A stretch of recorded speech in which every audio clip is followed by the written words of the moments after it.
Hello, everyone. Apologies. Things have since been fixed.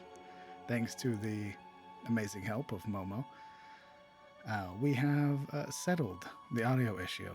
You should be able to hear the song now. You should be able to hear myself, and you should be able to hear the players. Perfect. Thank you guys very much for your patience. Uh, it wasn't expected, but I am very appreciative of it. Thank you very much. Okay. I'm going to unmute so that way the players can talk. Okay.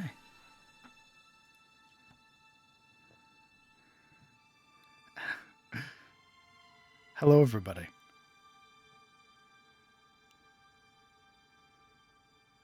Welcome to episode 3 of Cometh the Fall, a Fiendish Gambit. Who would like to introduce themselves first, or should we go down the line? It has been a fair bit.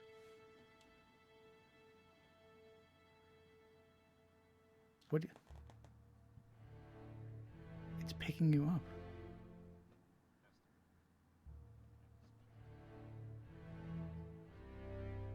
No player sound. Mm-hmm.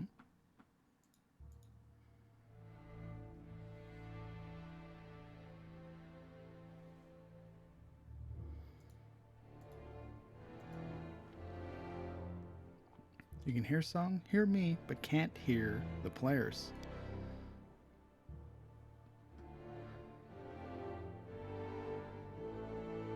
Take 7.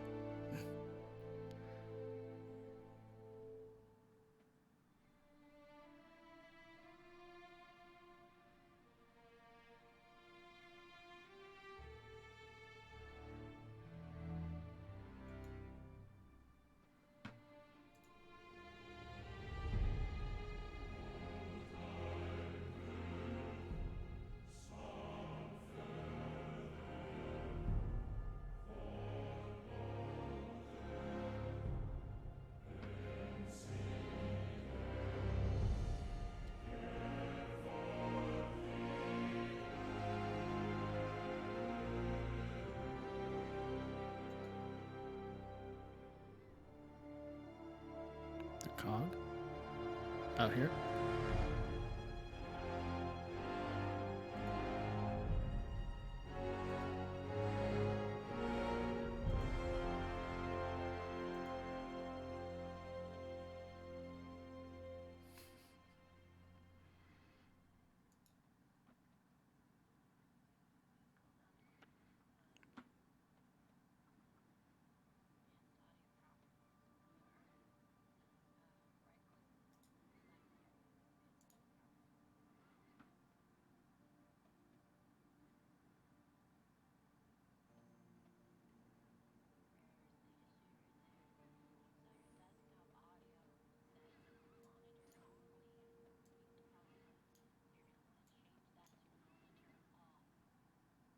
These two.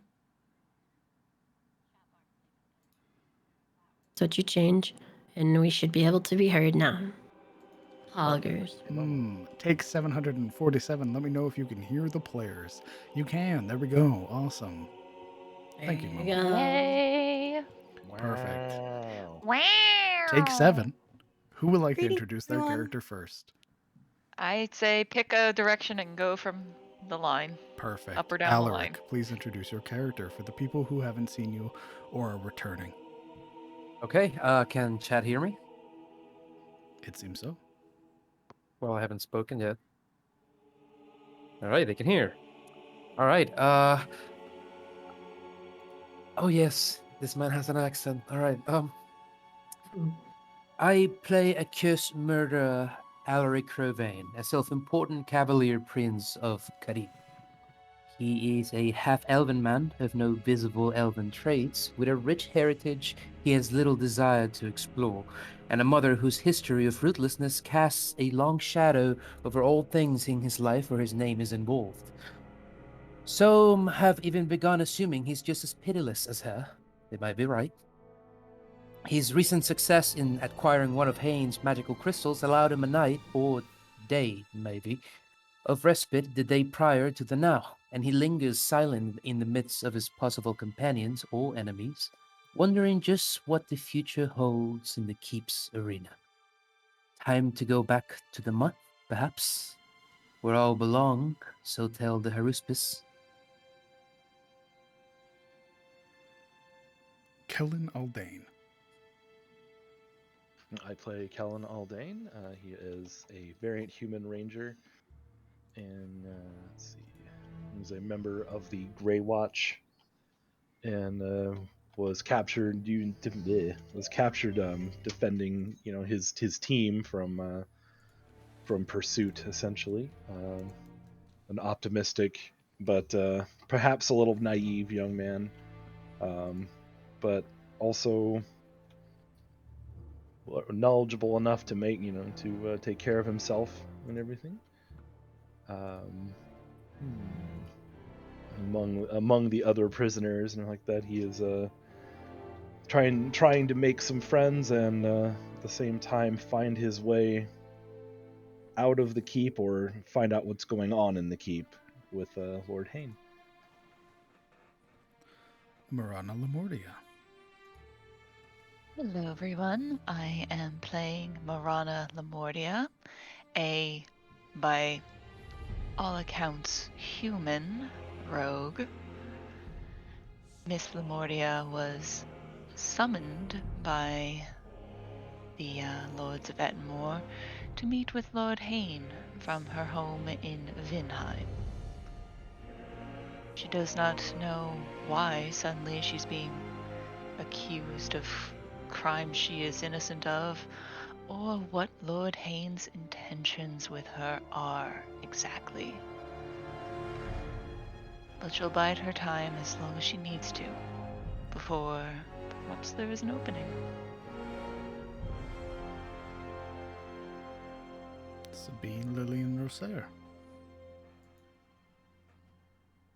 I am playing Sabine Roser, female ASMR, born and raised in Katarina. She has fire red hair that hangs typically to her waist. It's typically tied back in a braid. She has Viridian green eyes, very pale alabaster skin, and a member of the Order of the Rose. And she was accosted by a horrible tax as soon as she got off the boat. That led to one of many events that led her here. So now she's trying to make time. She's gotten a few things to aid her in her unwanted stay, but she will do what she can. Miss Sildaru.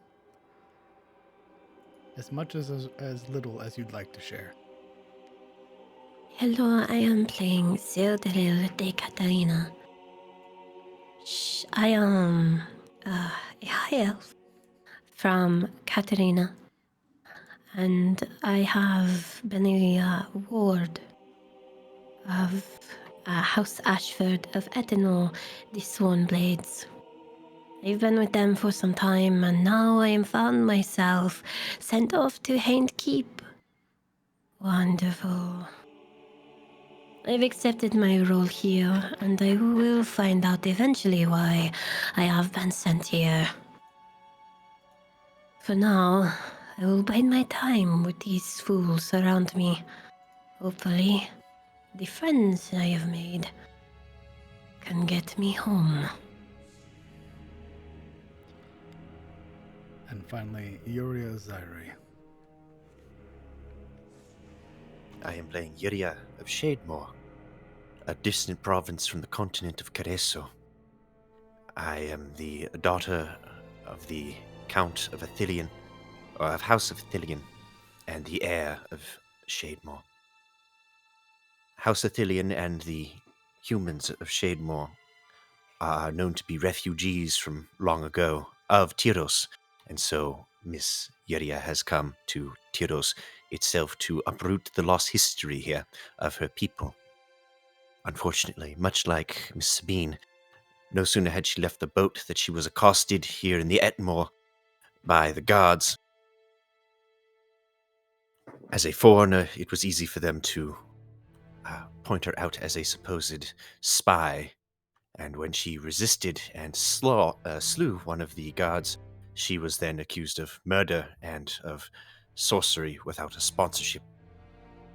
She now resides here in prison, surrounded by potential allies, though if Lord Hayne allows us to be allies, will remain to be seen. Phenomenal.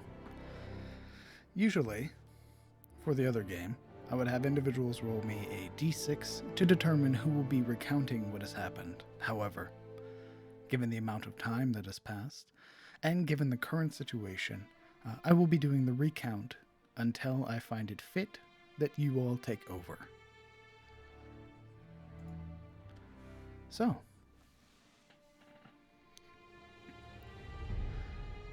it is the 17th of God's Night. It has been 3 days since the party were captured individually and taken aboard the Primor to become prisoners of Hayne Keep, where they'll work off their debts and earn their freedom. When we last saw them, they were introduced to one Arcanist Raynor Brightmore and one Torag Grimtooth, both of which spoke to them during their mealtime in the galley of the Western Prison. This, however, is cut short. Their meal ended and the ringing of the work bell sounds. It is time for the party to begin working off their debt in the mines beneath Hayne Keep. Loaded onto the platform, they descended deeper into the earth, where the chill of the air becomes intense. Low-hanging fog and floating motes of cerulean color greet them. Large clusters of crystals adorn the cavern walls, with miners already laboring away, attempting to pry from them the earth to earn some modicum of respite and reward. Met with their newfound companions, the party descended into the southern cave to be away from the prying eyes and the ears of the guards. This doesn't last long, however. They're interrupted by the cacophonous breaking of rock, which claims the life of a nearby prisoner. Something has fallen from the cavern ceiling, something which begins to rise up and take shape, forming around a central cluster. It's initiative. The party and their allies face off against a shambling stone golem, which proves devastating when allowed to act. Armed with nothing more than worn pickaxes and loose stones, the party do not flee. They instead face the golem and fight. It's Marana, the sickly noblewoman, who mounts a nearby crystalline spire and hurls a stone directly into the core of the golem, which shatters it to pieces. The party is victorious. Taking up large clusters of crystal, the party meet Lord Hayne once more, who applauds them for dispatching of the golem and offers some generous improvements to their accommodations in the black cells. Most of them take it. Kellen refuses.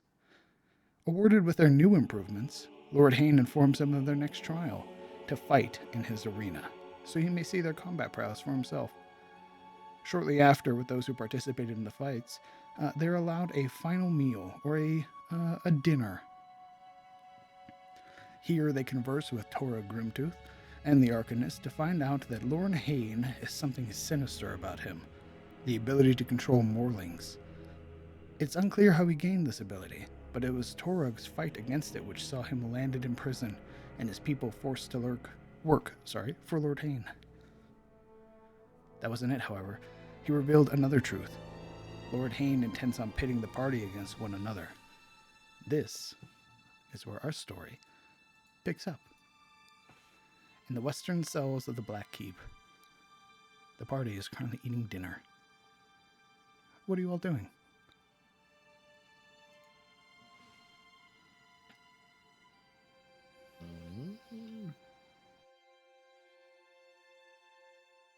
Let's see.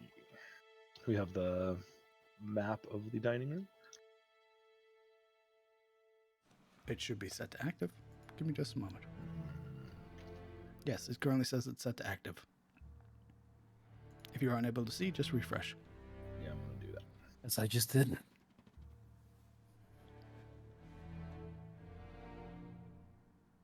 There we go.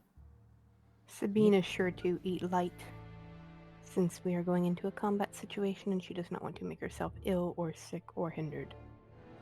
You'll be going into your combat thing tomorrow, not tonight.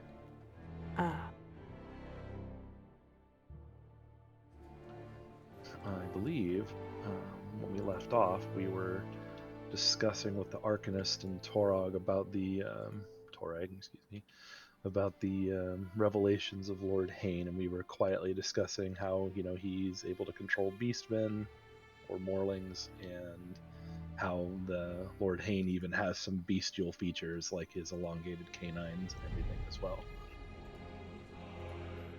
Indeed. Was there any follow-up on that conversation from the Arcanist or Torag? The Arcanist had informed you he did not understand why Lord Hain would be working against House Ashford, nor would he understand how he would have control over the Morlings. Only that it was alarming. I believe he was quite perturbed by that. Indeed. And so was Kellen, for that matter. He was like, hold the phone. Kellen, who is normally very optimistic and positive, was talking about putting his head on a spike for that transgression. So, little shift in temperament at that in the revelation.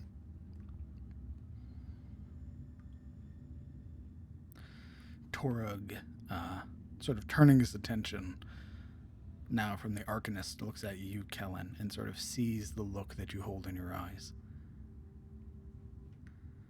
I do not know if it is my place, but if it comes to it, I will join you.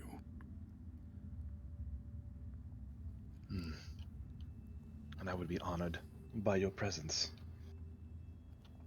The Grey Watch has fought side by side with orcs before against the Morlings in the past, and they've always proven to be honorable warriors. It would be folly to turn away your offer.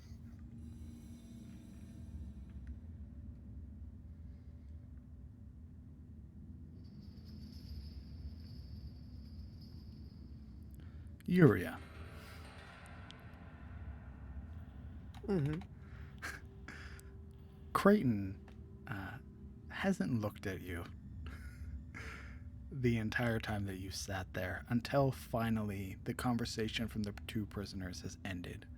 They are no longer complimenting and admiring the strength of Creighton. There's this lull that falls over the table in which his attention, like on a swivel, turns and focuses on you.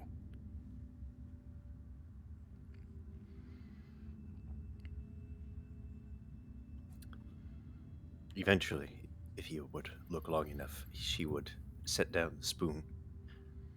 She would return the look, interlacing her fingers as she leaned her face against her own hands. A hero, she murmurs. That is not what I expected.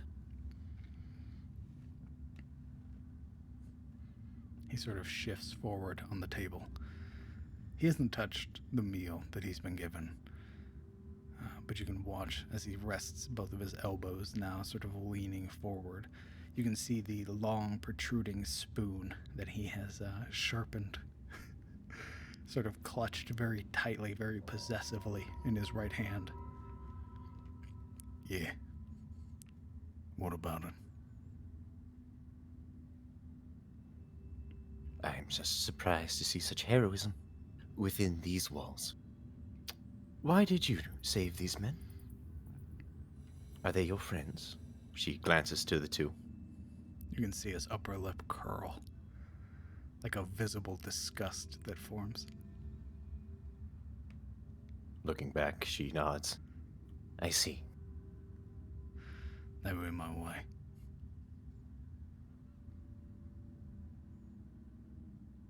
She tilts her head a little bit. In the way? That's what I said. You have a hearing problem? No? What do you want? Ain't you friends with that orc? Friends? Are we allowed to have friends in here? You can see his attention sort of narrow on you. No, I am not friends with the orc. You friends with the rest of that lot then? most of them are my cellmates. I don't really have a choice in moving with them. Hmm.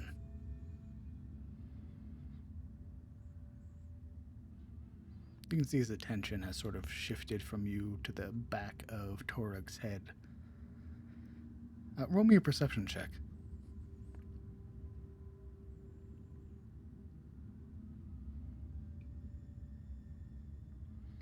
Oh, that was almost a 20. 11. You would see, given the appearance of it, when he stares at Torug, you could see the white knuckle grip that forms as like he's like tensing his hand. You can see where the knuckles sort of push out against the skin as he grips it and then relaxes. Right. I'm not much for talking, so unless you've got something important to say, be about it.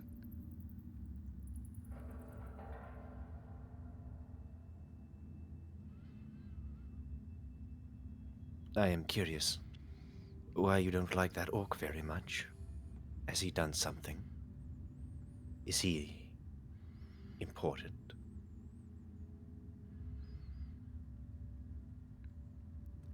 His attention lingers on you for a moment. You watch as it drifts past you to the guard who stood near the door. And like that moment where you can feel somebody's gaze sort of piercing through you, the guard looks to his right and sees Creighton staring. You can see the guard sort of shift over, sort of shifting upwards.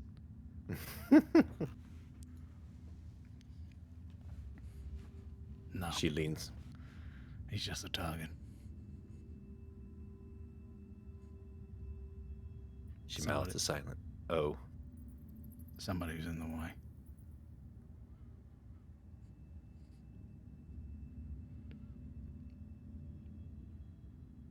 What's it to you? She leans forward, muttering very lowly, "I don't much like orcs either." Roll me a persuasion check.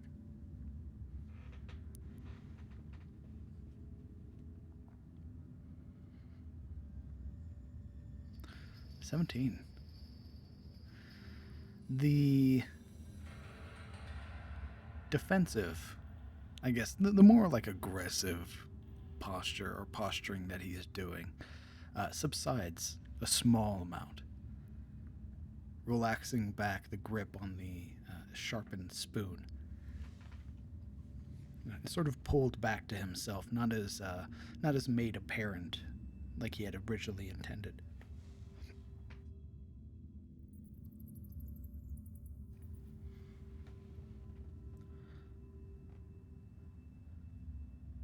Listen, I don't know who you are.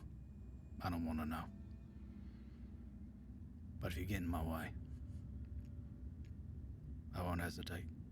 You understand? She slowly nods. "I don't expect hesitation in this place."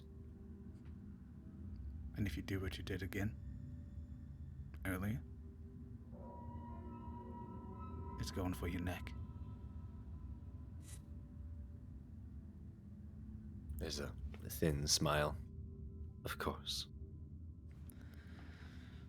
Nathan, get me out of here.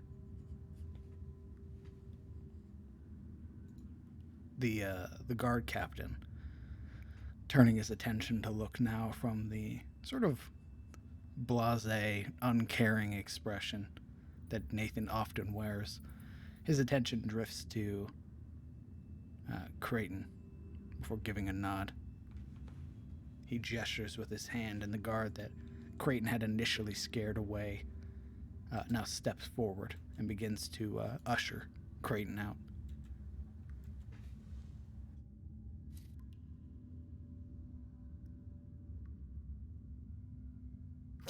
She watches him go and then turns to the other two, judging the expressions of the witnesses. Roll me an insight check. 12. They're not gamblers. They're not liars, right? It's pretty easy to tell that though they were sort of looking into their food and sort of turning themselves inwards, it's pretty easy to tell that they were listening to some degree. But the moment Creighton leaves, their focus sort of shifts to you very warily.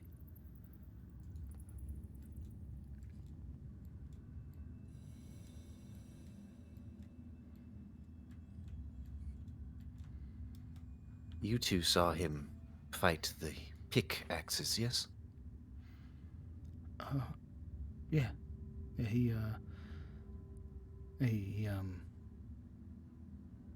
they sort of look to each other, sort of warily eyeing one another now that the person that they had come to sort of admire is no longer here and they're left with you.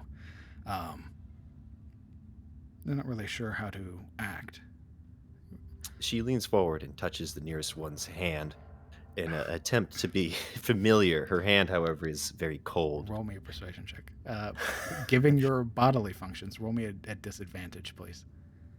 My bodily functions. Yeah, you're very cold. You're very ghoulish. Oh, yes. Fair enough. How do I guess I roll and then... Next time you'll hit control and then left click the ability. Shift is for advantage, control is for disadvantage. Ooh, a 10. It'd almost be a natural 20.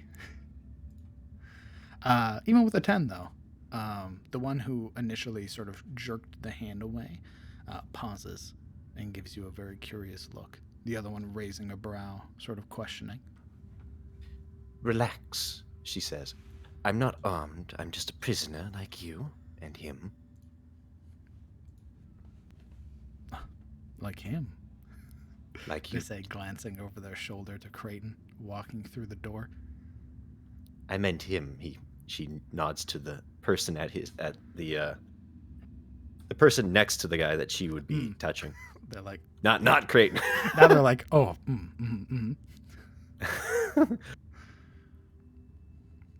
Uh-oh. Ghost did an oopsie. Continue. Oh, all right. She straightens, removing her cold hand from his wrist. Did you see him focus on anything during the fight or pick anything up?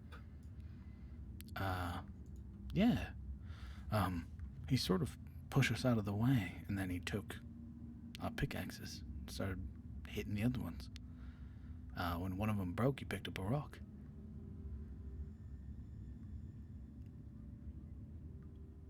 There were a few times that I saw him get hit, and I thought, that was it. But whatever he's wearing underneath that cloth, seemed to work.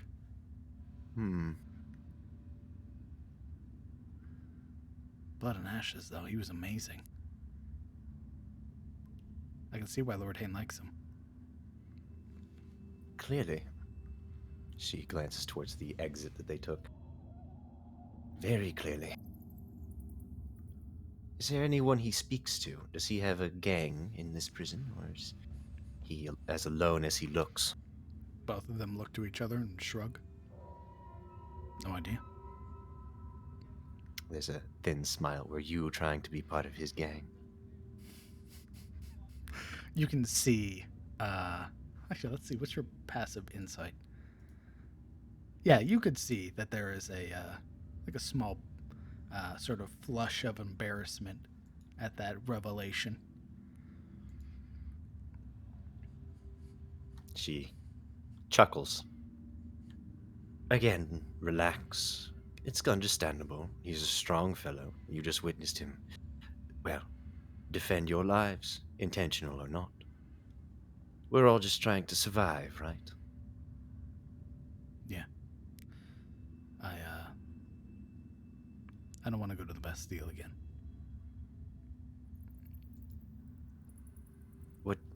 What did they send you for? Talking back. She nods.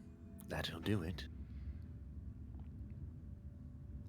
While that conversation is happening, the rest of you, poised with Torag and the Arcanist, what are you all doing? We got told not to talk by the guard captain, didn't we? Not to talk too loud. Okay. Basically, like you guys were like boasting and everything like that, and that's when he made it apparent, please just eat your food.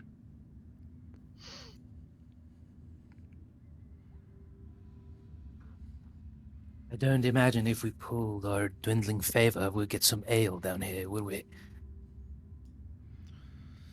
Quite Marana just unlikely.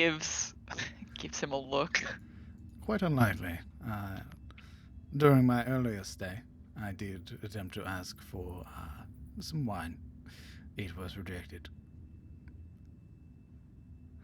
Couldn't even ask it as a sort of favor. No, Really? I thought it fitting for one of my first rewards for winning my bout in the arena. Lord Haynes thought fit to drink the wine in front of me. He's a very kind man, as you can see. That's not how you spell cunt. I generally prefer to not be so vulgar. No manner of alcohol, no pipe even. No, I do not believe so. I do not believe I've even seen the guards partake in any ale or grog. By the fates, I don't think I could stay here that long without any kind of alcohol. Well, better start working out your debt. Your Majesty.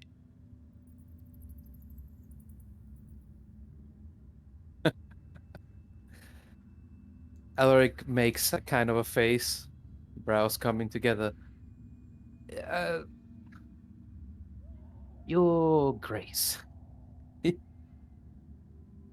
Your Grace. There's a apologetic bow of the head. I imagine this is kind of take it cold turkey sort of situation then. You're not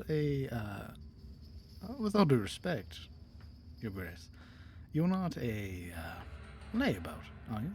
Where you require alcohol to function during the day? Well, if you were to ask my mother, you'd get quite the answer. I like to think not, however. Then I believe you'll be just fine. If only suffering somewhat. Well, who knows? Given your ties and your status, perhaps Lord Hayne will be more kind to you than he has been with myself. I imagine the same can be said for you and you. His attention shifting to Marana and Sildura. Sildra would raise her eyebrow as she looks down at her food and then up to him. Marana still coughing. I'm sorry. Could you repeat that? Yes. Given your statuses, you, a lady of Malgrove, and you, a ward of House Ashford, I imagine that your status might afford you a little bit more comfort from Lord Hayne. Always worth asking.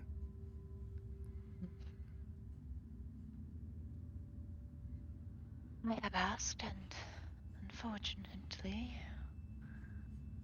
was only met with a modicum of success. He has afforded me my medicines, however, which is good, because, well... And she just kind of goes silent and goes back to picking at her food.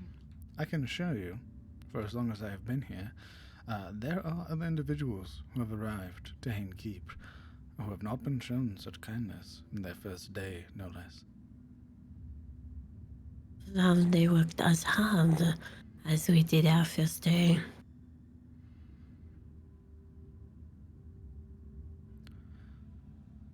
Well, what I recall is the last batch that came in, Lord Hayne did not like the way that one of them spoke, their general tone, being disrespectful, as he said.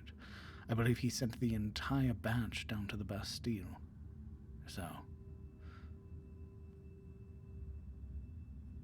Oh, that sounds very unpleasant. Your Grace, if you are having issues with symptoms as you are coming off the alcohol, Perhaps they will allow me to do a few acupressure points to help alleviate some of the symptoms.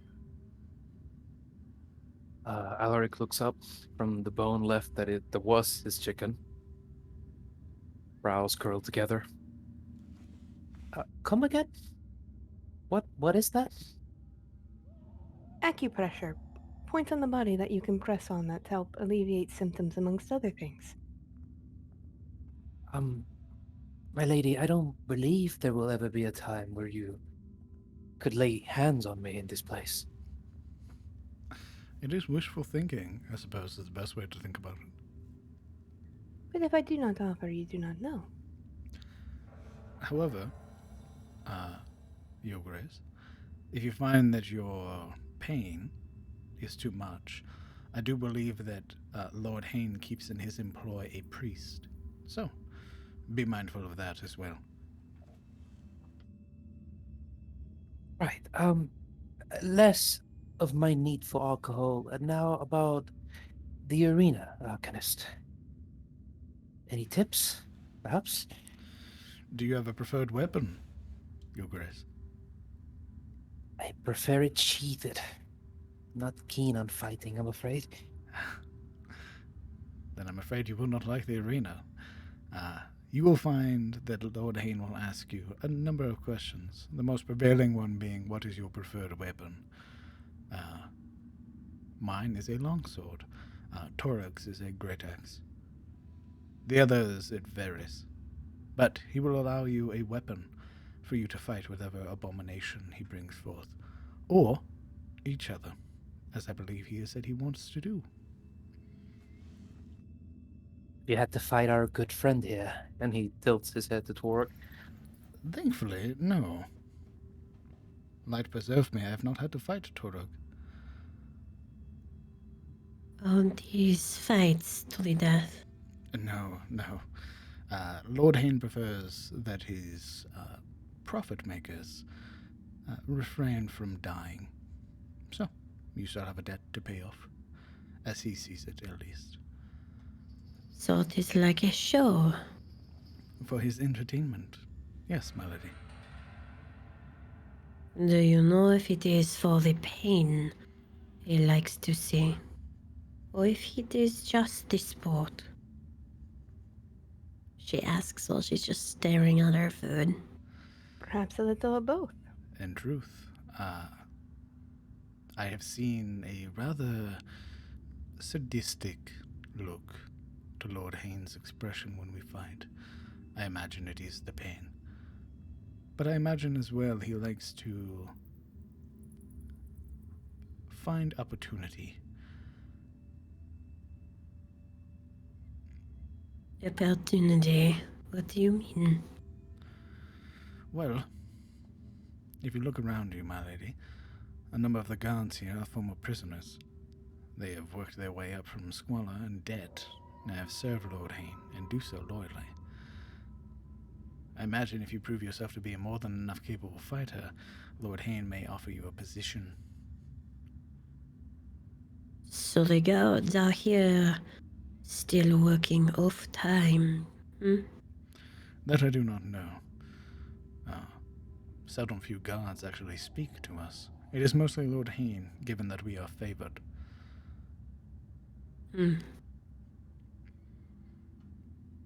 So the arena is more of a test then? Continue. Like a savage, he believes in strength. And he proves his hierarchy by having the weakest fight the strongest and see who rises for the occasion. Your Grace, we are in Tyros. This is the land of the strong. Of course, but in Tyros, men have a choice. We've been stripped of it here. It is not simply strength. It is choice as well. You cannot have strength without the weak. And you cannot have weak without the strength.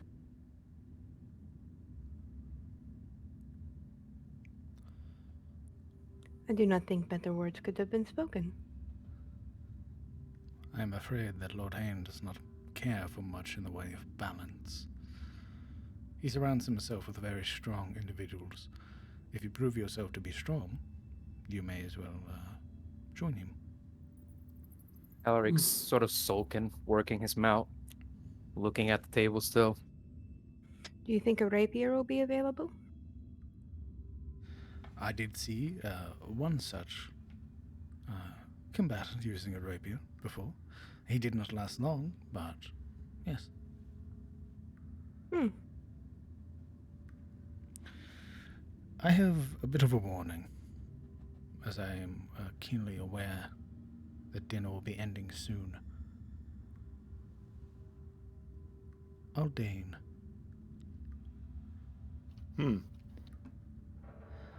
I do not know. I suppose I do not know your political position or your interest in politics as a whole. This is a warning as a person very interested in your actions. Play the game. Why? It's what he wants. I'm aware. I'm keenly aware. The problem being, his attention looks now to the rest of the individuals. The reason I am sitting here and not away at a different table, separating myself like your white-haired compatriot over there, I have faith in you and these individuals that have been here. Seeing you fight, seeing you run forward into combat instead of running away, has assured me of some modicum of hope. The last thing I need to hear is Kellen Aldane drowned in the Bastille for Lord Haynes' amusement because he did not take a reward.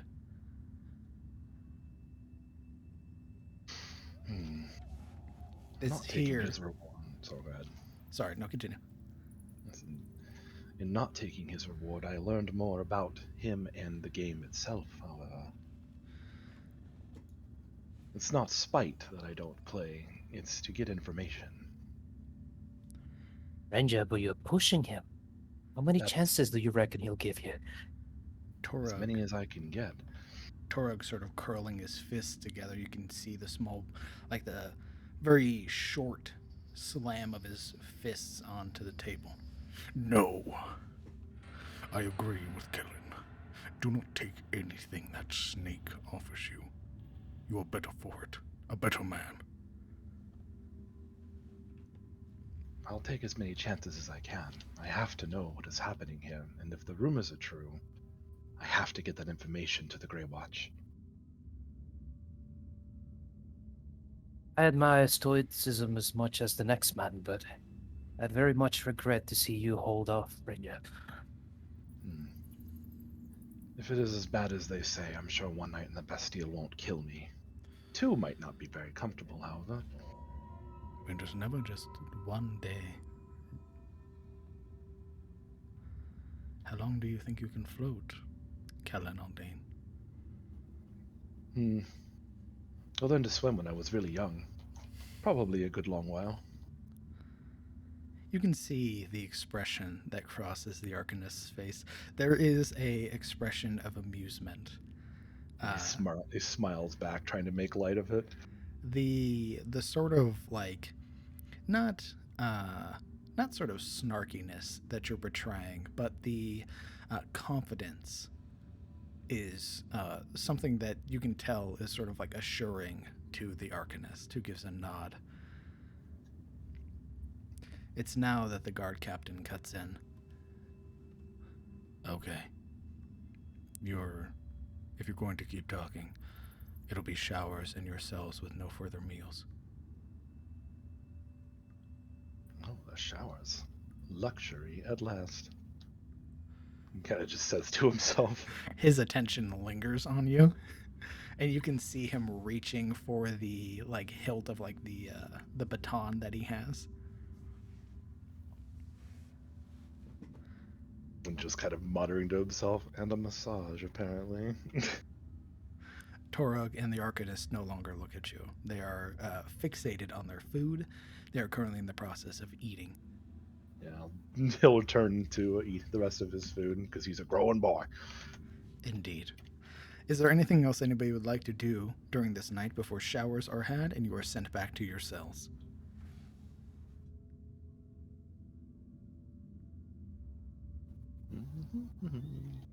Nothing here. Really bite into the chicken bone until he gets to the marrow. Okay. Damn, hungry boy. Hungry boy. You can see let's Torug. Torug is like a kindred spirit because he's doing the same thing. Eating the bones and time. Something they have in common now. Gnawing at food and bones. Half elf, half orc. Seldra would scoot away. Oh, you're scooting away from him? Understood. Those could be elf bones for all you know. He does She would finish her food and stand up, and she would walk by and say quietly to the group, mostly Callan and Torug, who are pretty, like, they seem pretty defiant to Hain. She would whisper down to the group, Lord Hain is like a beast who has never tasted the blood of his favorite hunt. Don't give him his favorite hunt. Put on a show. Because once he has found what he wants, you will be not worth to him.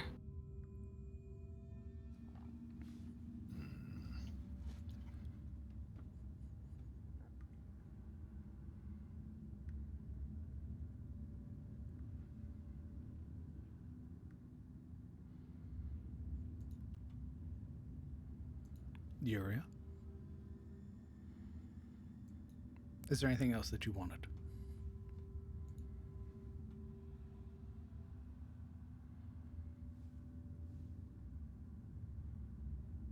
After a pause, she mutters to the other prisoners.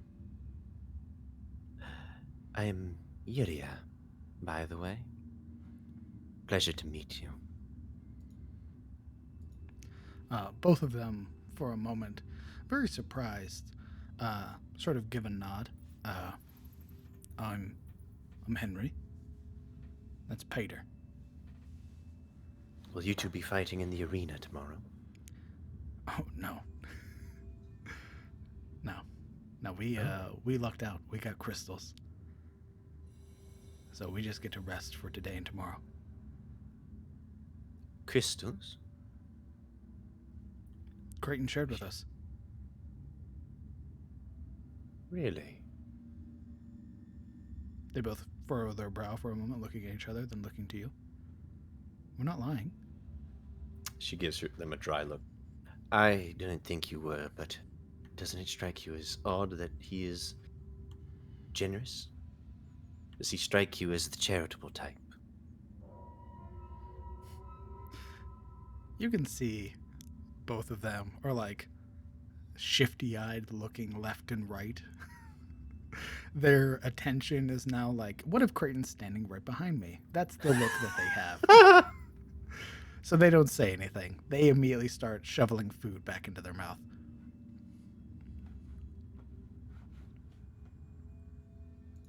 She chuckles. There wasn't anything else he seemed focused on or took besides the crystals.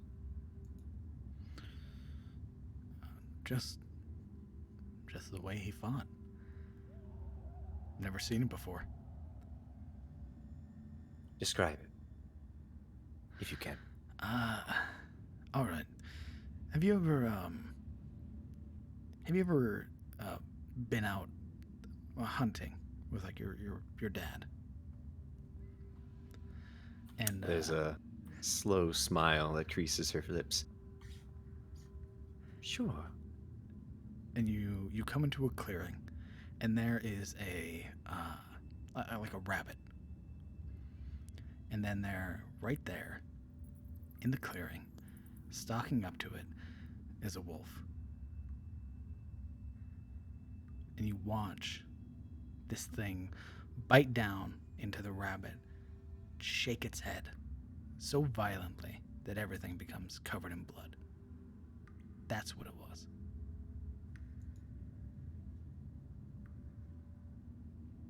That's quite a vivid image for a man who was fighting floating tools. It's really hard to believe, but he used his teeth. Both brows raise. On pickaxes. Yeah, and hatchets. I thought you were being metaphorical. You mean he literally... Yes. Goodness. You can see now it's a very amusing conversation for these two because they didn't have anybody else to talk to about it. It was just them and Creighton there. So now that they have somebody else to talk to, they're like, yeah, he's fucking insane.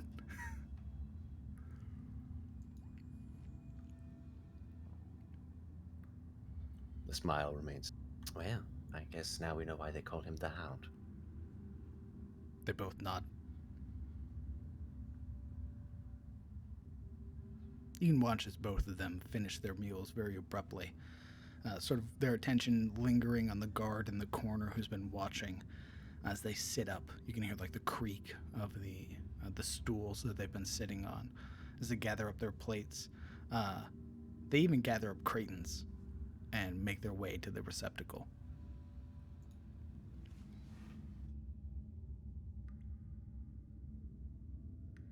She doesn't move for a moment as they leave her stewing over the bits that she's collected. What'd you say their names were again? Henry and... Henry and Pater. I will type them into chat.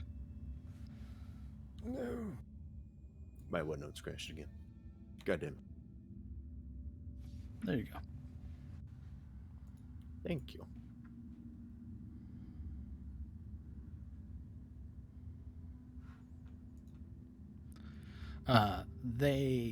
You would watch, actually. In Silderwood, you would notice it too. Given your just general presence, can you roll me an intimidation check? Sure, I can.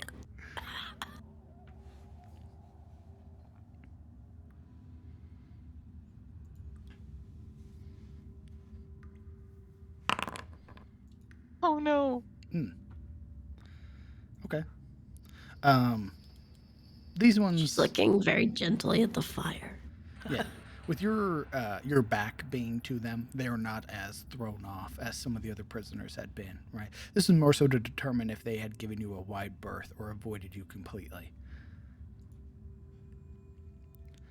In which the prisoners line up. Would she hear their plates tinking in the thing? Yeah. She would turn to look at them. Yeah.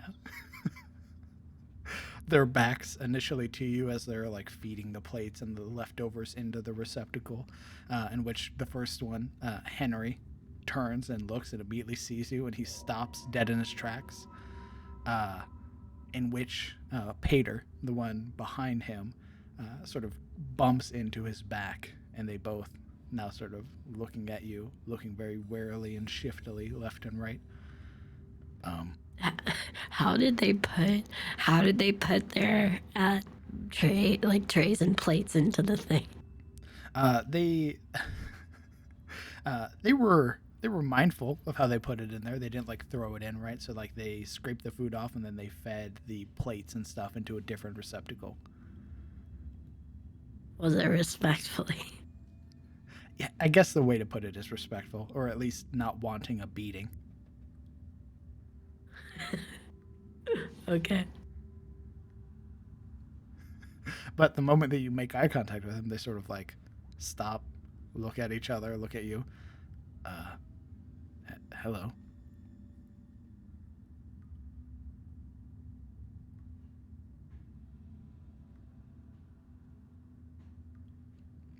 Hello. They both sort of nod. And they make their way away. She will watch them. You would notice that, unlike Creighton, these ones are lining up over at this door. Mm.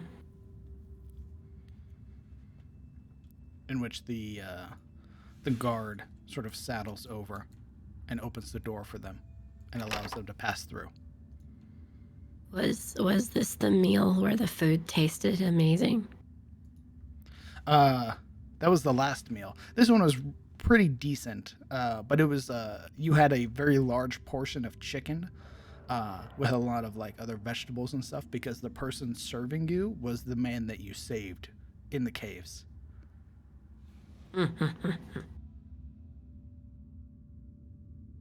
She would shrug as they walked away, as if it was just something like, they were a little weird, unaware that it was like her that caused it. And she would approach the counter where her friend was. Mm-hmm. And call out for him. Friend, are you in here? Friend. You would see that both of them are currently in the process of like cleaning out pots and wiping off counters and stuff. But the moment you approach, the one that you had saved is the one that like pops up first, sort of like peeking out behind the counter. Oh. Friend, there you are. I wanted to tell you that I was thankful for the food this evening. Roll me a perception check, Siltoro.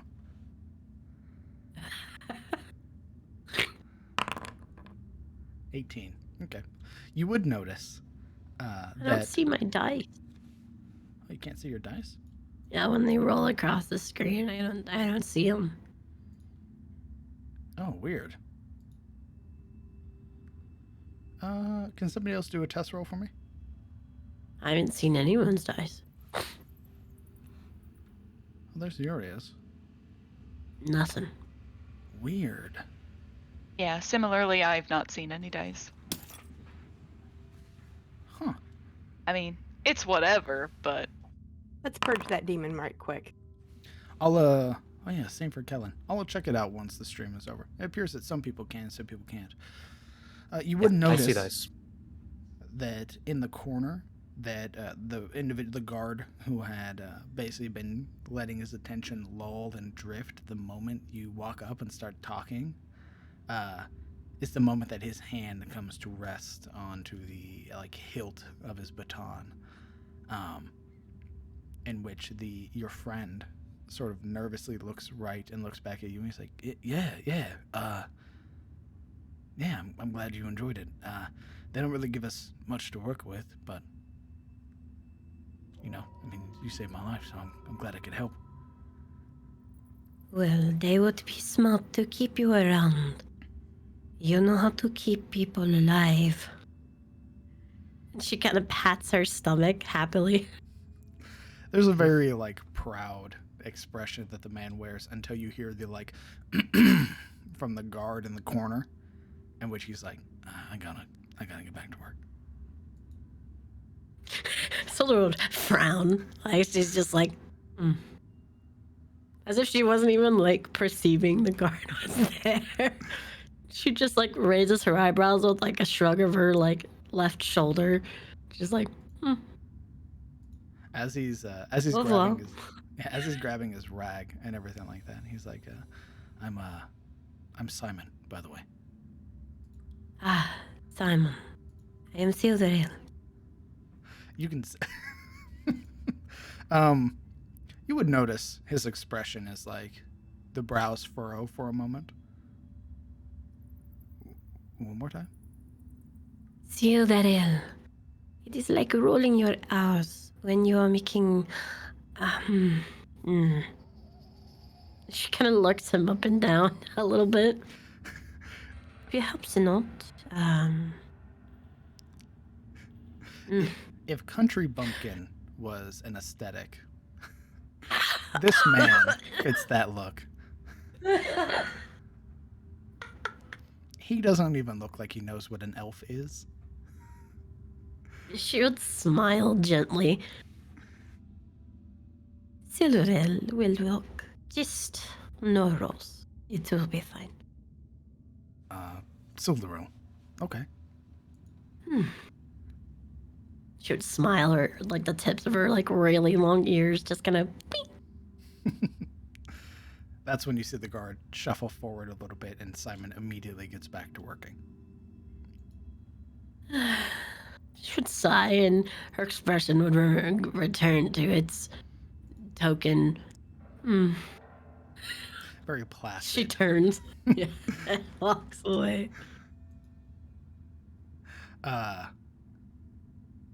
It's now that it's been a fair bit since you all have sat down and eaten. It's now that you hear Nathan speak up. Okay. If you're done eating, please put your food and plates away. Then line up at the door. We'll be taking you to the showers. Any funny business or anything too distracting will result in you being sent to the Bastille. Am I understood? We'll give a nod. Mm-hmm.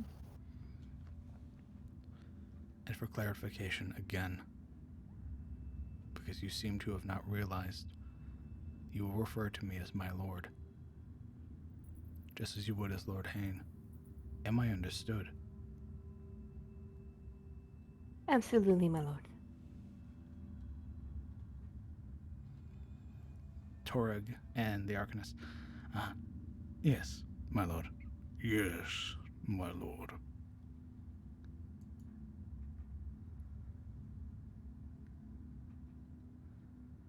His attention lingers on you, Kellen.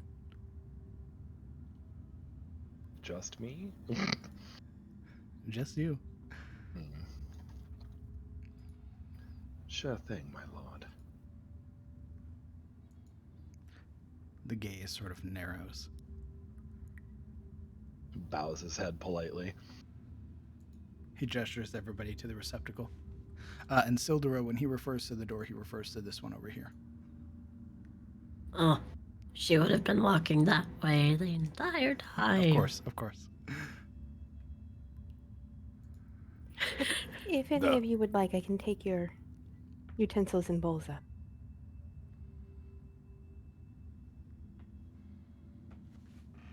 Well, you needn't do that. It's quite all right. I do not mind. You've been very kind already. Please, allow me. The Arcanist says, extending his hands up for Marana's and Sabine's plates. Oh. Aren't you a gentleman? And she hands over her plates. And I guess Marana kind of passes it down the line, since he has elected to be a gentleman. The Arcanist shifts the book along the sort of wrapping of his belt and carries his plates along with everybody else's and makes his way down to the receptacles to line up. Nice guy. After you, Marana. Yes.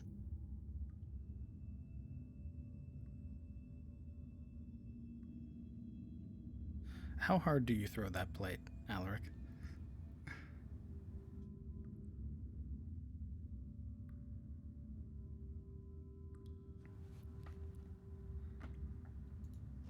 If you're talking, I cannot hear you. He's muted. He is Oh, muted. I didn't know. Sorry, I was coughing. He doesn't throw it so much as discard it and then quickly flinches back, as afraid he'll get his hand eaten. I also said that Alaric warned Torag, be careful that he doesn't eat his own hand. But yeah, I had a coughing fit, so It's okay. Apologies. Torag would have not acknowledged your warning.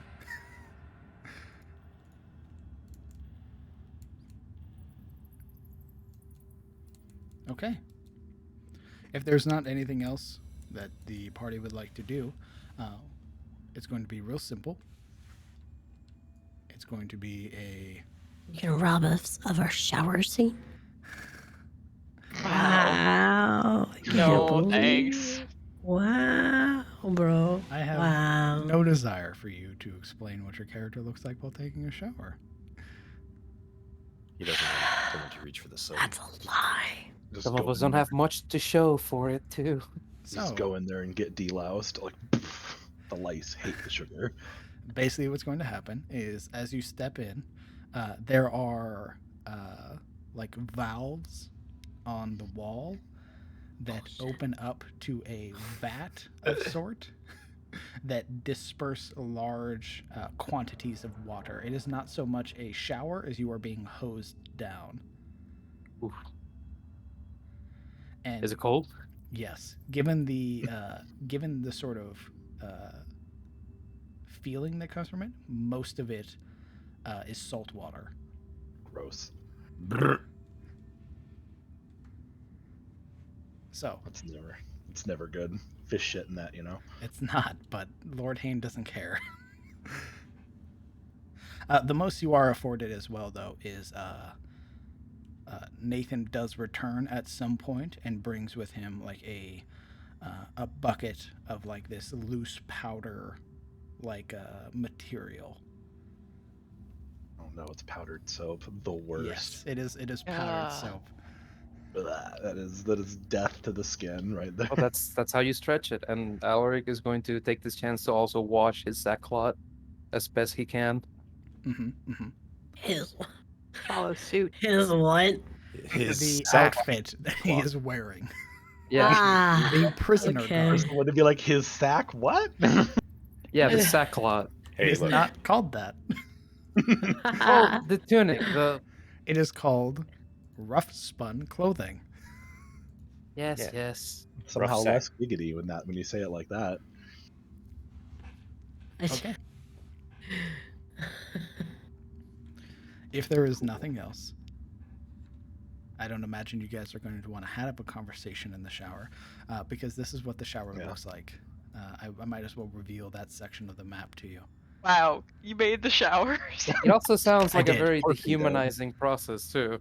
Not Everyone only with their that, backs there to is each other, a, just shivering. So you weren't gonna give us a shower scene? What the fuck? No. you would notice God, there it is.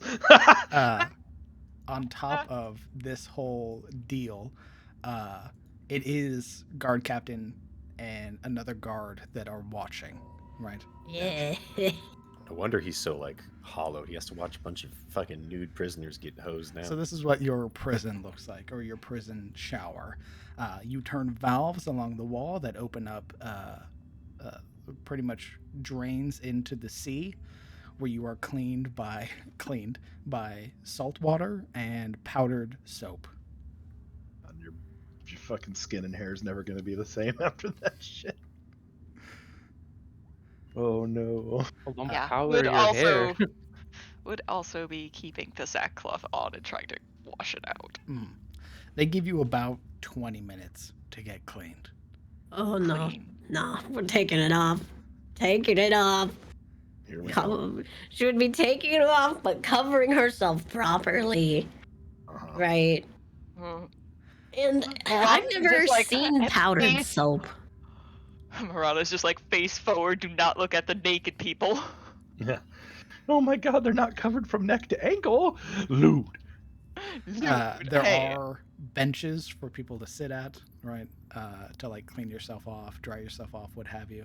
You're not afforded any towels. You're not afforded any means of actually drying yourself. Air dryer bust. So you effectively get hit with salt water, powdered soap, and then are forced to air dry. And this is prison. Question.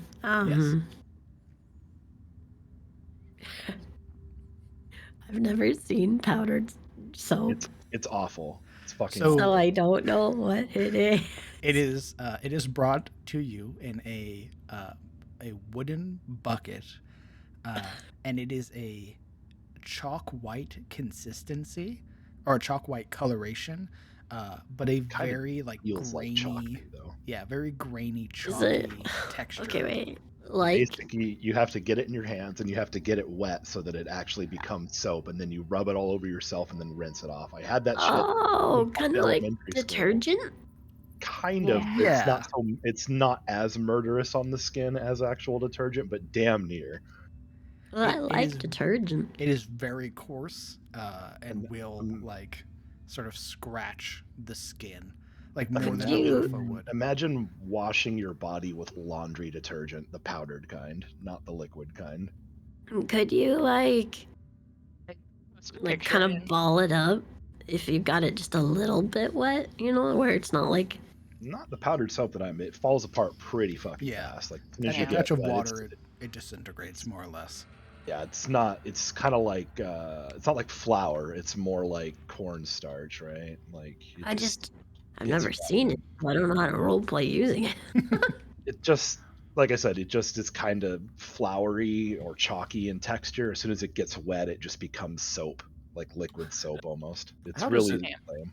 It How is does it also work on grating hair? to the skin, Mhm. by Yeah, the way. it's not good for the skin at all. Incredibly grating. The easiest way to put it is that given your time as a ward, you were afforded a number of luxuries as akin to House Ashford. This would be pretty horrible. This is like a very dehumanizing moment, right? Not just that, but also being in a big room, naked with everybody else. Yeah, like there's a draft here as well. Like Cloth stays on. it's really the worst case scenario here. Like the drains, like the grates, are like covered in like a sludge. Probably like residual buildup from whatever chalk, whatever dust wasn't used, right? It is awful. Soap scum. That's why I was like, we can Guaranteed. just skip over this part. Guaranteed, you're getting athlete's foot from this place. It's like, yeah, imagine if no one cleaned out the dorm showers. Effectively. There you go. Oh no. So I mean, that's technically detergent that they're using to clean It's themselves like- with. So- It's like going into like an apartment where only dudes live and they never clean the bathroom ever. yeah, this is a team building exercise. This is a moment of trust. The Arcanist and Turug, they seem completely unfazed, but you do see that given that there are women present, their backs are turned to you. Oh, nice. How nice. So they have they're like, okay, that you can tell generally by their reaction, either they get to shower alone, or it's not a co-ed situation. Sabine has no shame. There Naturally. No. is not a flinch. She's just looking around.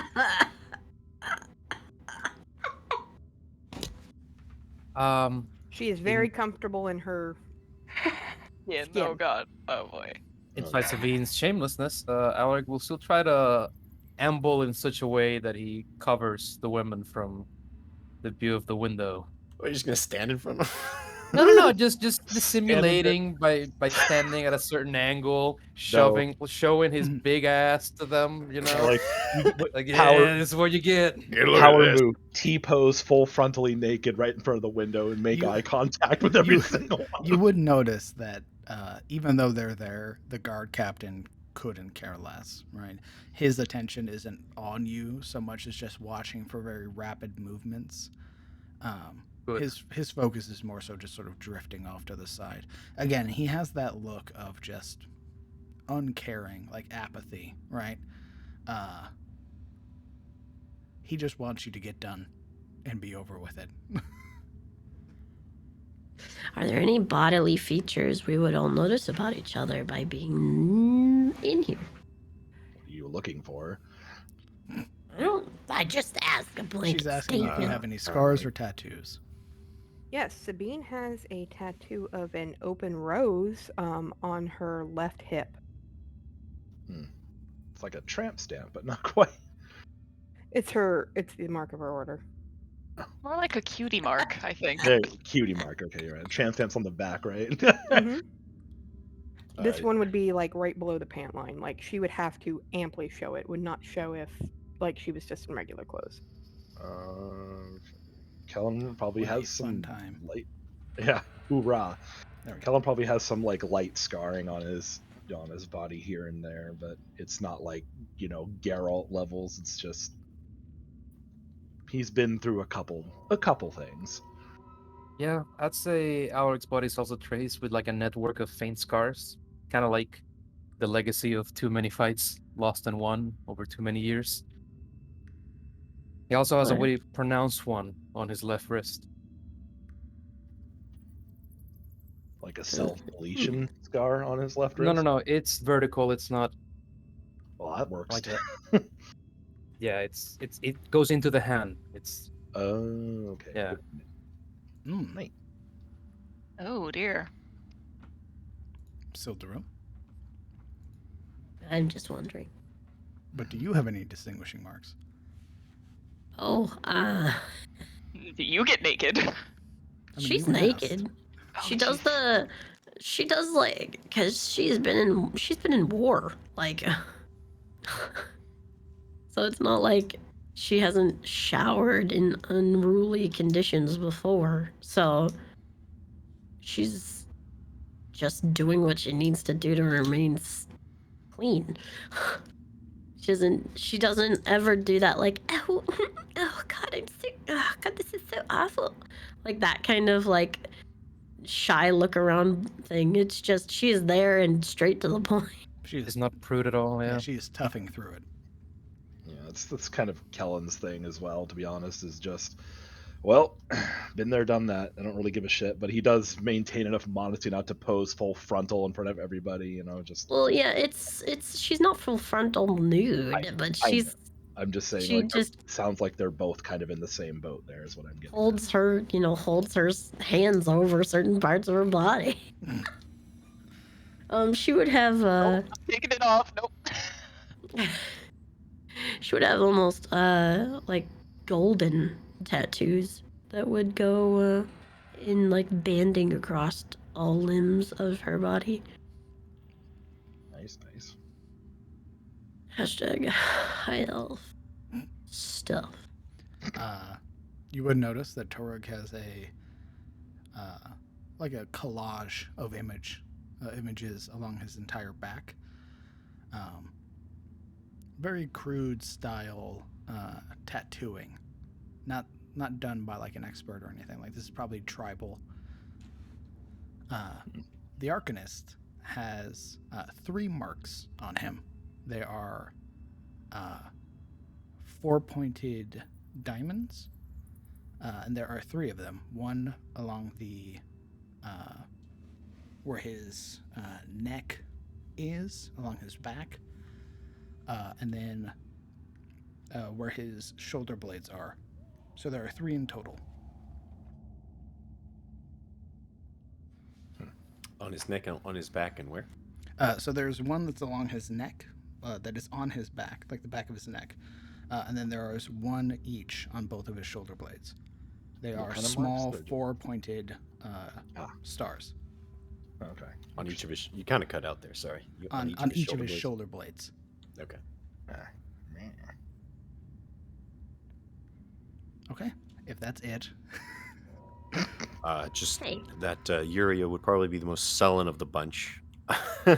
Sort of a sullen rage as she is dehumanized for the first time in this condition. And looking like a ghoul. And looking like a very pale. Is she pale- emaciated, or is she? She's not emaciated, right? She's lithe, but she's not Gotcha. emaciated yet. Yet. High five. Okay. The shower ends. You are not given anything to dry off with. And you are escorted back to your cells. Wonderful. Wunderbar. Before we leave, Yuria is going to hit Torg with another telepathy message. Oh my god. Wonderful. Nice facts, bro.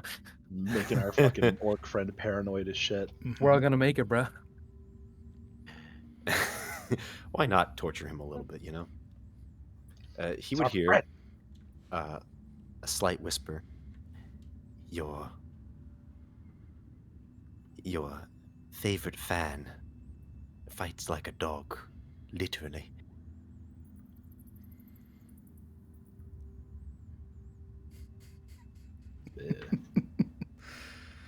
Ooh, Watch his teeth.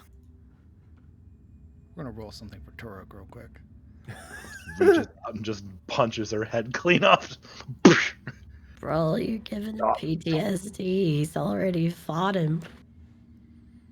Okay. Torog grimaces. You can see his attention very quickly snap to you. But he doesn't seem to react in any negative way. He gives a small nod that perhaps only you can see, as his attention immediately shifts forward again. She wouldn't give a nod, but she would be staring back over through her own matted, wet hair. Your ring hair? Yes, the hair that was once carefully perched behind her. Now it's just wet, like a mop on her head. Okay. With that warning in place, and the shower is completed, you are escorted back to your cells where you will rest for the evening, where it turns into the 18th of God's Night, your 4th day as a prisoner. And that's where we're going to take a break. No. We will resume shortly. I'd say meet back in about 15 minutes. Get your drinks, hydrate, stretch, what have you. I will return. I'm going to use the restroom.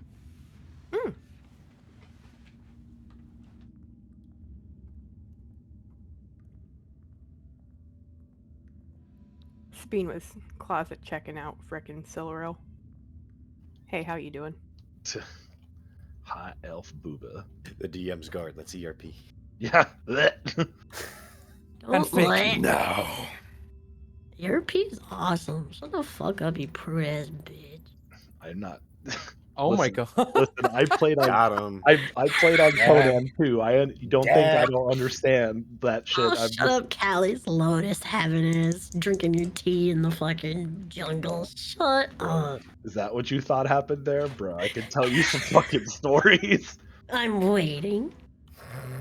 Oh, Silveril, how do you carry these? These seem so heavy. I'm not gonna talk about it on stream. That's some fucked up shit. If you touch me breasts again, I will cut your head off. Would you like to touch mine? No. Wow. Oof. Earned, fucking denied. She just Rejected. fucking Sippy just bites her lip. Little did we know she's got a degrading kink this whole time. Oh, God. Little did we know. Yeah, little? Sure. Well, Cross no one's mind. Not even in the slightest did we ever suspect. I mean, I'm surprised. as you wish, mistress. What did I Oh, miss? right then. What All the right. hell? What? I'll go get my water. You missed your opportunity to step on someone. Need more. Oh, I did. Fuck. Go. I'm dying. Hit him with the salt. Hit him Yeah, with this the isn't salt. this isn't soap. This is powdered sugar. What the fuck? I start dicing it up on the floor. The guards feel that our skin looks dehydrated. Give us oil. And just throw the powdered sugar at us like, wow, this isn't delousing agent, this is sugar. Yeah, the lice hate the sugar. Powder me. Powder me. Hydrate me. Moisturize me. Moisturize me, daddy. The best part about it is Crown DM has a Hello. new headset, so he can't hear us when he leaves us confused. Easy. Correct. His new headset's wired and it get fucked. Yeah. Get fucked. I don't Treat me understand, like- but I do watch What? my VODs, so Uh, Too late now. It's already Yeah, done. you can't punish us in the moment though, so. Treat me Yeah. like one of your beignets. Powder me. real quick. I Simon was the gonna say Great, fill you with cream. thank you for your bits. That is not a real beignet. I hate you. Mr. Yeah, but Bite, it's not like thank you for your prime. And Guido Sarducci, thank you very much for 12 months, tier 1 to Bunny. Thank you for that. Thank you very much. treat me like a bowl of grits and slather me in butter. What in the fuck? Okay. It's getting Whoa. getting weird in the shower, bro.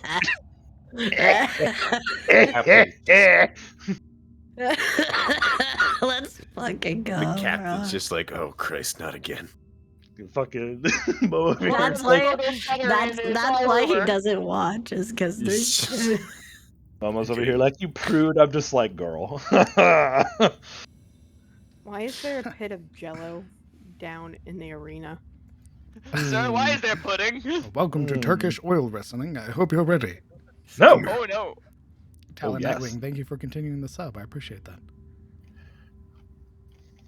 First one to get cut in the salt shower cries. Hello, cat. Damn, Good Caleb, thing why I'm you not a want? bitch.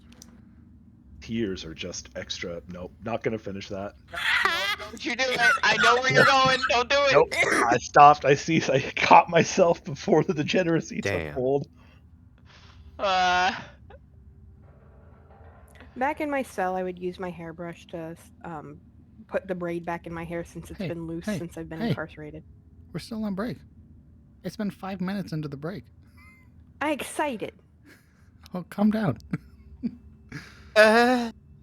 Dragon was taken, was stolen. That's a hell of a name. I like it. Thank you for your sub. I appreciate that.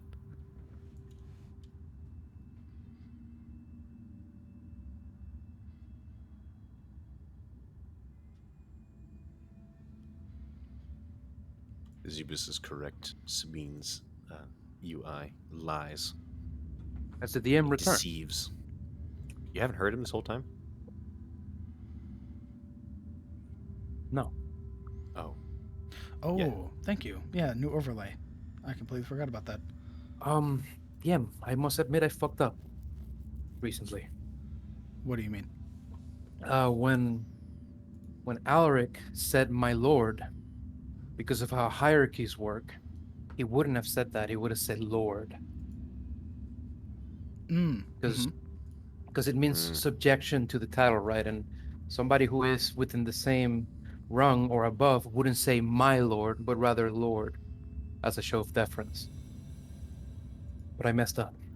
Wouldn't you only take? I mean, if this was feudal and not, prison law, wouldn't you only say my lord if it was actually like your local lord?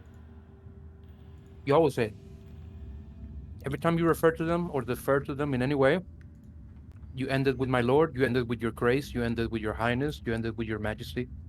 Grace is usually for a king, though, and majesty is also for a king. Well, No, it's majesty is for a king, and grace is for anything below that, but still up there. Like Grace was the highest, but I could be fucking wrong. Who knows? a prince. No, grace is the second highest. Your august majesty, your majesty is the highest.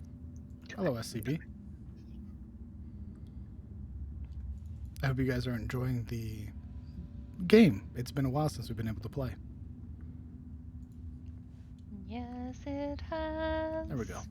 We can go longer tonight because we had a late start, right? Right. That is purely dependent on somebody like Morana. I can probably stay up a little bit later. The hour that we started late, I can probably go an hour longer. Dope. Because even though I got plans tomorrow, it's not until officially 2 p.m. So. Ah, nice. But yes, the Alaric has the right of it. High Lord or children of a warden or a High Lord. Actually, you're a prince. He would be your highness. That's right. So why'd you have him call you your grace? Because I was wrong. Oh, okay. Easy. I was like, wait a minute. Wrong. But Yeah, like I said, I had it confused this whole time. Because Alaric Crovain is the second son of Belladonna Crovain, who is a High Lord. He is a prince, in which he is referred to as Your Highness. So for Alaric, your highness, for his mom, your grace, and for the king, your majesty. Indeed. Anything below that is my lord, my lady, my lord, my lady. Mm-hmm.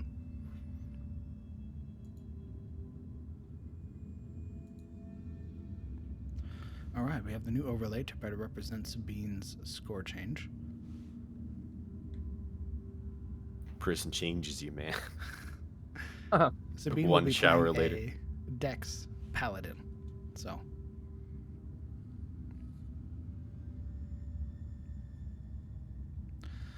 Apple, the Discord is still in the works. Imagine having a lower strength than the warlock.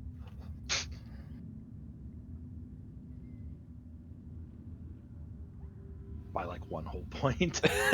Shh. To be fair, Arm Yuria wrestling. gets a modifier with that 12. That's fair. She can lift a sack of grain rather than push it along. Well, I mean, actually, 12 strength's fairly fucking strong, come to think of it. If the average strength score of a normal person is 8, 12 is fairly substantial. I'm a 6 in real life. What? Some of the names on the overlay are bugging you. I'm a 6 in real life. You are not. Shut up. 6 in everything. 4 in wisdom. I don't even know what you look like in real life yet, because you deign not to show us. No, it's not that. It's that I can't. Oh. You're not missing out either, by the way. You getting Maduroed or what? Yeah, just not something that I've been sent. Don't say that. You're beautiful. You're beautiful. On the inside, I am a diamond. On the outside, I'm A blunt of creeper and coal. gorse. Hey, bro. It doesn't matter what you look like on the outside when you can write paragraphs of raw sexual energy. When you can ERP like a demon. Give me They're that. spelled wrong? I Gee. don't believe so. What's spelled wrong? Not entirely sure. That's what I'm trying to figure out. Maybe they're inferring that they're written wrong because of how we have pronounced them. Not at all, Jacob. The prison start is the introduction to the campaign. The players can either find a way out of the prison via their own means, or perhaps allying with some others. Who knows? Oh, you did say Aldane. Oh, It's yeah. written Oh, Aldean. yeah. Yeah. I think it that's is. what they meant. Yeah, it Dude, is. The last name is misspelled, right? It's a little typo, though. Very tiny. I also thought it was Aldane. Yeah, it's didn't even notice. Oh, It's Aldane, not Aldean. That's correct, yeah. So D-A-I-N. Dude, Appleton is on point. Oh my god. Yeah, you fucking caught that. I didn't even see that. Jesus. it's much Wasted. smaller text. Sabine's is spelled right. Oh, Katerina is also misspelled. Carterina? Oh, yeah, there it is. Yeah. No. My Alrix is fine. No, No, it Crobane is right. Crobane. It is Crobane. Yeah, Crobane is the right way to spell it.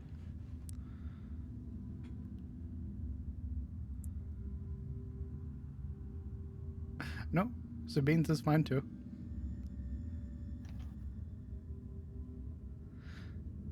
That's if he was doing it that way. It's just Alaric Crobane. It would be Alaric de Karim, which is That's what right. the place that he is from. So of Karim. Silduril de Katerina is Silduril of Katerina. Same with Sabine. But Sabine has a full last name.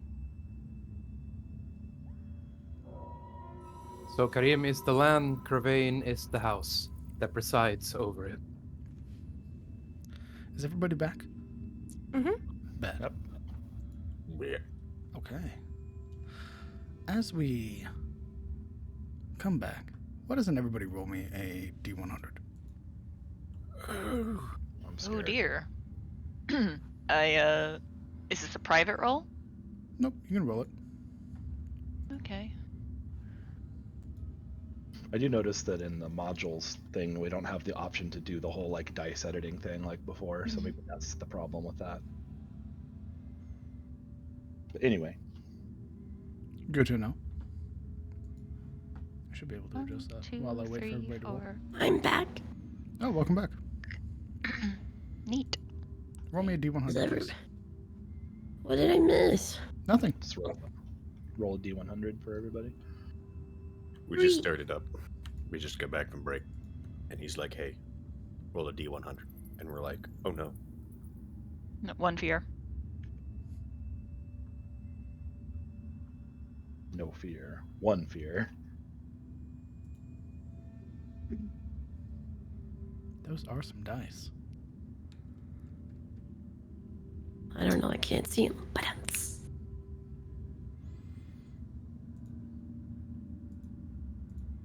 Modules.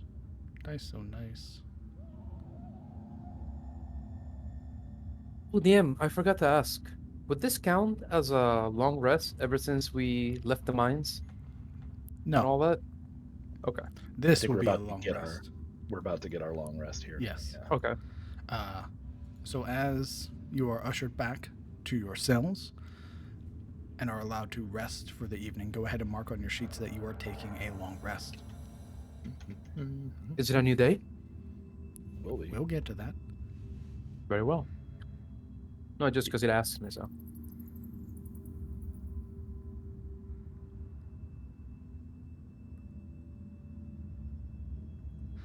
Alric.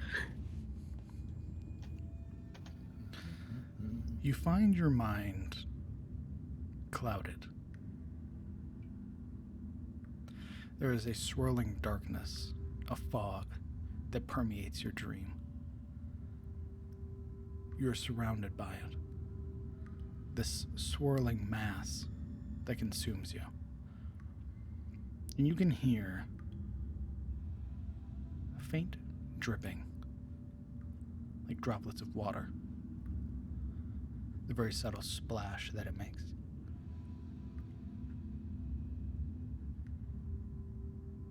Instinctually, your body moves. And you realize now that you are ankle deep in water.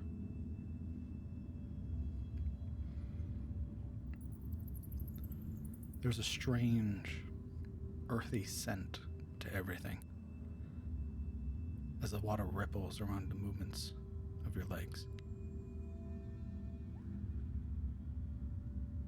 You're not able to see, but you can hear the sounds of the forest, the distant chirp of birds, the way that the wind moves through the boughs of trees. And again, the droplets of water. You hear a distant crack. It sounds like thunder. It reverberates and causes the water to shake. And the sounds begin to die out. And they're replaced with something subtle at first. The crackle of fire.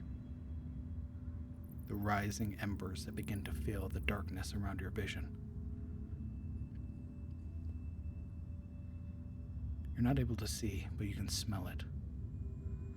The smoke begins to clog your senses. The water begins to evaporate.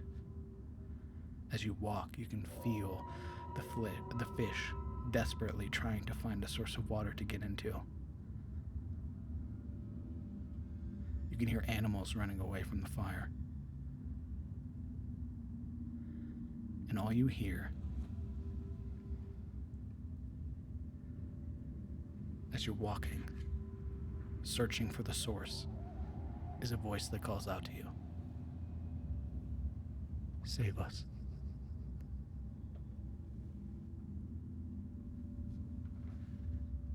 And then you wake up.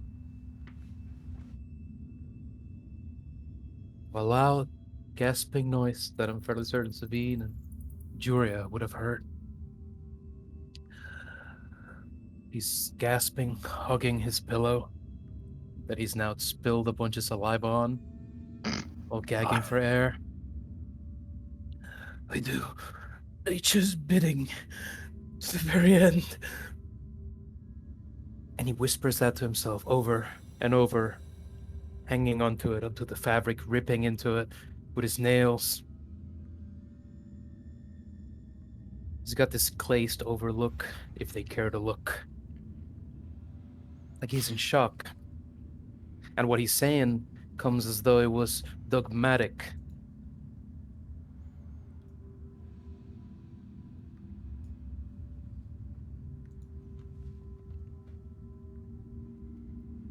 there's no immediate response from the prison as a whole. But some of you would hear Alaric's gasp, him muttering to himself from his cell. It is a new day. You all wake up, rested. Some of you sleeping in better accommodations than others.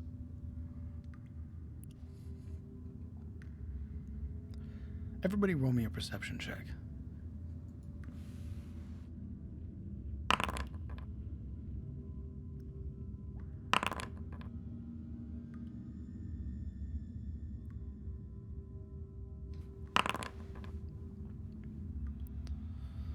Okay. Everybody but Sildaril. I'm sleeping. She's unconscious currently. As you sort of move and begin to wake up, you can hear the sound of footsteps, the sort of plated steps, along with other various sort of shaking of chainmail or the rattling of armor. You can hear it coming from deeper within the prison. As a figure slowly begins to round the corner, a familiar figure to most of you.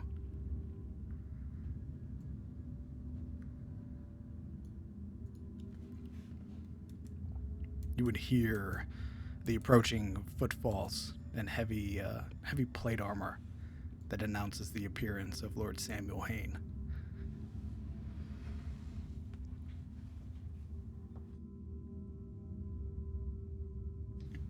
He lingers at the entrance of the cells for a few moments, just sort of watching, listening.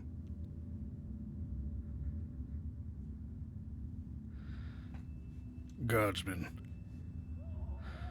wake this load up. I don't have time to wait.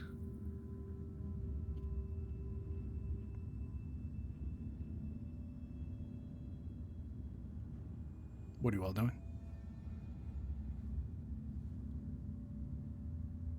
Guess getting up. Are you What did making he your... say? He is calling for his guardsmen to come and wake you all up.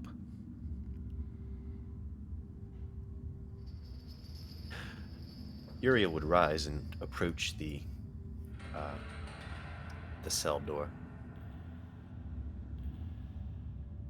Yeah. Colin will sit up from his bed and stand, stretching.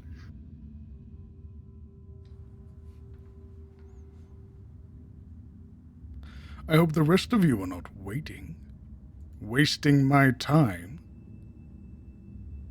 Would step forward after securing her braid real quick. The dream, then nightmare, would that constitute a troubled sleep? You get your long rest. All right.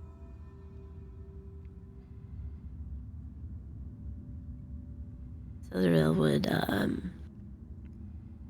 sit up from her slab, and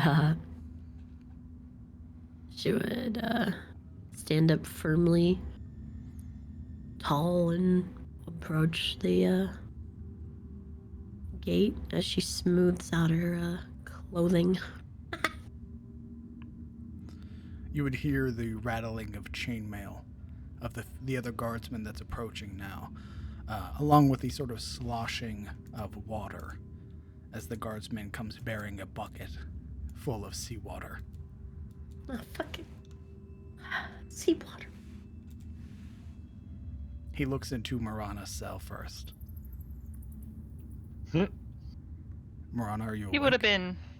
She would have been, upon hearing the footfalls of Lord Hayne and hearing his voice, she would have been, the process of getting up. She's probably just like at the edge of her bed and making things neat and tidy. Okay. Seeing you moving, his attention now moving into Kellen's cell. He's already up. and doing like stretches and stuff. Okay. Lord Haynes called for you. Is he saying that to me? Yeah. Oh. He's saying that to both Morana and you, Kellen, as you guys are not currently at your bars. Oh. Yeah, and he'll straighten up and approach the bars then. Morana takes a moment to flatten, her clothing, making sure everything's dried and neat before heading over. Good. I love those guardsman models. I'm glad that all of you are awake. I hope your rest was good and treated you well.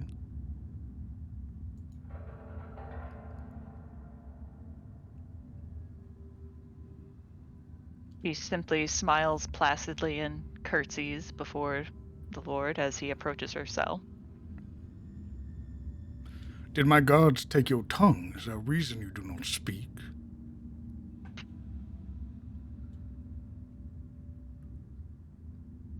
Oh, my lord. It's just so early. My apologies. Slept like a rock. You all have a busy day ahead of you.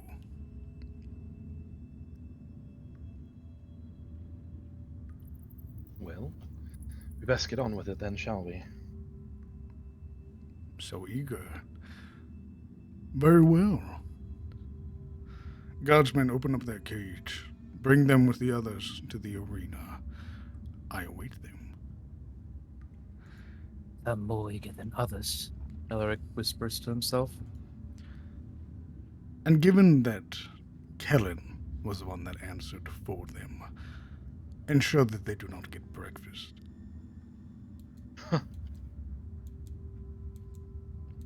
Not very subtle, is it, my lord? He's already walked off. Yeah. The guardsman's now, as another set of chainmail makes itself known, you hear the voice. All right, face away. Wait for the cage to open. When you step out, your backs better be to us.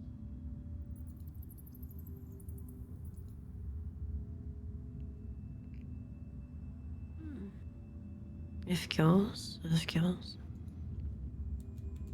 Do all that good stuff. Okay. Your prison cells are opened. The doors sort of grinding and skidding across the stonework as you are allowed out. The guards waiting to see if you obey orders or not.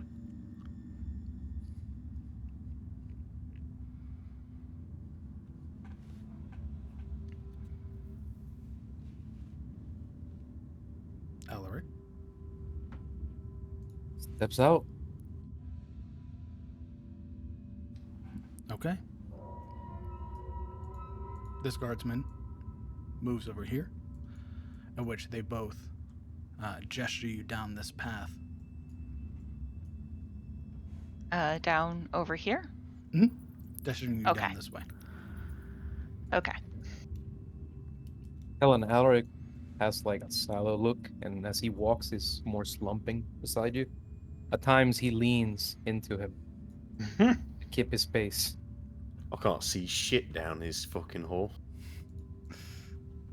That is the problem of being a human, you see. Kind of cringe. Morana seems to be navigating it just fine. Of course. You think darkness is your ally?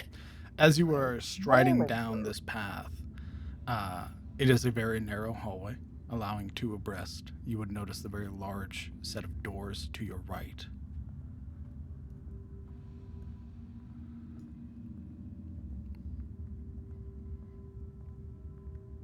I'll go and open the thing. Are we being told to open the doors? Nope. You would hear another voice calling from over this way. Oh, okay.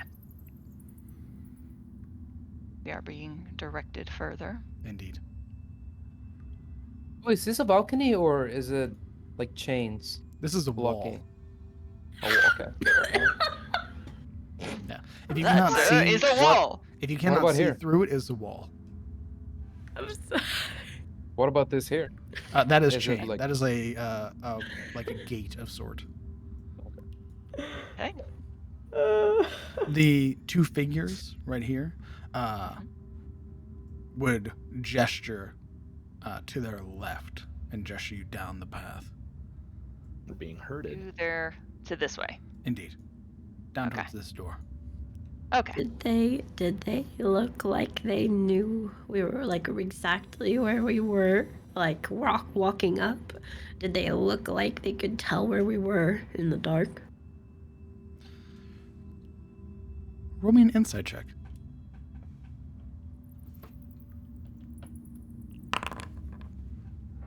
I don't even know where I am in the You are still wiping the bleary-eyed look from your face as you wake up in the morning. You have no idea, I'm afraid. Would a passive insight of 16 get it? Given that that is not your intent, you could generally pick up like the mannerisms and everything like that with insights. If you're looking for something like that, it has to be more direct. You can tell that they're rather like groggy. It's fair to assume they probably just woke up too. Okay. Are these more cells here? And They are. can't really see into them though because it's dark. I'm assuming. I can see into that. You as a human cannot. Well, shit. The other individuals, though, you would see that there are figures currently sleeping. Okay, so there are people in those cells. You are able to open this door and are able to filter out into the long stretching hallway Okay. as we prepare for a map transition. In which case, keep all the tokens together. Indeed, indeed. We like those. I'm currently Ridiculous. adjusting the... A map transition? One of the hundreds I'm pretty sure we'll have. Indeed. I've been doing nothing but making maps for the last 3 weeks. Okay.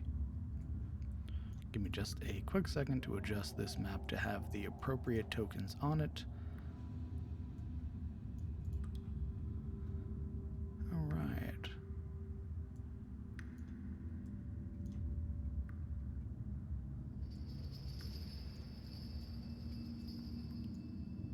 You would hear, as you are walking in, you would hear the sounds of combat already.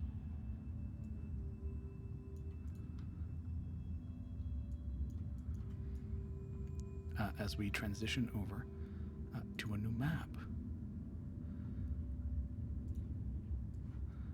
And I grab everybody's tokens and slap them down where they should be.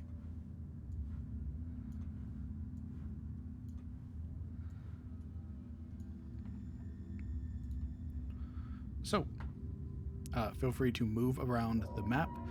The arena is... I don't own any tokens in this scene. That's what I was told. You should. Same. Refresh. Haven't even loaded. Yeah, I haven't loaded in yet. Yeah, I got it, but I'm connected locally, so I'm a slight advantage. I'm refreshing. Yeah. So, Apologies. That's fine. Nothing. Foundry. It'd be Foundry. Refreshing the foundry. Because I can see it in the stream. That's lovely. I see. And boy, I wish I didn't. The air is stale here. The musty scent of decomposition and dried blood permeates the large chamber, originating from the caged arena below. Light flickers as Lord Hayne and several of his men stand atop a raised platform overlooking the arena, standing on what appears to be a series of cells that lead directly into the cage. Other figures, including individuals you've met before, and some you haven't, are present, sat upon the benches flanking either side of the pit. Unlike the rest of the prison, this chamber is humid, causing many of you to begin breaking into a sweat despite only having walked down the descending set of stairs. This is the arena you've been warned about. Lord Haynes stands, his back to the arena, facing you as you enter, a wide, toothy grin. Welcome to my arena. Here, I'm eager to see your skills. Your combat prowess has been told to me. You will ascend the steps to my left. Sit with the other prisoners. You will be called for combat. You will tell me what weapon you desire, and we will go from there. Am I understood? Yes, my lord. Thank you, my lord.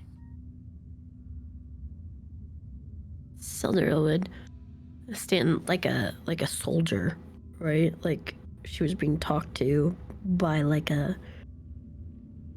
much higher up, like a general, right? Yes, my lord.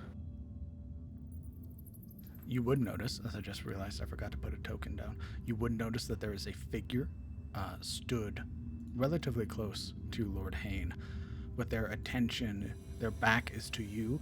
They are currently looking into the arena.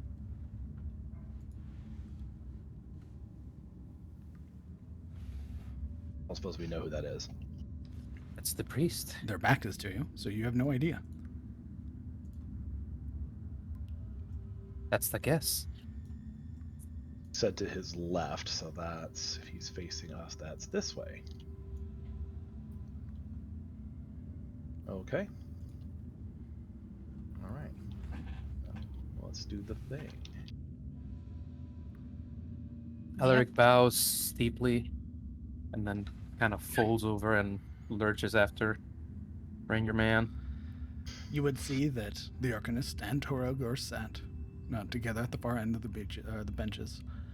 You would see across the way Creighton, the Hound, sat by himself on the other side with the guards.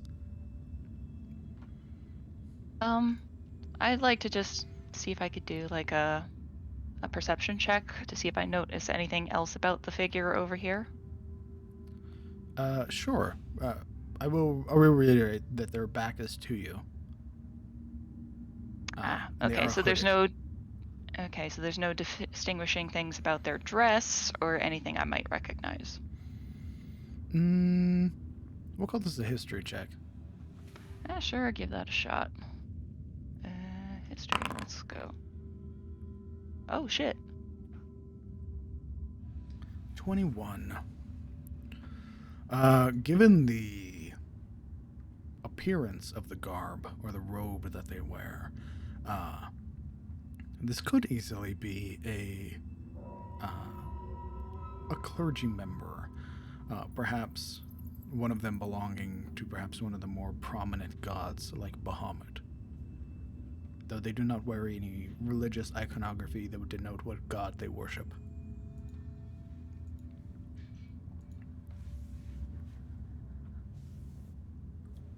Okay, cool. Sabine would place herself in between these two strangers, smiling at them both. They seem deeply perturbed that you come and sit down. Roll me a persuasion check. Most of these people are on edge, so. And Sildoro, what are you doing? She would step, near the stairs here and just take a look at like the full span of it from above before moving down. It is a very wide and long arena. You can see the spatterings of long since dried blood and some remnants of bone that is down here. It's easy to surmise that they keep more than just prisoners down here. Do I notice my friend, my Simon? You do not. Oh no. I guess that's a good thing. They would, You do remember that Simon ran from the fight. He is not much of a fighter. These seem to be more brawny or more impressive prisoners Is Henry and Peter amongst the group? Oh, no. They told you as well that they would not be fighting. Yeah, well, maybe they got lied to. Yeah, they're not here. Does a 16 do anything? 16.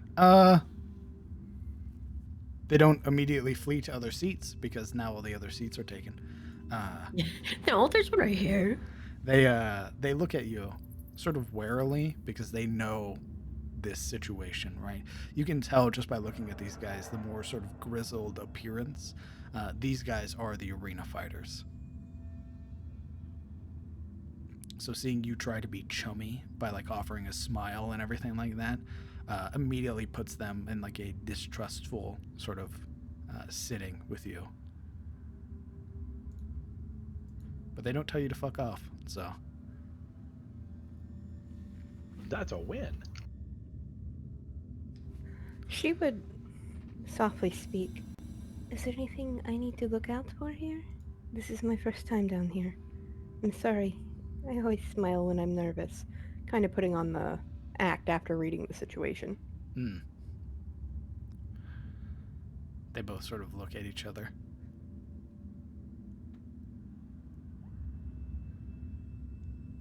Just don't get too cocky. Oh no. My brother used to wrestle me down and pull my hair. There is no arrogance here. Welcome, my favored prisoners. I've heard about your prowess in combat, or I've seen it firsthand for some of you more chosen than others. Here today, you will fight in my arena, and you will face creatures or each other. Victors will be awarded, losers will be sent to the Bastille.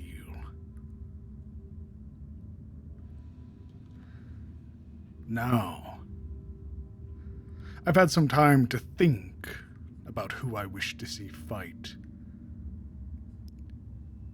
Kellen Aldane, enter the arena. How does one get in there? Is that like steps down or something? Or are you just supposed to like jump in? You would notice that there is a series of doors that would lead you in. Okay, so I gotta go over that way. Indeed. Boop, boop, boop.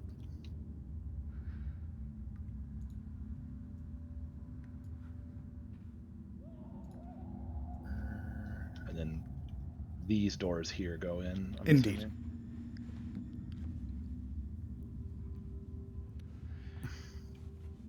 Or I guess doesn't matter where. Doesn't matter. As you step in, you can see the wide grin that spreads across his face. I've been informed of much about you, Kellen Aldane. A member of the Grey Watch, in our very presence. Would Salzador know what that is? You can roll me a history check. I don't know what it is. Will we do that history check again? All of us? If you would like to. Okay. See if lightning strikes twice. Yeah, I got struck. As someone not even from this continent, I won't even try. Jesus Christ. Alaric suddenly fucking. Holy crap! As though it now clicks. Last time I got a critical failure. Everyone's Yeah. pointing at that. Everyone's pointing at Kellen. I know that guy. Yeah, that piece of shit. I know that guy. Sabine, how much time? You didn't spend any time out of Katerina, right? I had one job outside. Okay, so probably not you then. Alaric is a steward to Rofield, and Marana, your parents being very knowledgeable scholars, what have you, you would know about the Grey Watch, both of you. Kellen, if you would like to explain what your order is, layman's terms. The Grey Watch is a kind of paramilitary group-ish. They mostly inhabit the wilds. They move around and hunt down, track, and fight Morlings as often as possible. Generally, they're not like a standing army or anything like that. They are working in small groups, so they'll try to find like Morlings where they gather before they become herds, and like discourage them with hit and run tactics. Go in and at night and sabotage them, poison their food, assassinate their leaders, and try and just generally terrorize them to keep them from attacking towns and villages and everything like that. And if they do, then they show up in small numbers, because there's not, there's not a ton of them, but like 2, 3, 4, maybe 5 at the most will appear at a village under attack, and organize the villagers to defend it before their whole thing is that, like, the lords and ladies of the land will sit there and debate helping people, but the Grey Watch is actually boots on the ground doing it before they, there's no debate. They just are there and they're doing it before they're off to the next thing. Many they probably people have also view them as informing. enemies of the crown. Yeah, they don't particularly proclaim loyalty to the High King, but they don't work against them per se.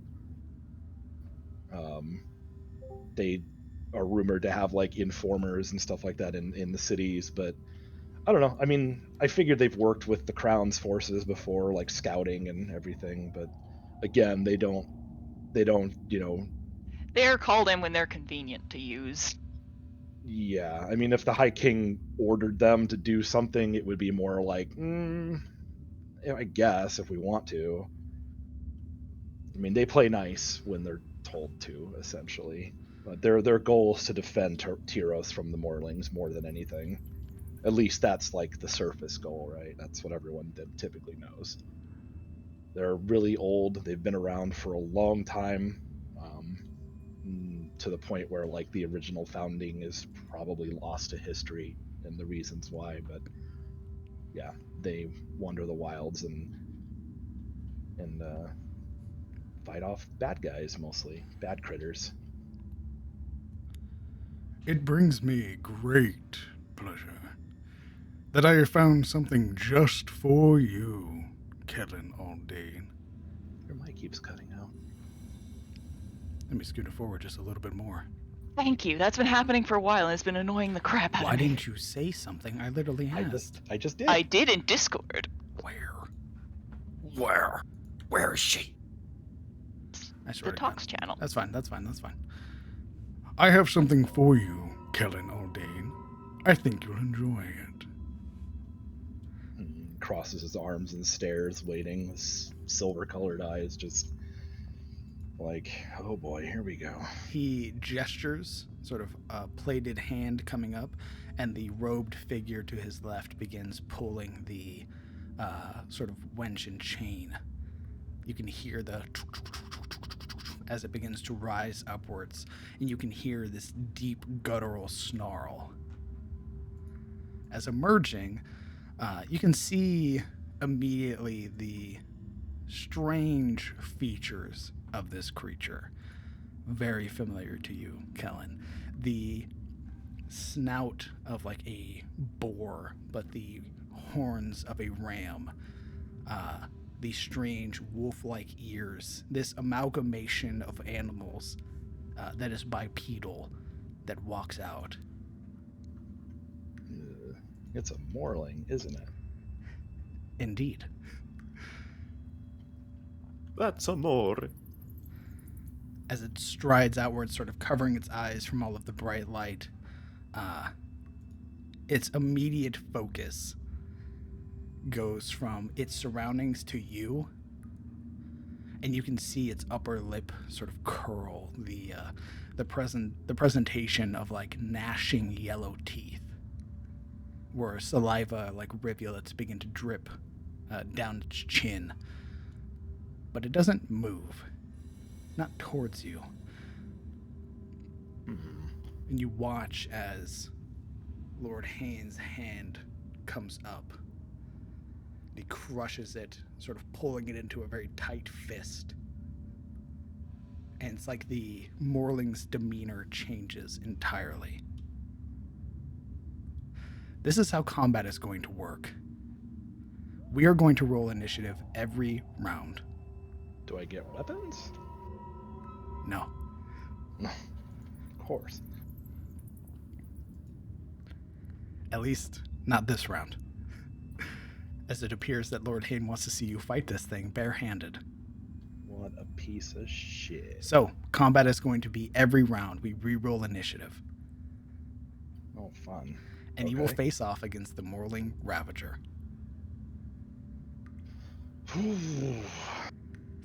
So, question before this all kicks off. Seeing the Morling right off the bat and having my favorite enemy be like these monstrosities and everything, is its behavior already considered to be strange? Because it didn't just like charge at me as soon as it showed up.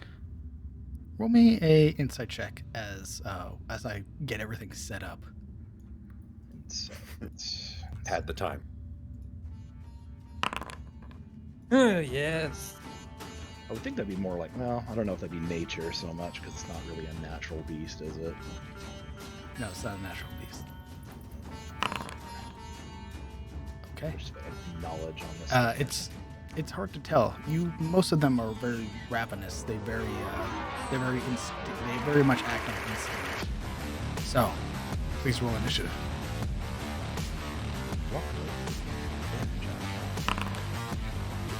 Okay. Kellen Aldane, you go first.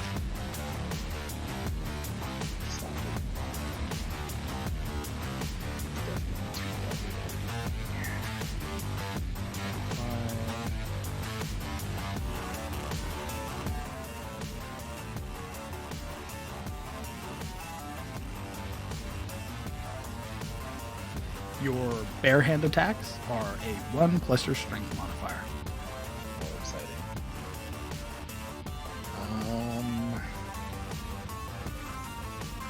What's all this stuff on the ground? Is it like a bone or like a femur I can pick up and use as a club?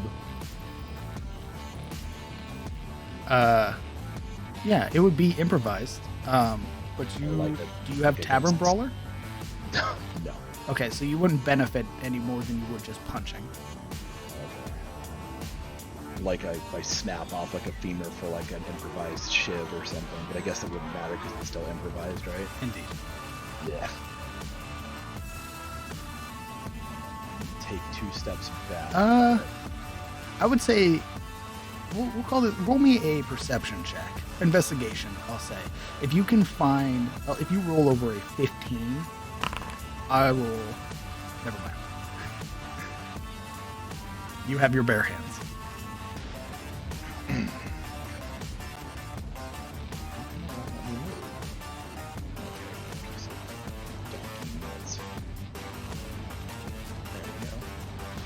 Take 2 steps back and kind of assume like a combat posture.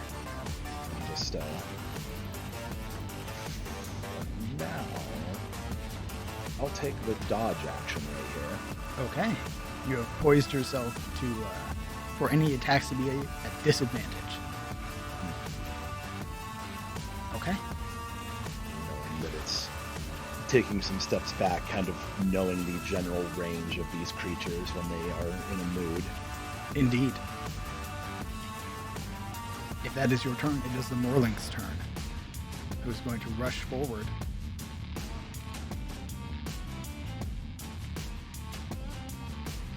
With using its action to dash, getting a total of 60 feet, or sorry, 70 feet, as it has a movement speed of 35. And as it gets up to you, it's going to use its bonus action to bite you, as you would also recognize this creature doesn't have any weapons. As it unleashes a grotesque bite. At disadvantage. At disadvantage, thank you.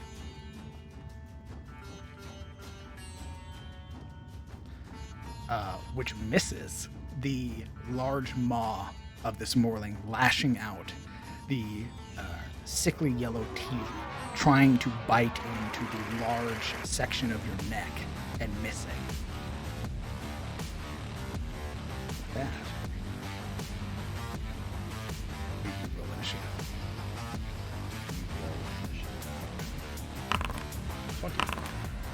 go. So, because I'm not super versed on how this works, are you able to do damage to something if you grapple it, or is it just grapple that you can't do damage to? Nope, you can do damage to things that you have grappled. You stop that creature from moving with the grapple. Yeah, I was thinking of some kind of like tripping it up and like trying to pin it and then choke it out kind of thing, or If you would like to try and knock it prone, it will be contested athletics. tested athletics. Indeed. What about like an acrobatics thing to like slide between it or something? It's not. It's medium sized. It's like humanoid sized. It's not large or anything. But it's like, aren't they like 7 foot tall and stuff like that? Some of the bigger ones are like the I thought warriors and berserkers, but like so this kind of like human sized. yeah, like it's like he's like 6 something. Okay. Yeah. All right. You can do the shove action, which is contested athletics, or you can make a attack, an unarmed attack. Okay. As it tries to bite, he'll lash out with his hand open and his thumb out and try to like claw it right in the throat. Is that Unarmed. indeed? That's strength, not dexterity, right? That would be strength, yes. Still got one hit concentration. Son of a monkey. Just roll the ball. Blech. Not so much. A 9 misses. The swing going wide and sort of scraping against the furred body of this creature. You can feel the like corded muscle underneath as this thing growls. This very guttural noise. That's your turn, unless you're intending on moving. Try and circle around it. Okay. This way, like that. Keeping on the move. I know it's only aesthetic, but Indeed. there it is. The Morling Ravager, this particular type of Morling, is going to use Reckless with its bite. What's that mean? It means that it rolls at advantage, but every attack that is against it is also at advantage. Oh, so it's kind of like a barbarian kind of Indeed. thing. You watch as like it's the sort of corded muscle underneath the fur begins to tense, and you can see where the eyes become more frenzied. You can watch as more saliva begins to pool around the edges of their mouth as it begins to froth as they lash out. I think you need to turn up the gain on your mic just because it cuts out like when you stop talking or start talking. No, don't touch the gain. Not the gain, but the when you Just do turn down your attenuation again, or turn down your threshold. Well, there's also the millisecond cutoff that you can adjust in. That's Discord. attenuation. Okay, so I do. It's know just called- his new microphone. Up or down? Yeah. So attenuation would go down just a little bit, but make sure that it's above threshold. So if you put it, if you push it down, and it goes below threshold on your gate, you need to turn down threshold as well, just ever so slightly. Yeah, I'm not trying to nitpick. I just want everyone to be able to hear your lovely voice. So my attenuation's at 15. My threshold is at minus 30.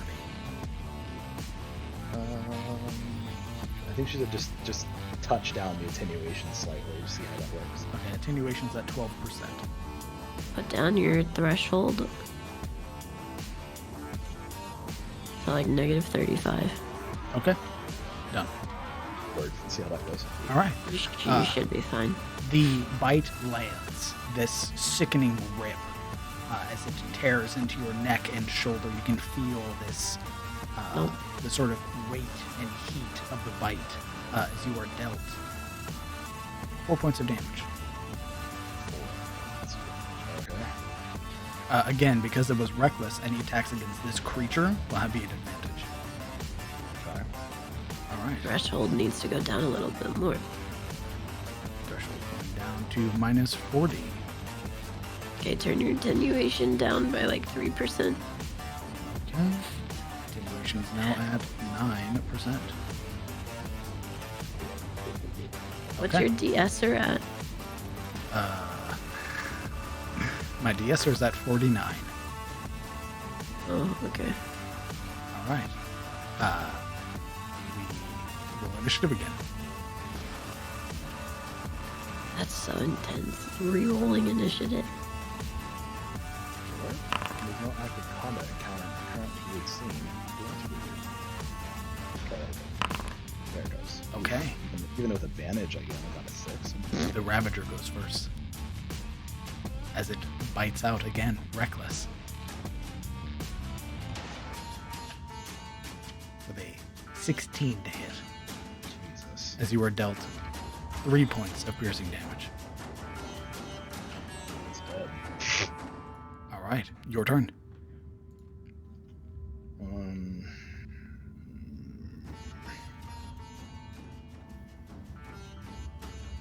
I guess I get advantage, so I'll try You do? to hit it again. Hold on, though. Let me make sure I've got. If you would like, I will let you roll an investigation again to try and find a sharpened femur. Sharpen something. Indeed. If you find, I'll say if you roll a 15 or higher, you find a makeshift femur that'll let you roll effectively like a dagger, which will use your dexterity instead of your strength.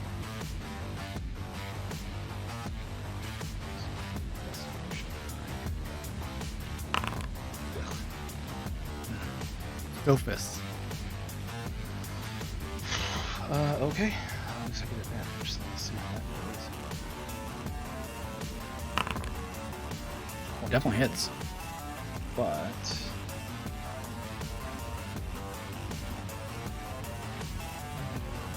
okay, so plus with the favored enemy, it does additional 2 damage. So So -4.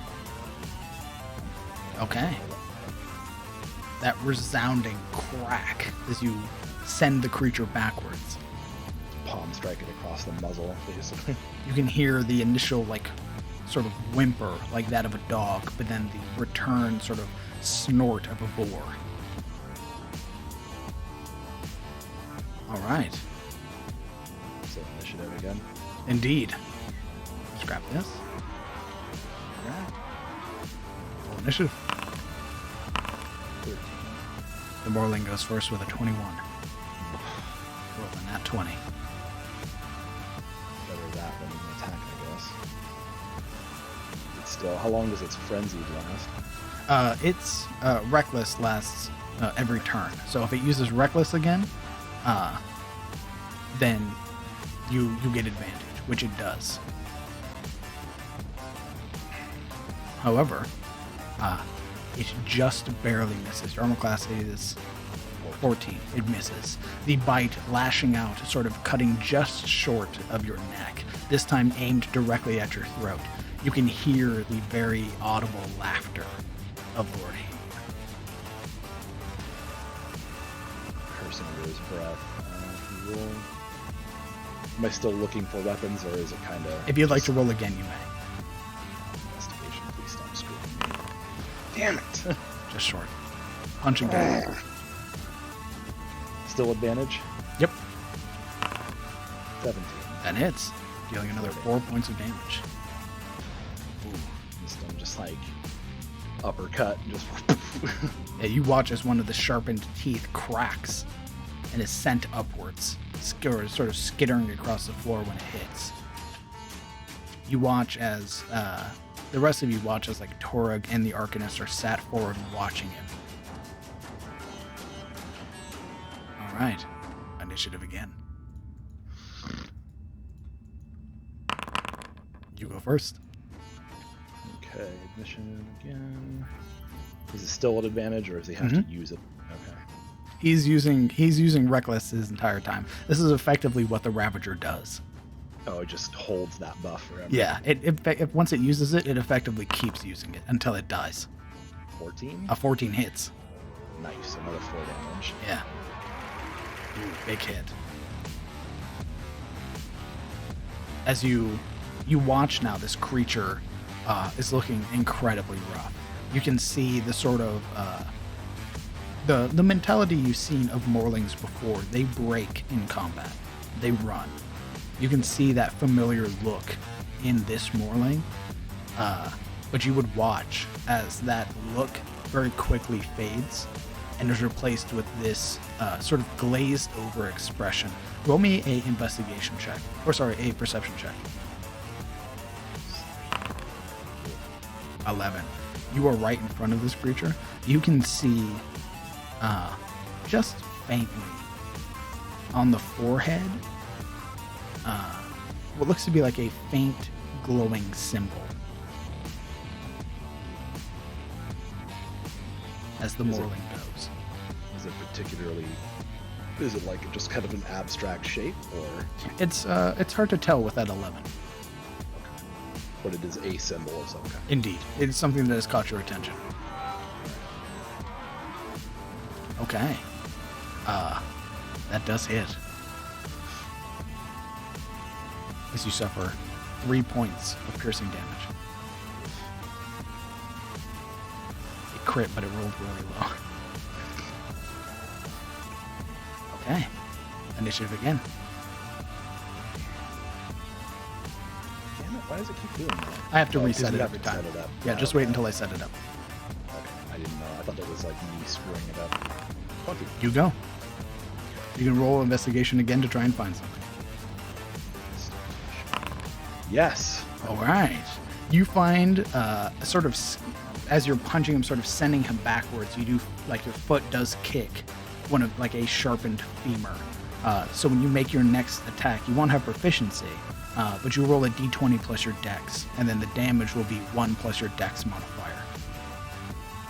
And he is reckless. Okay, so I roll... Hold on. Okay, so just do 1d20.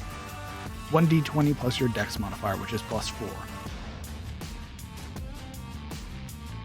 But then I do it twice because of... Indeed.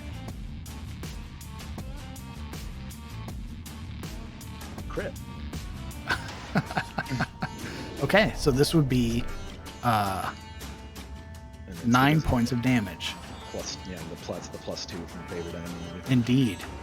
So, That is more than enough. so How do you end this Morling Ravager? So after the after its bite, which is almost enough for him, he steps back and tries to knee it for like a cow kick it backwards, just enough to kick up the femur.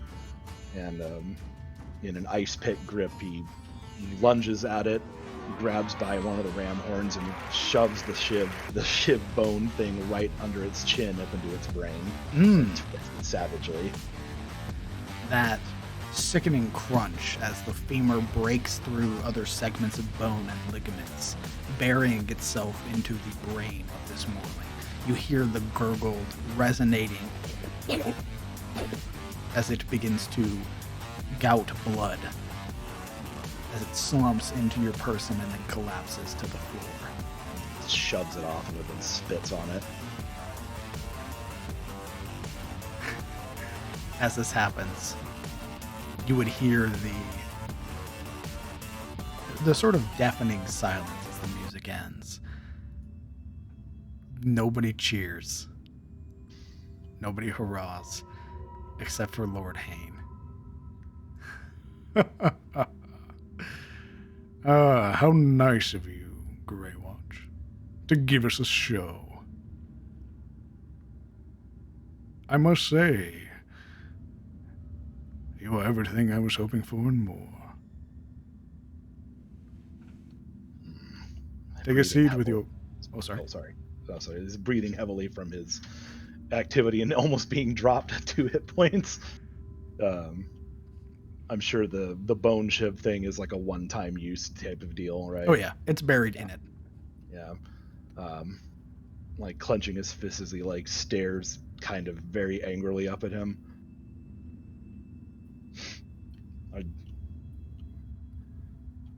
Since when does a lord control and consort with Morlings?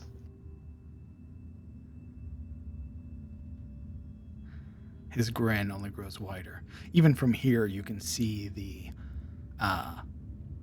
sharpened canines of Lord Hayne.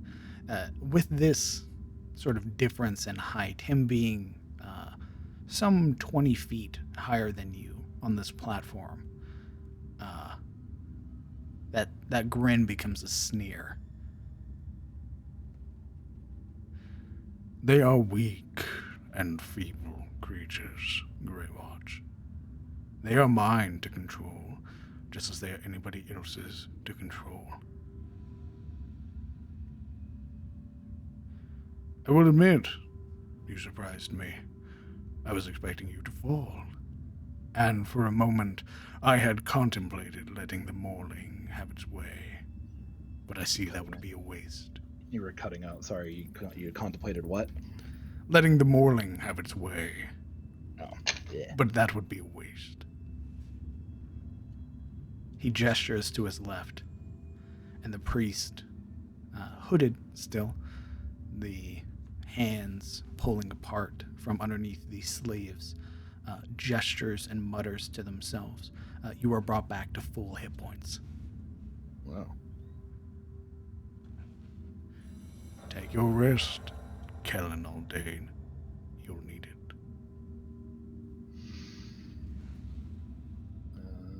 Do I just add the hit points back? Indeed. Just let yourself back to your hit point maximum. There we go. And then basically go back to the benches, right? Indeed.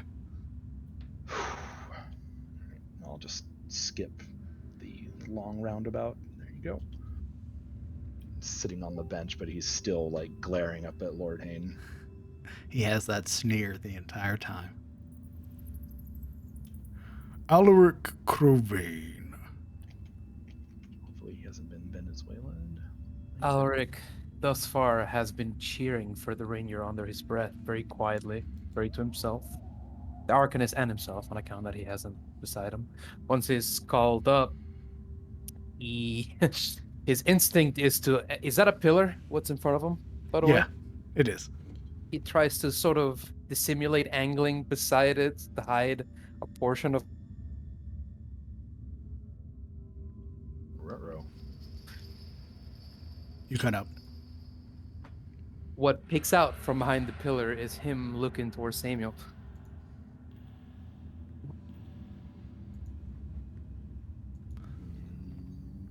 Did I cut out again? Yes. Kinda, yeah. Okay. Yeah, he stands up.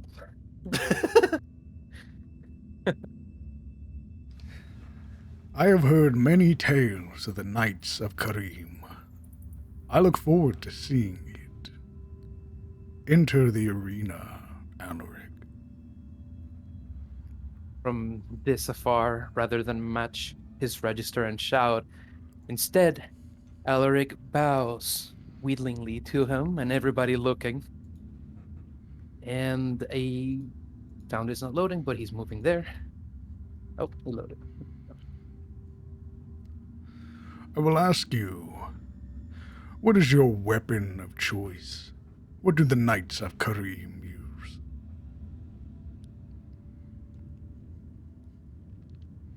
He calmly walks into the arena and answers only as he's at the center, looking up to him from below.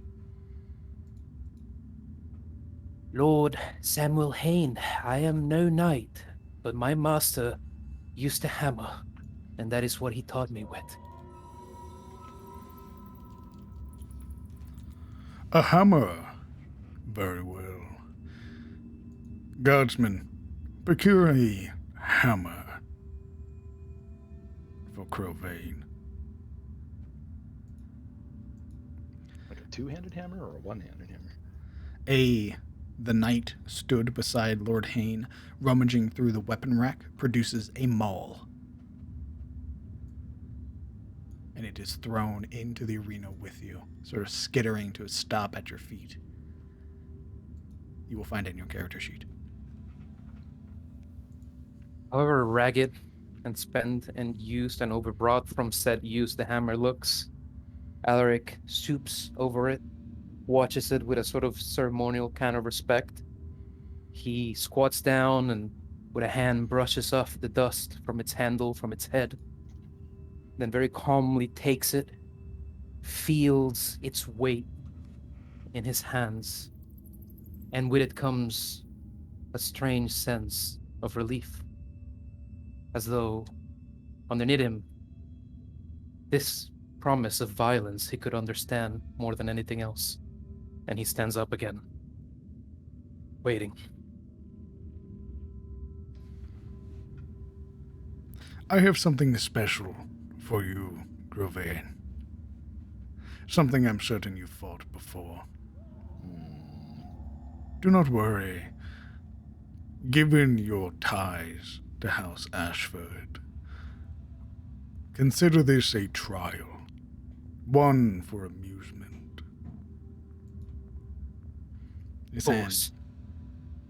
His hand gestures, and the priest begins opening the cage, in which you would hear what sounds like clicking. Oh, fuck. Scurrying out is a rather monstrous-sized crab. What? Upon sighting the crab, Alaric's shoulders slump, and his left hand that holds the neck of the hammer just beneath the end sort of lets it go, and it slumps to the ground as though the fight has been already lost in his head, just looking at it. This thing is monstrous. The claw, its main pincher, is the size of your torso. Of course. You watch as its claws sort of rapidly snap open and closed as Lord Hayne chuckles. I found it lurking in one of the cages of the Bastille. You will fight it, and you will get rid of it for me.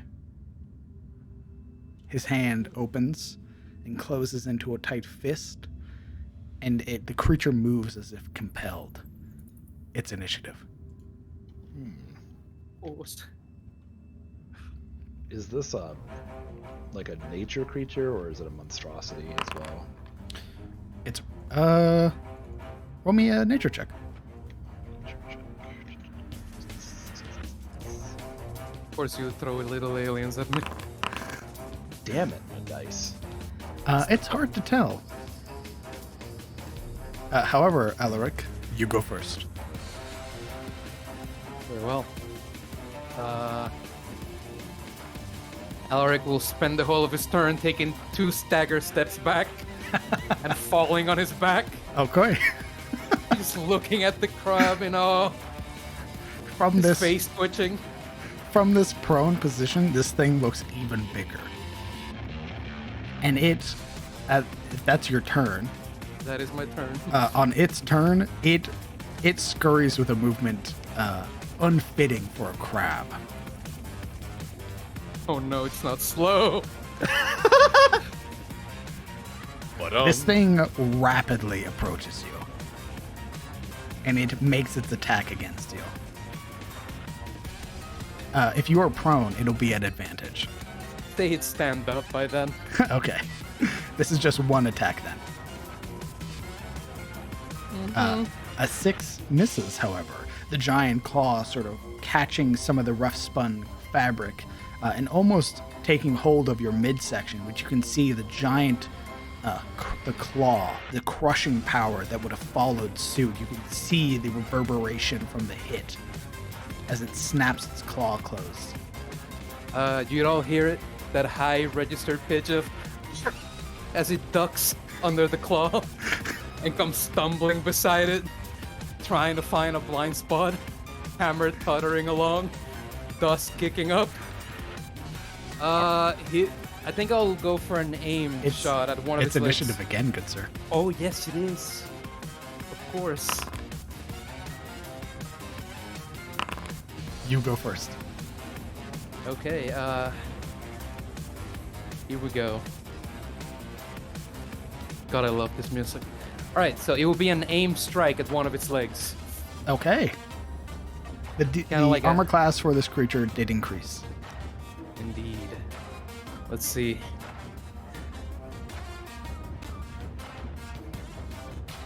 That hits.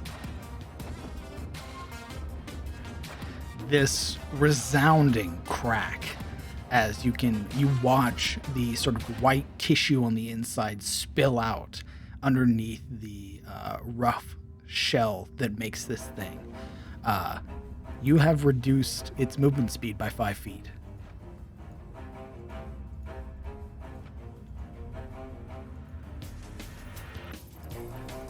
Let's watch him reduce me by a head. All right, that's your turn. Yeah, I think with the strike sweeping as it was, Alaric would keep trying to turn around it. Okay. Circumvent its front as much as it can. On its turn, it tries to sort of follow, sort of lagging behind on one leg, but it still has 7 good ones as it lashes out towards you. Missing again. Your fear, this sort of worry is sort of working in your favor as the giant claw comes forward towards your leg, in which you pull it free just in time before you watch it like snap shut violently. There is another high-pitched scream as once again Alaric stumbles out of a miracle out of its way. Initiative again. Indeed. Callum will call out like, between the eye stalks. Daze You it. go. Alaric commits himself entirely to the ranger's advice as he sees him shouting from the rafters. Okay. Seeing an opening over the claw, this is going to be another aim shot. He's going to surge under it and with the backswing of the hammer, aim for its face. All right.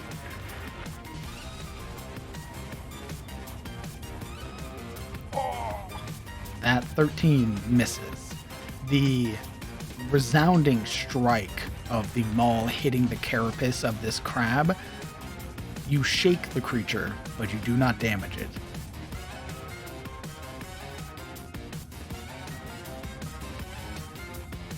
All right.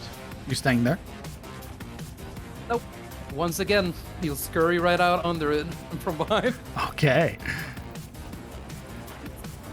You watch as bubbles begin to form along its mouth. And you can see where the same bubbles are forming along the wound that you have caused it. It's going to roll at advantage as it has become enraged. Oh no. All right. It hits, dealing 3 points of damage. Your midsection caught. You are grappled by this thing. I am.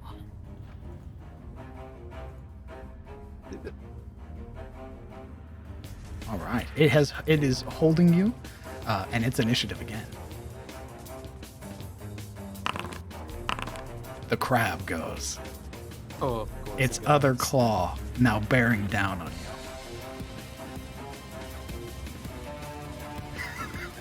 But this thing cannot hit even when you're grappled. You are far too squirmy for the crab. The way I will describe Alaric defending himself is he lifts the maul in panic and wedges it between its claws to not let it purchase and close. And instead, he will aim a punch at its face. Okay. Roll me an unarmed strike.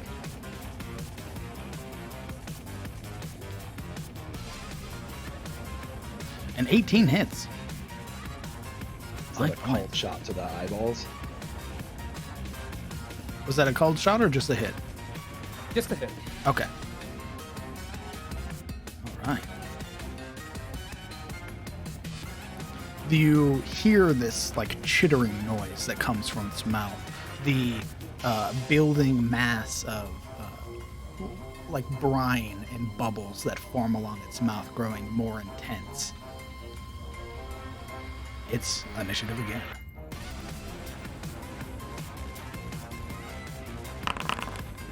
The crab goes.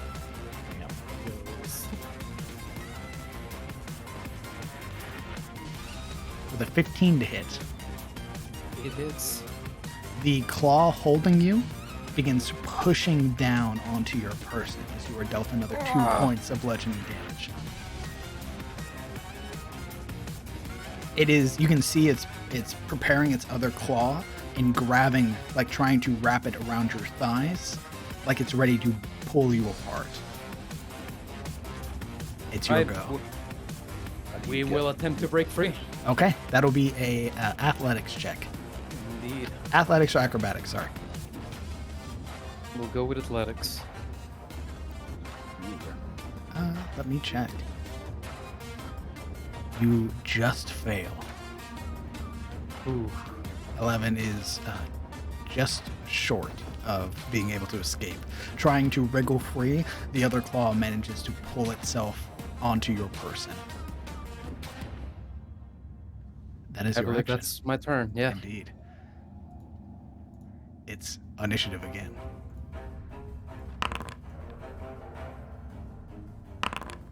You go. Okay, this time, seeing that he cannot defeat the clampers, he will double down on the hammer and aim for the joint itself of the limb. Okay, called shot. Let's see it. Indeed. A 12 just misses, I'm afraid. Your strike coming down, but the large figure that is holding you has pulled sort of the limbs inwards, and you bounce the maul off of the top of its carapace. If it's enraged, is it kind of like the Morling where he gets advantage against it? Oh, the enraged was just for its one attack. It doesn't have reckless.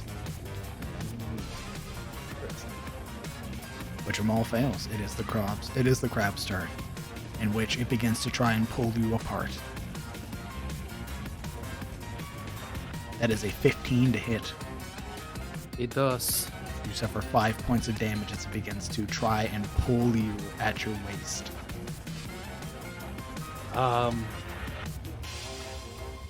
Initiative again, yeah? Initiative again. Indeed. You go. Okay, in the desperation to try to break free, to hit the joint of the arm, seeing it fail twice, Alaric just screams at the top of his lungs in pure fury. Chest swelling out, he stretches out his arm as he can beneath this tightening hold, and he'll aim squarely for the hole of the crab with the hammer. Okay. Let's see it. That hits. Damn, that's a lot of damage. How do you want to end this crab? Okay. Kind of like an earthquake, like tectonic plates parting and shifting. As the maul hits the hole, it cracks into many adverse little squares and shapes and breaks open, revealing its meat below. And then Alaric strikes him again, and then its limbs go limp. He's freed, and Alaric strikes him again, and again, and again, until it's put mush. Okay. The resounding crack and thud of the maul that hits the beast, that hits the stonework beneath, until it is nothing more than mush and broken carapace. Alaric Rovane, you are victorious against the giant crab. You see the amused expression on Lord Haynes' face. Well done, Grovane. You performed admirably, better than I had hoped. When you leave, set your weapon aside. You will have use for it later. Sorry, what did you say? Would he leave the weapon aside? When you leave, set the weapon aside. Yeah. He stands up from the ground entirely, as though before he was sort of stooped forward between the swings. Sorry. He looks bowed, but not broken, bleeding all over, and wounded enough and haggard enough that this time he doesn't answer Hayne. There's no defiance in him. He looks hurt, and as he limps out of the arena, looks more like a beaten dog than a victor. He leaves the hammer behind. There is a So- nod of approval as the priest, before you leave the arena, sort of gestures outwards. You are restored to full health. This washing light, this healing, its comfort, is it anything he know? It from is the not past? comfortable at all. It isn't. It is a very intense heat that radiates from your core outwards, and it is very oppressive, like a Well, so weight it's- bearing down on your shoulders. There's no familiarity behind it, no, nothing like that. Indeed. His attention lingers on the arena for a moment. 2 for 2. The party is currently in the lead. He muses for a moment, looking between all of you. Yuria Zairi.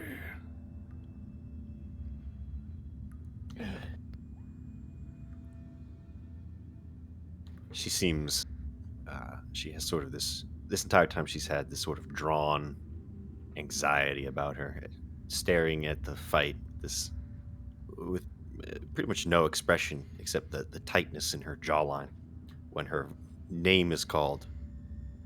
Far from the attempt at smooth talking, she seems very scared at this point. She rises and obediently enters the arena, gripping one of her wrists to stop it from shaking. Sildaril de Catarina. Sabine Lillian Rosaire. Marana Lamordia. Enter the arena. Oh no. Sildaril would raise her eyebrow as she looks up at Lordaine.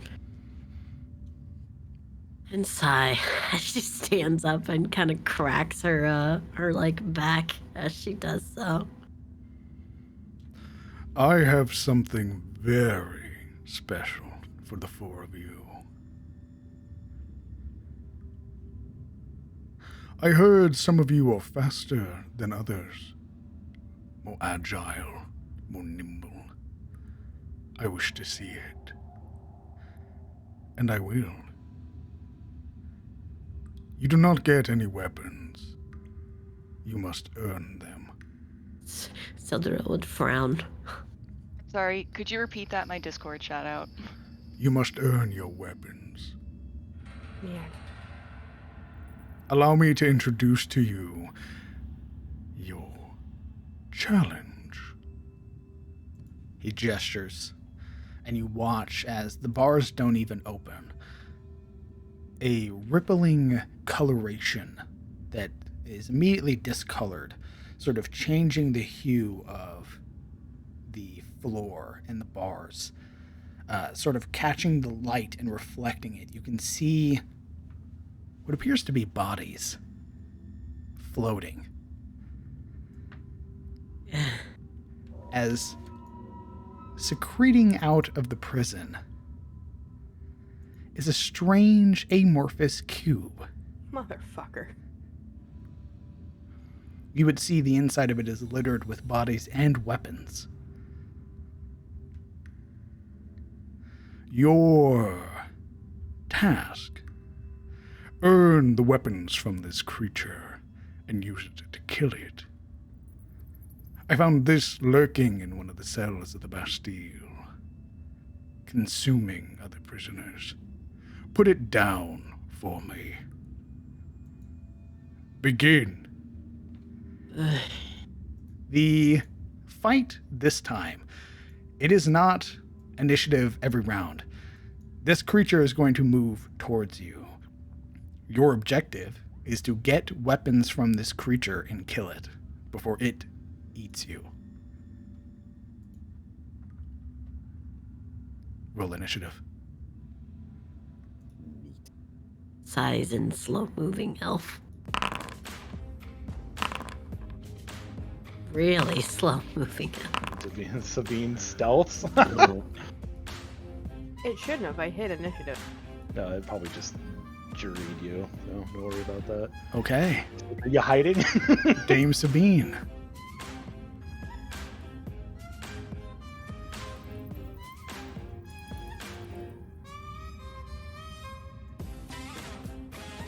I'm going to look to the other two. Spread out.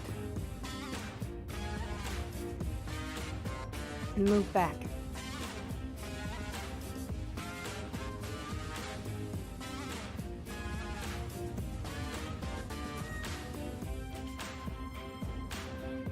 That's your turn. Yes. Marana. I'm going to take dodge. The dodge action. Understood.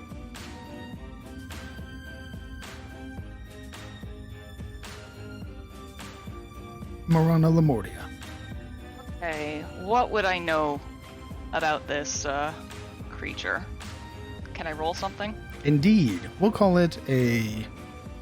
Let me check your skills real quick. What's applicable? Roll me a history check. Advantage or no?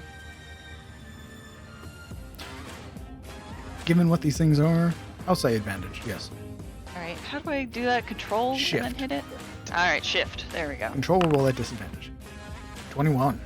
What are you attempting to discern from this beast? Basically, essentially,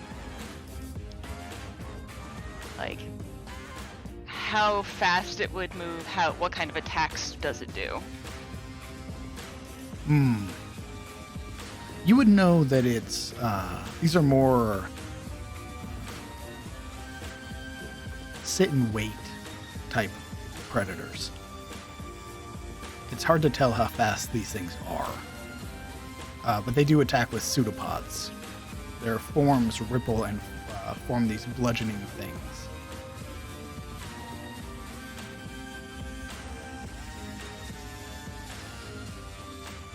Okay, so knowing that and kind of following Sabine's... Actually, one more question. How far up off the ground, how big is this lip? It's about 10 feet. Okay, just 10 feet up, 10 feet down. Sorry, Okay. 5 feet. 5 feet, oh, it's not very long. Okay. Indeed. It's a ledge. Okay, so following Sabine's lead, she's going to back up and say, I know it doesn't look like it, but those things can sprout pseudopods. They can attack from a distance. Thank you. Okay. That's where you're staying? Yep. All right. Yuria. I noticed on the tile set there's bones littering the place. Are Indeed. those- is there any sharpened bone just nearby? Roll me an investigation.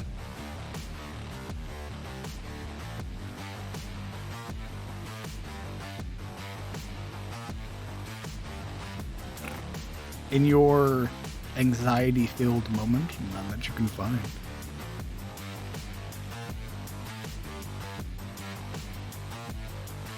At the behest of Sabine and the general fear of seeing this entity approach, she will retreat.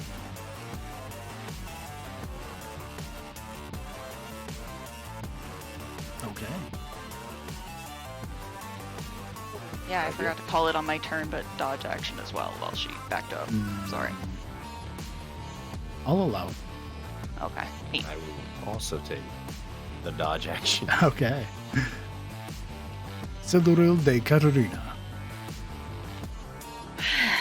Okay, let's see. What is on the ground? Are you attempting to look for a sharpened bone of some sort? No, something big I can throw. There's roll me an investigation. There's mostly just bone. Big bone. Big boy. Sure. You find the pelvis bone. Nice. Flinging crotches. Let's go. I'm gonna pick up the pelvis bone, and you know how there's kind of the, like, you know, the top part with like that circle at the bottom. Mm-hmm. She kind of thumbs the hole, right, and like holds it like a boomerang. Okay. This is an improvised weapon, so you do not get proficiency on your attack roll. That's fine. Dexterity is 16. I would say, given your current range, if you're going to throw it, it will be at disadvantage. If you were to get a little bit I closer. will be holding it. Oh, okay. You are holding a pelvis. Yeah. Bad. Are you staying there? She will kind of hoist it back like a discus, and I will. Are you readying an action? She's gonna ready to. If you'd let me fucking talk, I know that I'm dying here, but it's my turn.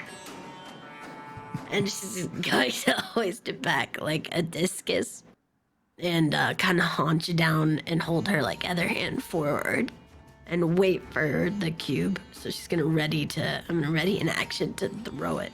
Okay. So sort of poised and ready for it to get closer. Yeah. Understood. I like it. This orb, this cube, this gelatinous cube sort of wriggles and writhes as it begins to make its way forward. And as it is, you watch as it's sort of cleaning the floor, sort of pulling things from the floor into its body. Good bean. Marana, actually, I need all four of you to roll me a dexterity saving throw, please. You watch as this thing sort of ripples violently, and the large center of it shoots outwards this spray, this globule, towards one of you. Towards two of you. Yuria and Sabine, this thick caustic substance slams into your knees or ankles, your feet, and sort of seals you to the floor. Your movement speed is 0. You also take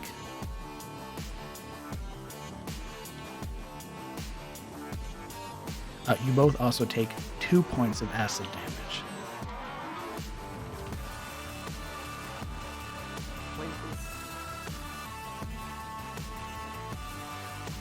Seeing as both of you are marked, the ooze is now making its way towards you.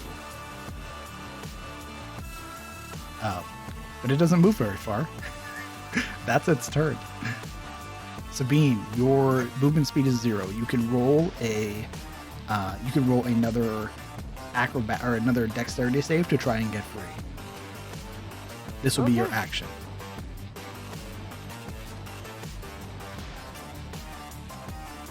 A 5 does not do it. You are sealed to the floor. Marana. Okay.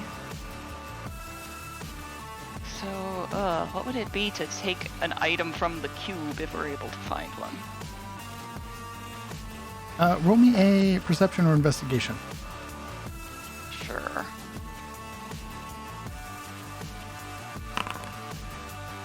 Nope.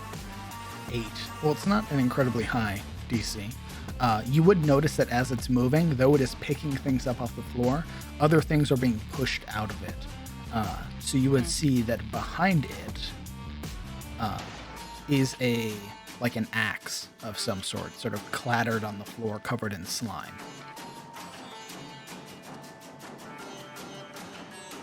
Okay.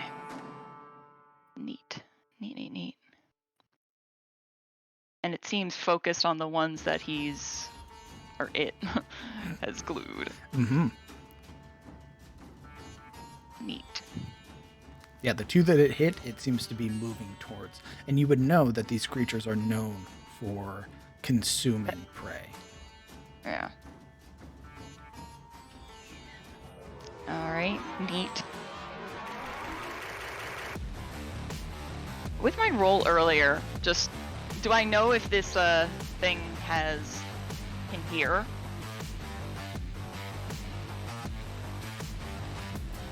High or low? High. Let's do it.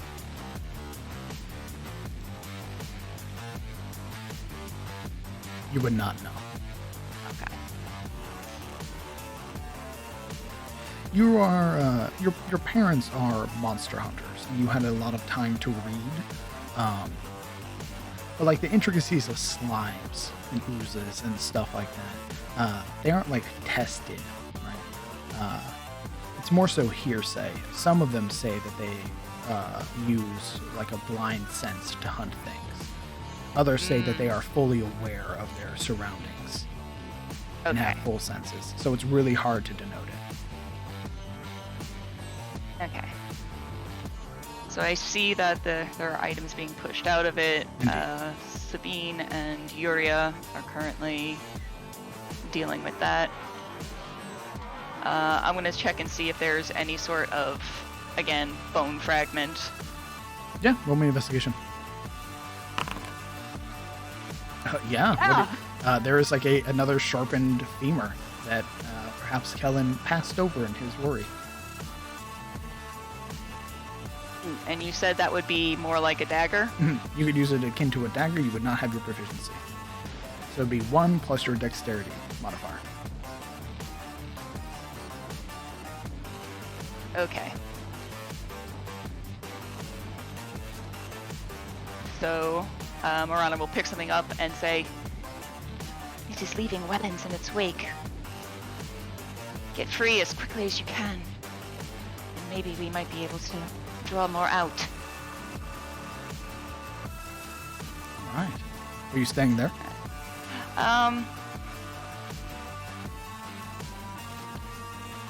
I'm gonna cautiously, because I'm not sure if it's so intent on the other two yet.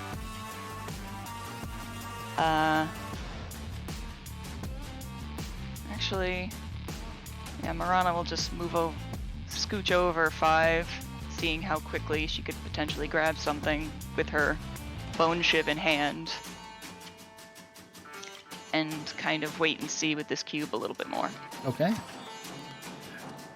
Miss Zari, if you would like to escape the sludge prison, please roll me another dexterity saving throw. I would like to escape the sludge. I love these rules. You do not. You are bound to place. Your movement speed is 0. That is your action. This thing is getting closer. Neat. Silduril de Carina. You are poised and ready. Yes, I am. Let's see. Okay. I would say if you wanted to hit it, you would probably have to move forward 10 feet. So that way it's not at disadvantage.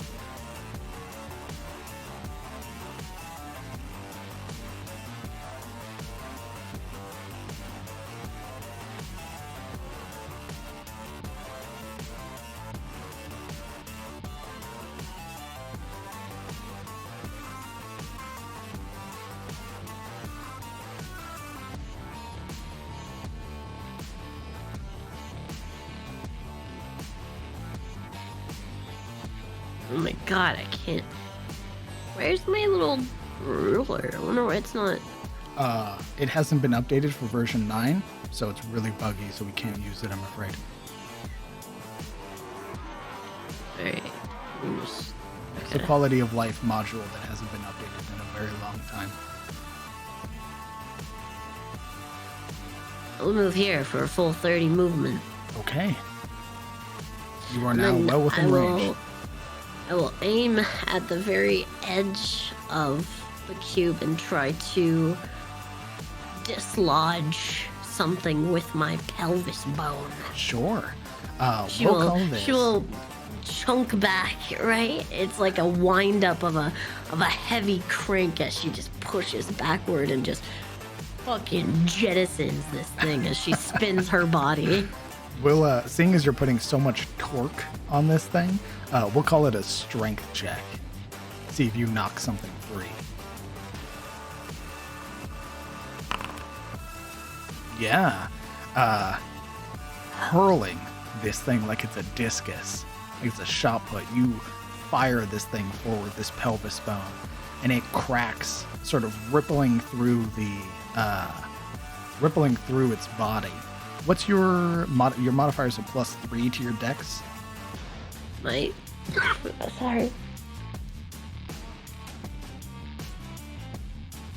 Take your time.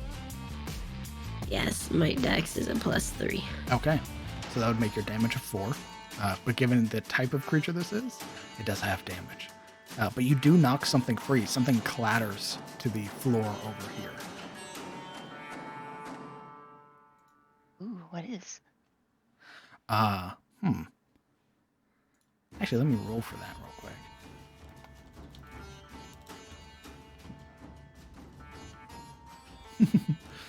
You watch as a like a short sword falls right here. Nice. All right. That was your movement, your action. Are you doing anything else to do?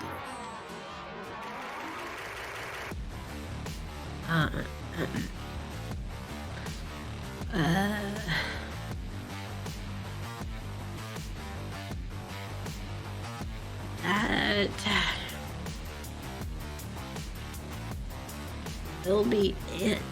Okay. Okay, what happened to my pelvis? It's in there. Fuck. Okay. Yeah, it's in there. You lodged a weapon free, but it's in there.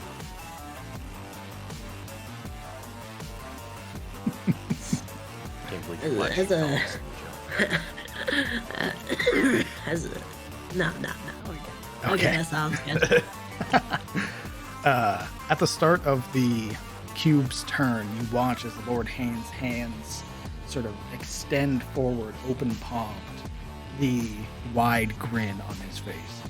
Let's make this interesting.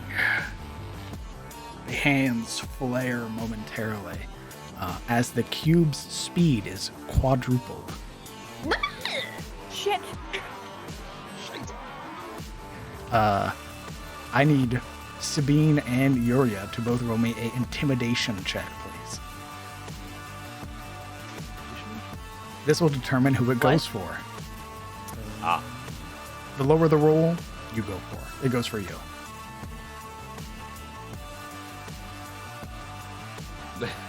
Yuria. Fair enough. Super far away. You watch as this thing, this sickening, as it slides across the floor towards you. Its speed is quadrupled. As it comes within range, I need you to make me another dexterity saving throw, please. All right.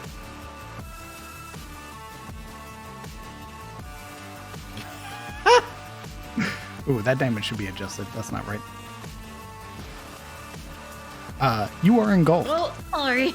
There's this horrified shriek and then immediately I cut was off. trying to and she draw a enters short the sword. fucking gel. You Oh. are immediately consumed. Delightful. That's bad. This shouldn't be the way it is. Okay, so 1d6 and 2d4.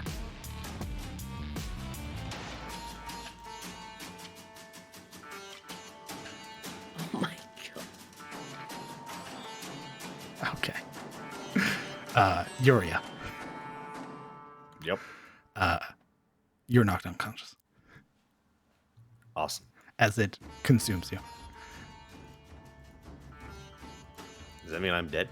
No. You will, if you stay in there, you will start taking death saving throw failures. Neat. All right. Sabine, roll me another dexterity saving throw, please.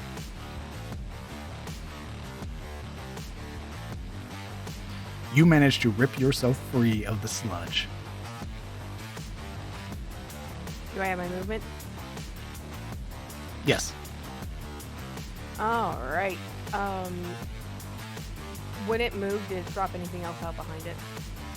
It did. As it moved as fast as it did, there are 4 other weapons on the floor. Is there anything rapier looking? Roll me high or low. Let's go low. Indeed, there is. Right here. Where? Yeah, can we get like marks for where weapons are? Sure. Because I have right here is the short sword. And there was like an axe. There was like an axe back there. Yeah. Neat. Thanks.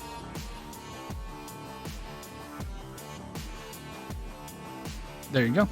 Those squares are markers for weapons. Standing in the square beside it, can I get it? Let's see. It is half of your movement to pick a weapon up off the floor. What? For the disarmed? We talked about this before. Picking up a weapon was a free action. On that. Changing your weapons, but if you are... I could have swore we talked about this during session 0. Hold on, let me check this. That was so long ago, man.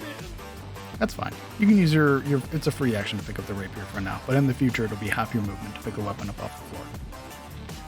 Okay.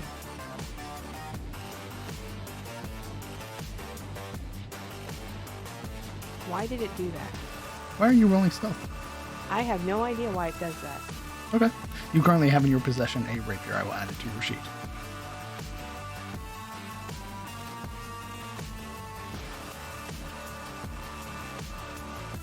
There you go. Thank you. That is your turn. This is your action to escape and your movement to move. I don't see the rapier. Hold on. You will have to equip it. It's in your inventory. Marana. Okay. Neat. So first thing I'm gonna do is I'm gonna yeet the bone dagger at the thing. Okay. Roll me a d20 plus your dexterity modifier.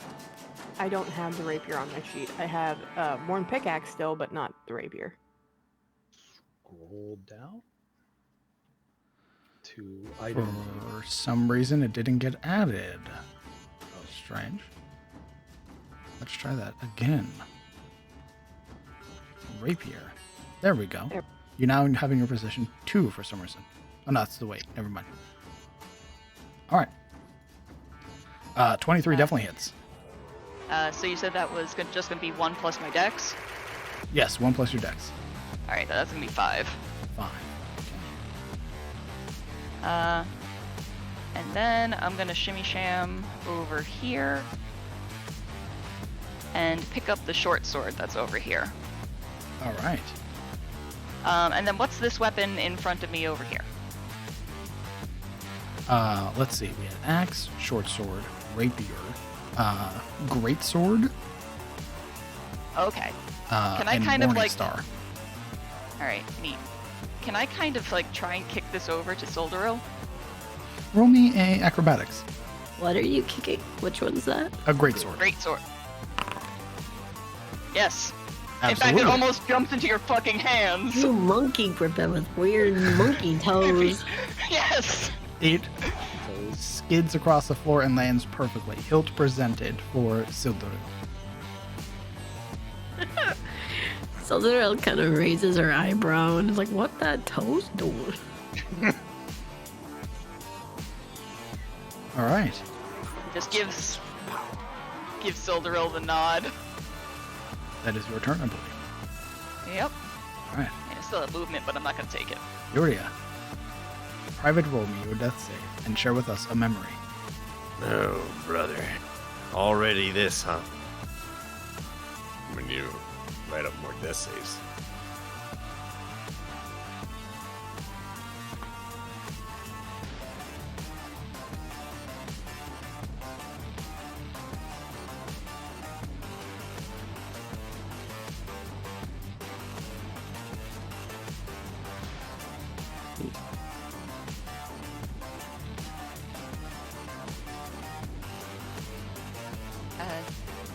just FYI, remember you're supposed to pray to roll them for next time. Ah, shit, you're right. That's okay. Yeah, dumbass.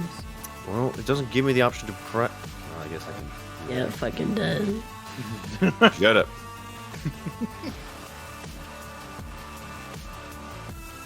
Damn. And what is your memory?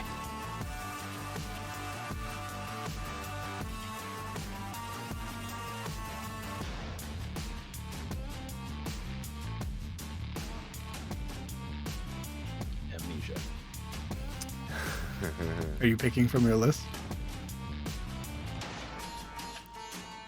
Roll a dice. There it is. I had to find it.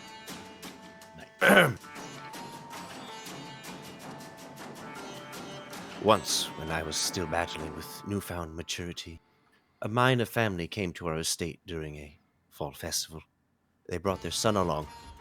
He was handsome and had a natural charm barely found in most his age. The adults thought him nice enough, but to me he seemed dangerous. I sensed an arrogance and a greed under his charming smirk, and I was already wary of him when he caught me alone in the garden. That is it. All right. Silveril de Catarina. Tell the real pick up this big ass sword, Katarina. Let's see it. Let me add a greatsword to your sheet. Yes, no way, honey. What did I do? Oh, and did I also get the short sword in mine? Did you pick up the greatsword or the short sword? Yeah. Sorry, I thought you just kicked the sword. Oh, I picked one up and then kicked the other thing. Well, it's more important to get a weapon in Silveril's hands. We'll say on your turn you pick it up. Okay. Silveril, On you my have next your turn. greatsword. Yes. Silveril will pick it up like it's a baton. Something beautiful and shining as an extension of her own arm.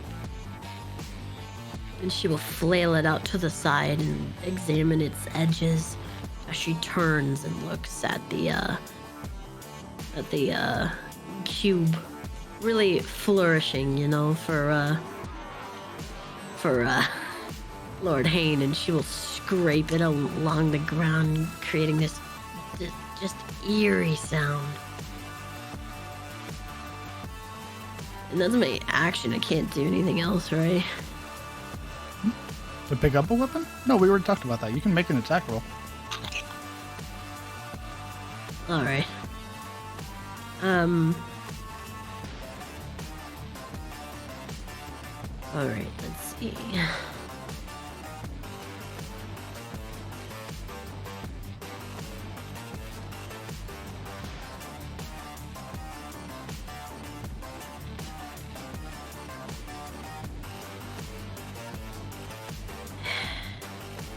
I will make an attempt to come. For some reason, I feel like it can't move diagonally. I know that that's stupid, but I feel like it can't. What? Wait, what? I don't know, like the movement of it. I feel like it can't go diagonally, and I don't know why. My brain's dumb. Anyway, Plague smooth brain. I mean, that could be what Silveril thinks, right? Maybe Silveril's never faced a cube, an ooze before. She's never has. So she's probably like, this thing can't move. Fit. Silveril's very geometric, only straight lines, 90-degree angles. It moves onto the X and Y axis. It doesn't move on the Z axis. There's no Z axis. There's no, this is nonsense. She looks down. She realizes the floor is a grid. Wait a minute. Oh, shit! She will come here and posture the sword to. How long is this sword? A great sword? Probably like 5-6 feet, something like that. It's big. Yeah. Taller than she is. Nice. Go for it. Yeah, it's bigger than you. When you're 5'4". What, and the floor is just, does it look like it could have any kind of leverage if I were to stab the sword into the ground? What are you trying to do? I'm just answering me. It's Please a don't stab me. question. Would you gain leverage? What? Are you trying to flip the cube? No. Dope as fuck though. I think she's probably using it as like an anchor to try to reach in and pull what's her nuts out. Well, are you trying to pull Yuria out? That's the idea. Okay. But yeah, I think she was trying to stab it into the ground to anchor herself. For 'Cause I don't flavor, wanna be pulled in. sure. Yeah, for flavor, you could stab it into the ground. It is a athletics check to pull Yuria free. Yeah, so she will anchor it down in one of these cracks of this broken and open area, and she will look back at Lord Hayne, you know, really addressing the crowd like a gladiator would in like an arena. Which is something that they would have had, you know, in Katerina, is a display, you know, gladiatorial arena for people to perform when they're fighting. And so she would have done the same. And it would have been a savage stab to the ground, as she just would reach in, you know, best she could to kind of try to grip at this little fucking annoying ass Woman. woman, yeah. Damn. What the fuck? Sorry. Sorry. An 11 is not enough. Fuck. You plunge your arm in, and as you do, the insides of this creature are displaced. Things start moving around like you displaced water. So Yuria's body gets sucked further in, the sort of sound as it gets pulled further in. You almost get pulled in if you didn't roll above a 10.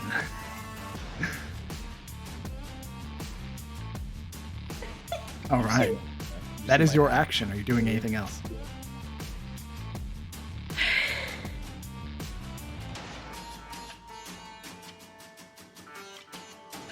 That would be it.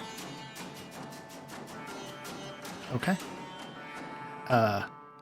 Those of you in the railings, or those of you in the crowd, would see Lord Hayne, hands extended out, sort of holding that glow, that sinister grin that's on his face as everything's unfurling. But you would see the hooded figure beside him sort of lean to the side and his attention shift to look at the figure. It's obvious that a silent conversation is happening. And you can see the sort of derisive snort that comes from Lord Hayne as his hands drop. Very well. He gestures forward. Yuria, roll me a Constitution saving throw. Oh boy.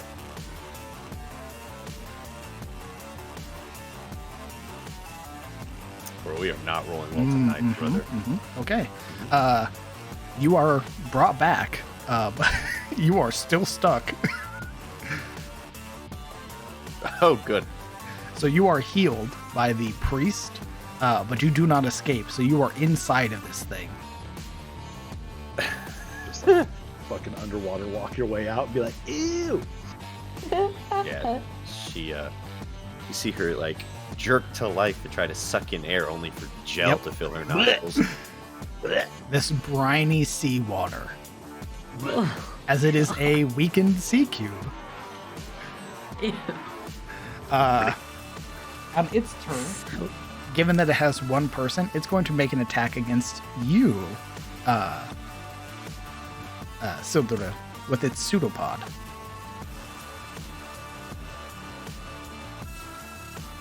With a 5, it misses.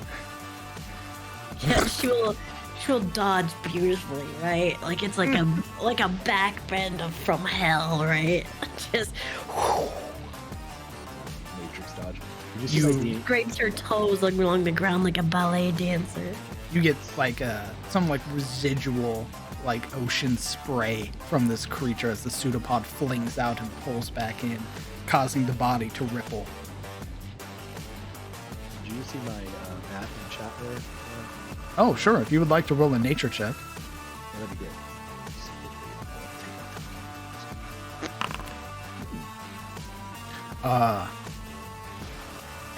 You would know. This thing doesn't really have a weakness. At least nothing that is applicable here currently in the arena. Is it just kind of one of those, like, just hit it till it's dead? Magic is its weakness. No, of course. Indeed. Boo. Okay, sorry. Dame Sabine. Alright, I'm going to move to the adjacent corner away from Yuria as not to hit her when I swing.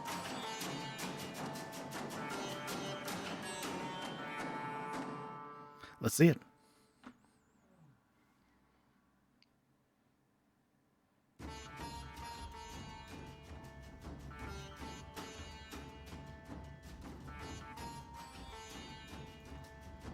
That hits. Plunging into the body of this thing.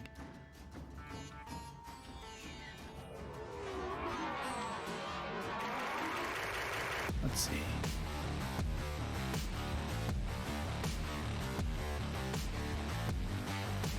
Okay. Yeah, you strike, causing the form to ripple as you split some of the sort of ooze substance that holds it all together. Striking out, you lash against some of like the residual prisoner remains in here.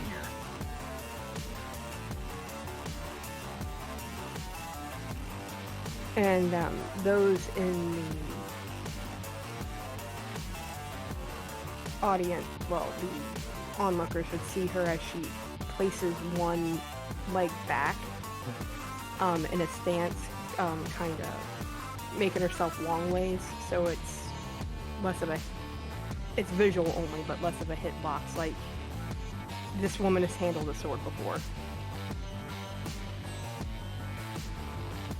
So a bit of flair to the stance. Yep. Okay. And that is your turn?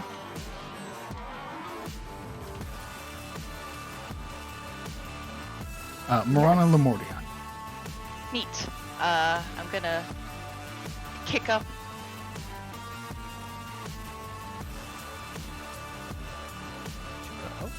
She cut out. I'm gonna assume she's picking up the short sword. Oh, can you hear me? Yes. I can hear you Hi, now. can you hear me? Yes. Okay, I was speaking and it was turning on, but I guess no sound was getting through. Anyway, yeah. So gonna put her foot underneath it, kick up the sword, grab it, and let's get to it. All right. It is in your inventory. Neat. Let me equip that. Ba-ba-ba. Oh shit. How do I equip? Fuck. Oh. Sildaru. Yes. You, I owe you this. I'm sorry. You have suffered 3 points of acid damage plunging your hand into this thing. Rhodey. Oh, never mind. I already have it equipped. Sweet. Alright, now that I have the sword, I'm gonna move 30 here to this corner and take a slash at it. Let's Would see. this count as flanking? No. Okay. Flanking Just would be asking. Sildaru right here. If you were here, probably could. That hits. And sneak attack. Because I have an ally within 5. Indeed. As you slash across this thing, sending more of the viscous sea material sort of splattering across the floor. This thing is rippling and undulating. It's barely able to hold itself together. And then she's going to fall back after the strike. You have mobile time. I have mobile. Is that like...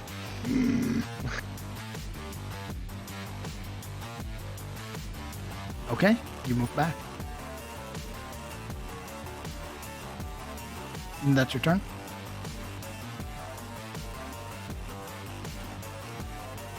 Oh, I believe she cut out again. Hi. Okay. Yes. So I don't know. My headset must be fucking up. But yeah, it was very quick. A flash of movement, where she just kicks it up, grabs the sword, runs in, takes a slash, and then is out of there before Sabine really has time to take that in, I guess. Okay. Yuria, at the start of your turn.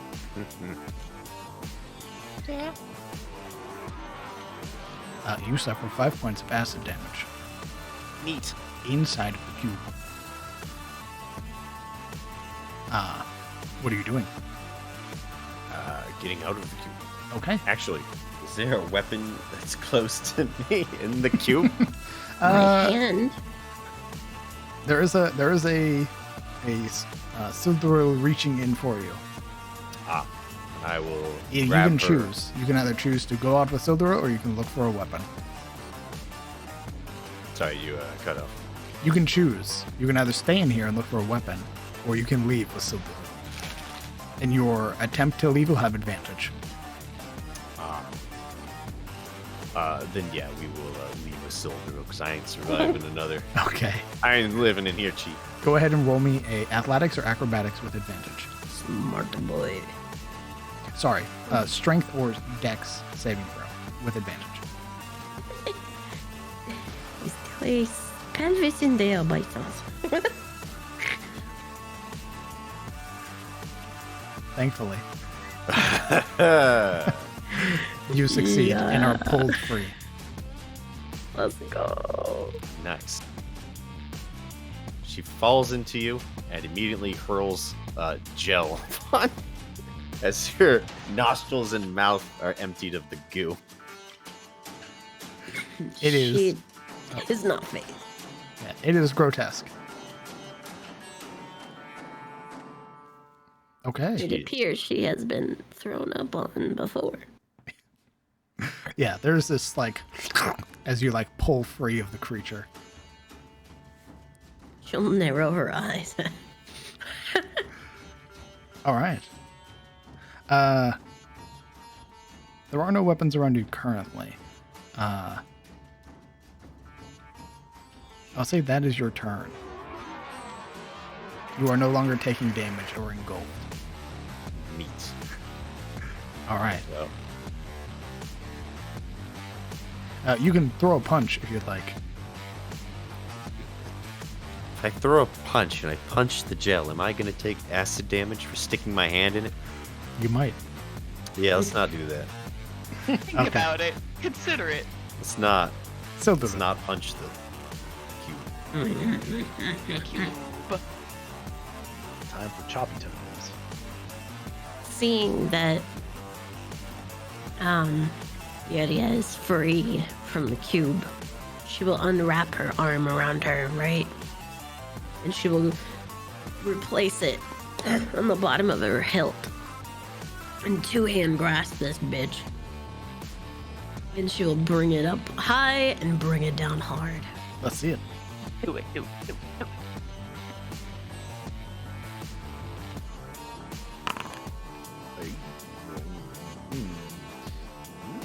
A 9 hits. Cubes don't have very high ice AC. As it seems. You see that broadside of a barn? As you cut through, you watch as the body ripples violently. You can see where you parted the ooze. Segments connecting like strings that hold some of it together. As your blade falls all the way through and hits the stone, the body slowly seals itself back together. It looks like it's barely able to hold itself.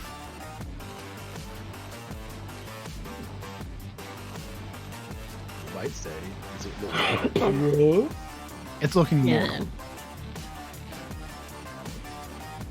Well, And when she brings it down, it's like a whole, like a full body thing, right? Like it's like, and she'll scrape it backward to her side. Just this nasty, just it scrapes across the ground. All right. Are you staying there?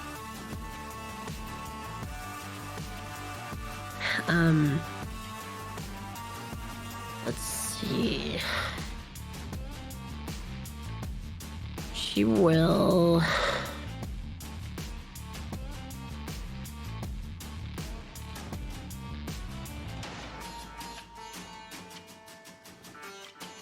Hold the greatsword with one hand and grip Yuria with her left hand and move her. Okay. Say half your movement to move her. You will provoke an attack of opportunity from the ooze. So we'll try to hit you with one of its pseudopods. For Yuria? No, for you. I'm not moving out of its attack range. Are you just shoving me? I'm moving her out of its attack range. Oh, if you're trying to move her, it'll be your movement too. You already used your attack. I'm moving here, and I'm moving her here. Gotcha. So that she can just be away from it and try to get to a weapon. Understood. She will poise herself, and it's not even like a compassionate move at all. Like, it's not compassion that she moves you with. It is affirmative, like, this is what's happening, and I'm doing it because it needs to be done, not because I like you.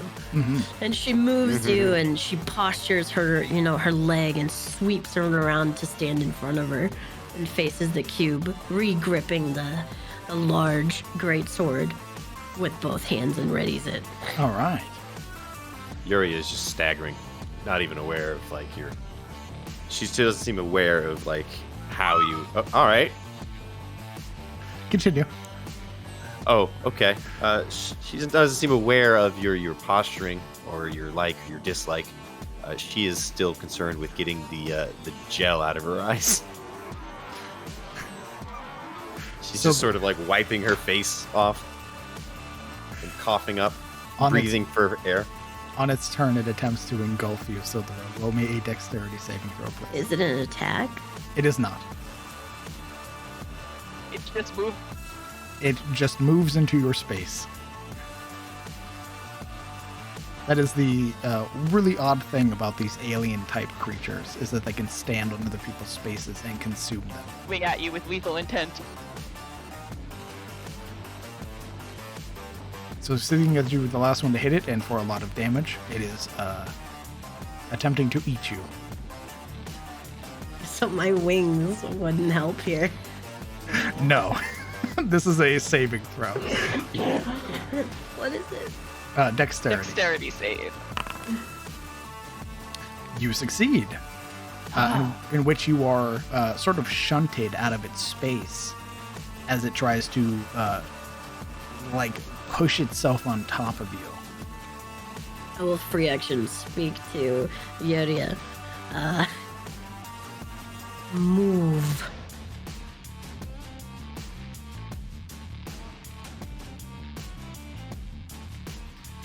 Okay, yeah, you don't suffer any of the consequences or anything like that.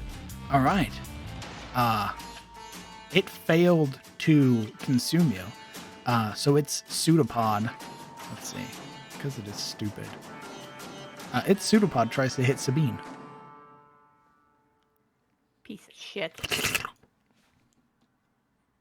But a 6 misses. You watch as its attention looks like it was fixated on Sildaril until her body is shunted forward, covered in this thin layer of of mucus almost, in which the slime lashes back like it's trying to grab for everything and anything. So as it tries to grab at you, Sabine, it fails. She sidesteps it as she sees it coming down, kinda because of the way she is. She just kind of pivots on her foot. All right, and it's your turn. She's swinging. That's it. You are flanking, so you get a +2 to your attack roll.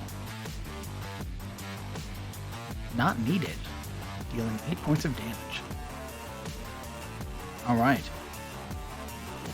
Burying the rapier inside of the ooze, you watch as it again segments of the slime, like the corners, aren't as pronounced anymore. They're more ragged. You can see where segments of the armor and everything like that that's inside of it is beginning to fall out. It is almost unable to contain its shape entirely. Can I bonus action a second hand, like at disadvantage, or no? Is a rapier a light weapon? It is. You would need a second weapon in your other hand to an offhand attack. A rapier is only a finesse weapon. Indeed, it is only a finesse, so you cannot make an attack offhanded. If you had a dagger or something like that, then you would be. Piece of shit. But you did a lot of damage. She Yeah, you curses. did. She curses at it. It jiggles in response. But Are you staying there? that's hot. Yeah, because she noticed that it kind of went after her when it attacked, so she'd rather take the hit for those two than them get hit. Okay. Marana. Hey. Gonna run on in and try to give it a slash. Let's see it. That hits.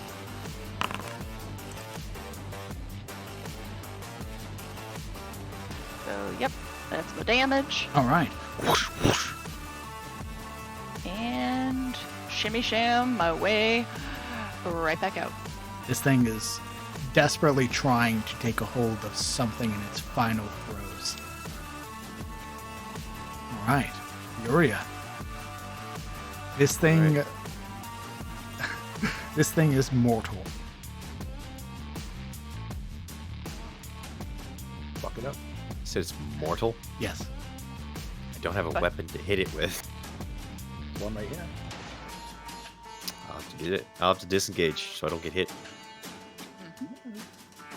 Or just risk it for the biscuit. That's also a morning star. But you could Something is better than nothing. also swing at it. Just bit slap it for the fucking lulz. I would say, actually, roll me a investigation check, Yuria. More shit might have fallen out. Brother, No. we are not doing well today. You are We not. still got slime in her eyes. There is no apparent weapons nearby, but you would notice, sat directly in the center, barely really able to contain itself anymore, what is the core of this thing. It's about heart-shaped, so palm size.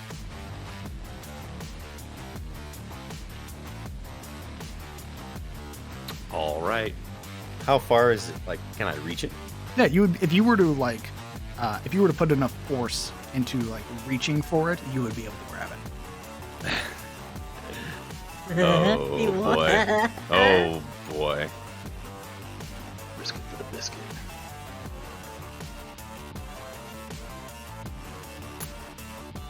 All right. Peer pressuring into bad decisions. What are you gonna do? She turns. The shame of being outdone by this gel, changing her anxiety and fear into anger as her pride is injured by the embarrassing display. She's going to plunge her hand in and try to grab the fucking heart and then squeeze it. Okay. Or rip roll it me out. a unarmed attack. How the fuck do I roll an armed attack? Should Where be is on it? your sheet. There it is.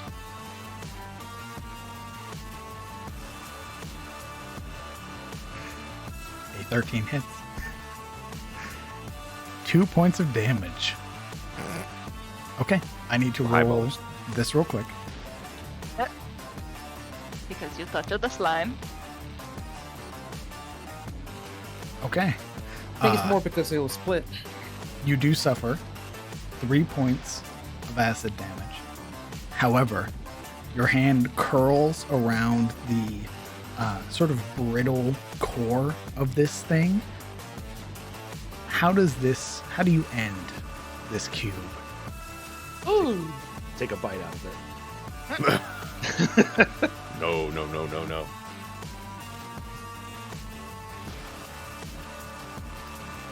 she's going to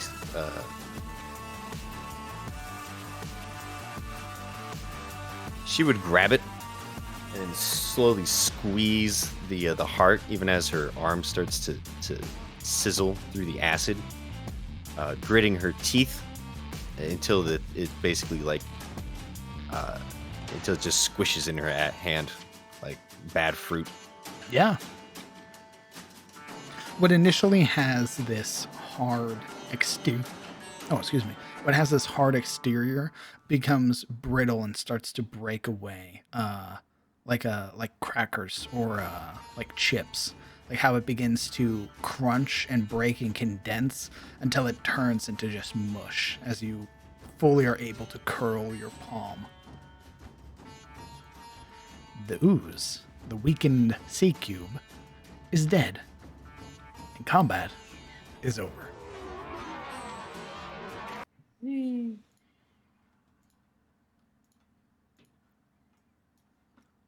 Lord Hain. Oh, continue. Sabine would immediately move to Yuria and start assessing her real quick. Stop. Sotheril would kind of step, forward and kind of whisper to her. Stop. This is a show. Remember, they don't want to watch you play home. Present yourself. And that, I need to roll something here real quick.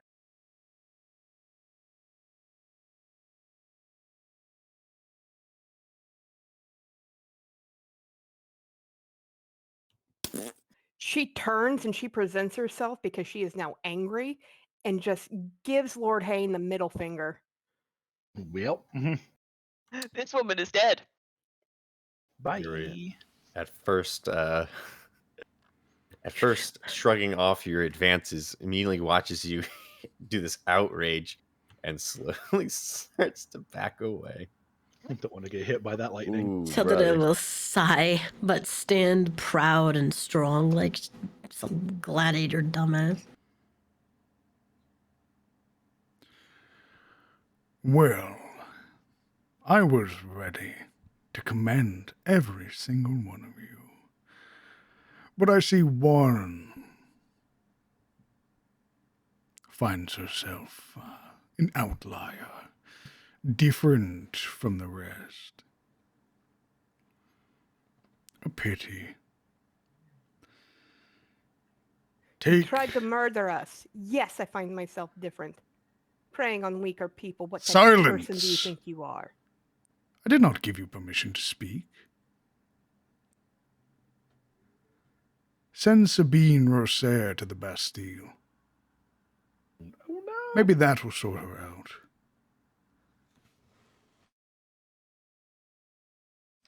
The rest of you, congratulations.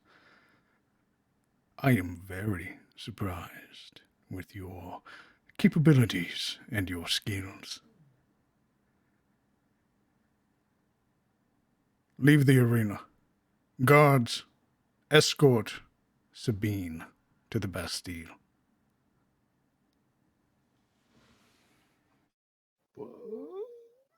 Idiot. And Sildra would bow, like the flourished, hold out her hand, bow, and just sweep her leg as she stands to leave the arena.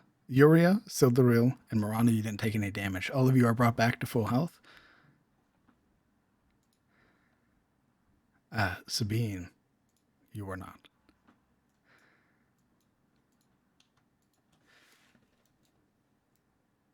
Pride is cheap and fragile.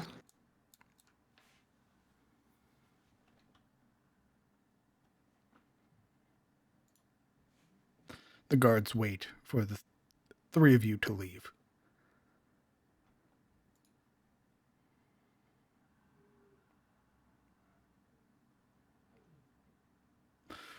What say we, crowd, my onlookers? How long should Sabine be submerged?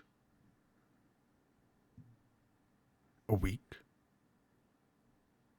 A month?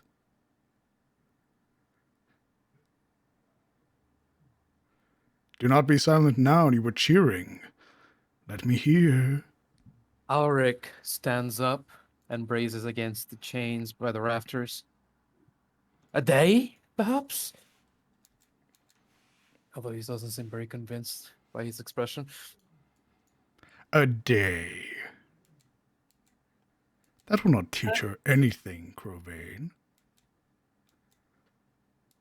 Let us double down then, Lord. 2 days. Her first transgression, after all.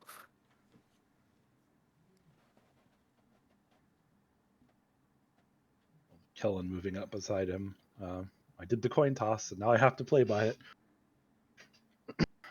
My Lord Hain, perhaps a compromise.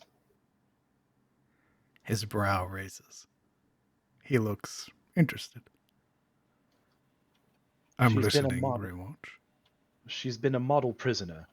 Allow me to take her place for one night. As an example for her to behave.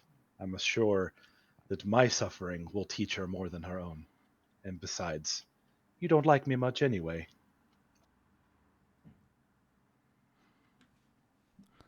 Roll me a persuasion check.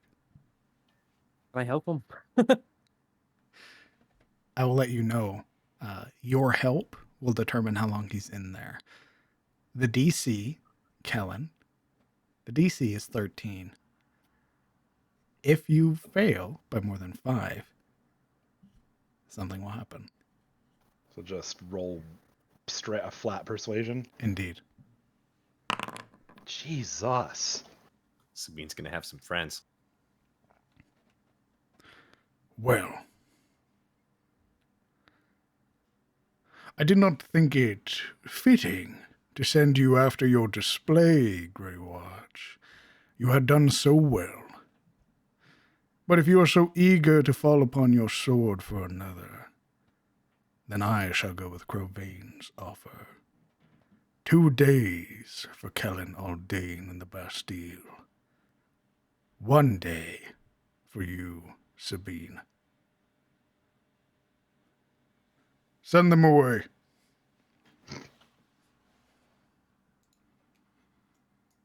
What a bunch of mercy. In spite the results, Alric's face remains inscrutable and he bows thankfully. Silthera will clap lowly in her lap, like praising him for his choice. To the rest of the people that can hear him, find out what you can. Maybe pray for me, if you want. I will do some praying for you, Ranger.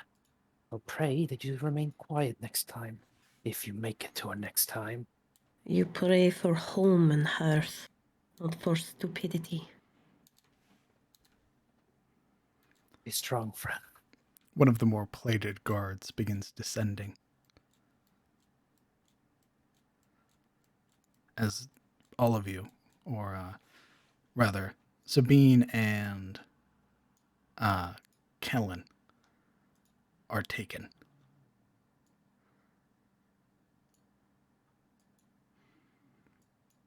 They gonna come back smell like fish.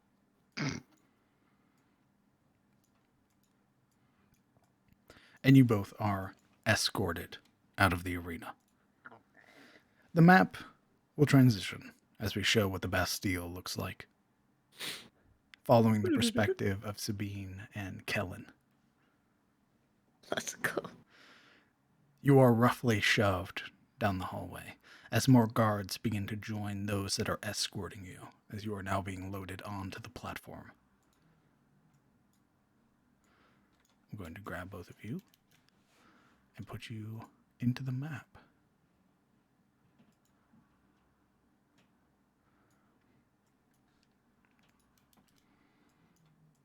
Wanna see it? I know, hold on. I'm configuring it so that way everyone can see. To the aquarium with you. Become a fish. Okay. As we Mornings. transition to the Sunken Bastille.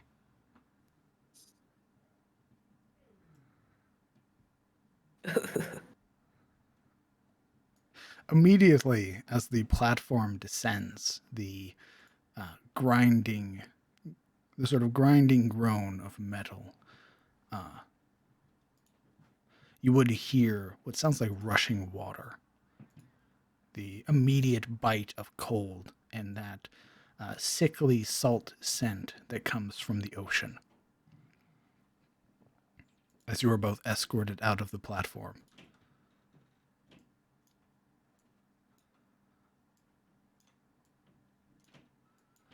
You would notice already, just by looking at this, the central path here is flooded. It has filled the entirety of this downstairs area. And you can watch as you look over and see where segments of like spray kick upwards through the grate.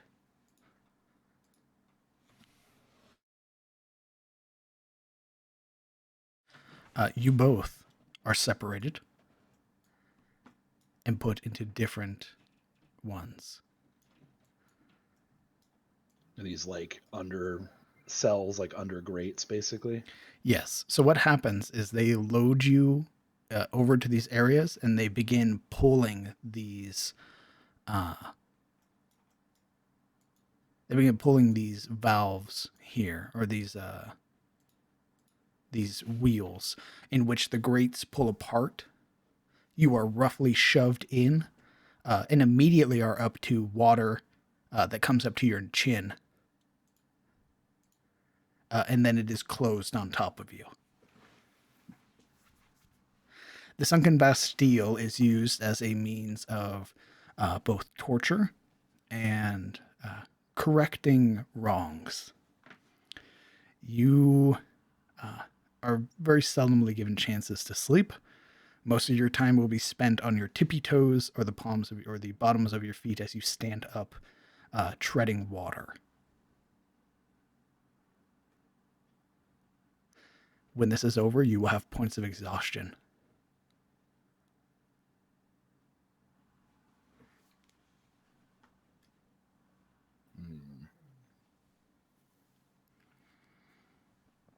Okay. You would also notice immediately, having been escorted to your areas, at least on the entrance here, there is a large door at the very end where this water is coming from. It had been this door over here, which is open and feeding water in here. So they control the amount of water that goes into these cells.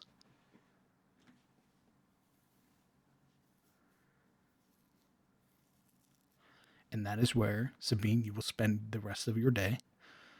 And Kellen, you will spend the next 2 days. Gnarly. Let's sit.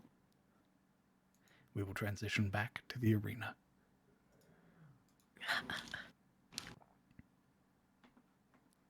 Sad. The entire time as the two have been led downstairs, it has been Torug versus a Morling, in which combat happens. There we go. In which he is fighting against a different type of Morling. This one is a strange bird-like creature that seems to be wearing armor and has a flail. Torug has in his possession a great axe that was tossed to him. I'm going to roll some dice so we don't go through the entirety of the combat and see who is victorious.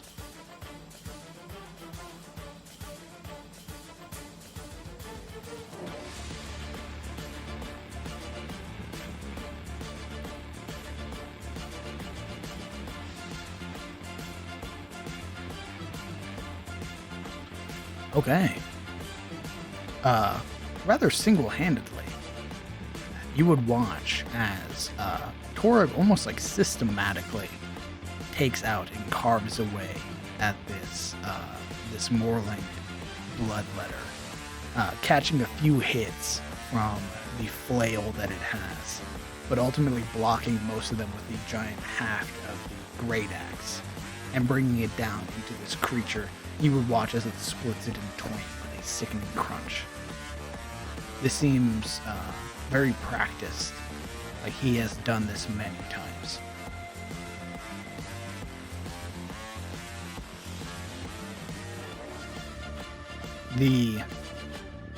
You would see, actually everybody roll me a perception check. Okay.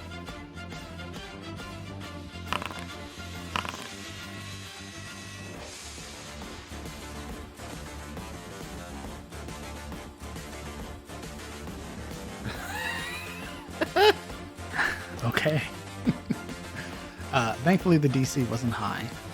You all would see Lord Haynes' amusement, that initial sort of rush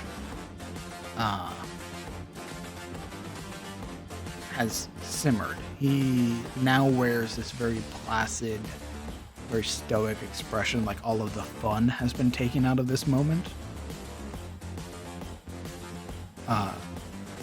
And though it's only been maybe, not counting the other fights and everything that would happen after, but this arena maybe lasts for like an hour.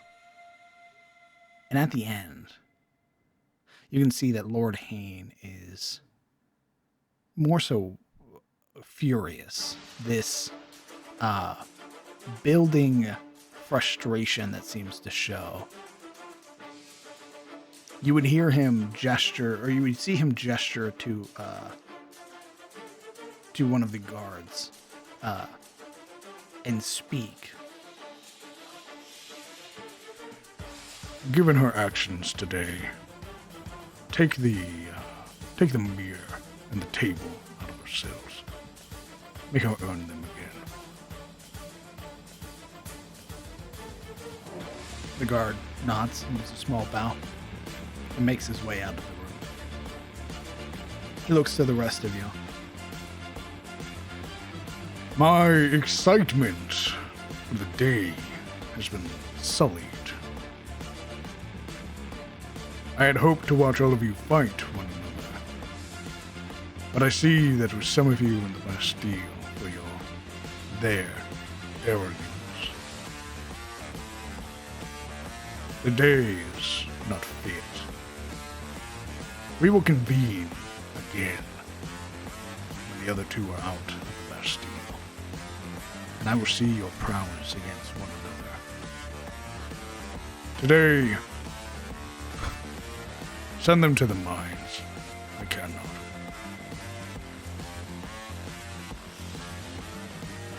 He turns, and you all would watch as the hooded figure sort of levels a hand out and stops, sort of placing it in the way of Lord Hayne, in which Lord Hayne stops and turns his attention, his back to you, as they again have a quiet, almost muted conversation.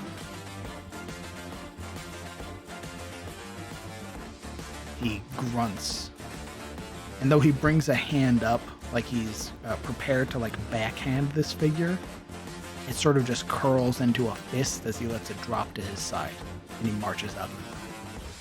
The guards begin moving around and begin gathering all of you to send you back to your cells. And with that,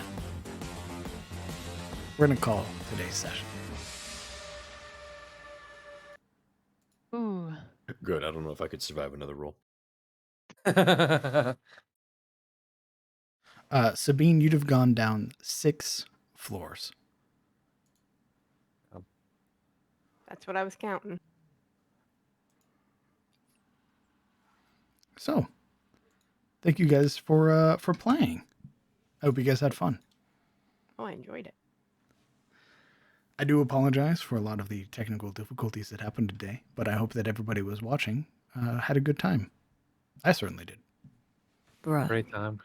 my insides are like a minefield and they want to be on the outsides. I think technical difficulties are the least of my care. You did great. Thank you. Did you say mine? And I got to shit on Lord Haynes' day. I'm going to count this as a W. Brother. That's a very odd way to take a W. If W mean like wombo. Yeah, waterboarding, then yes.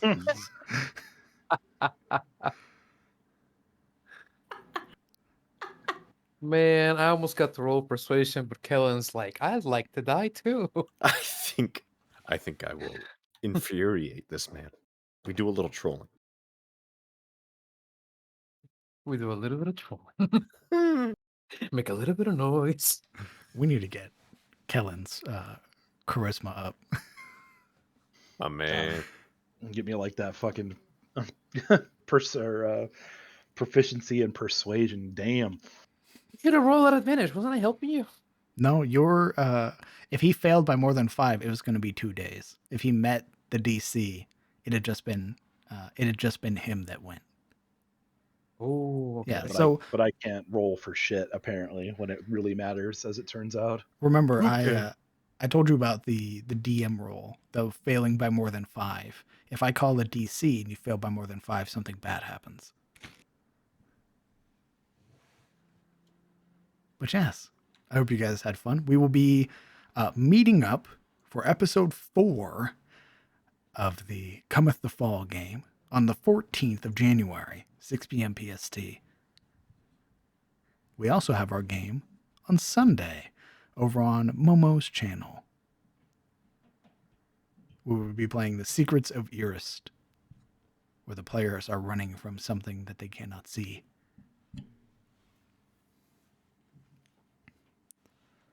Nodder. If you guys have any questions for the players or myself, feel free to ask them. I will be around for a little bit.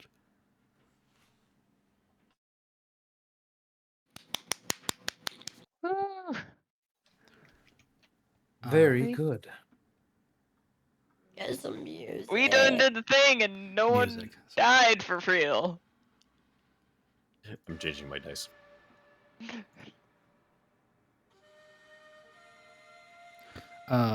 Consuming, I use Discord reactive images. So that way when we talk, our images light up.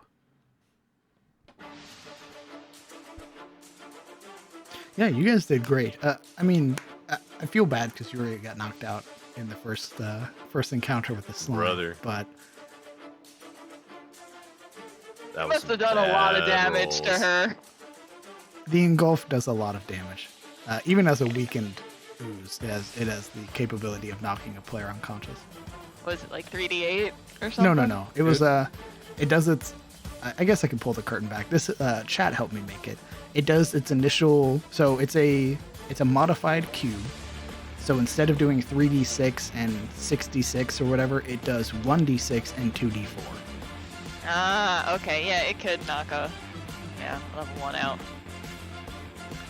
I thought Kellen was fair. dead. And Yeah. then I thought Alaric was dead. And somehow Consuming, all around. I Hold that use hand Incarnate there, to make maps.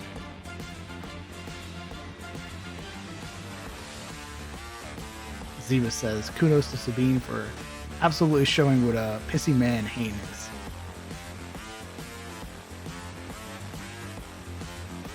He's a prick, and he almost killed Yuria, and she was pissed.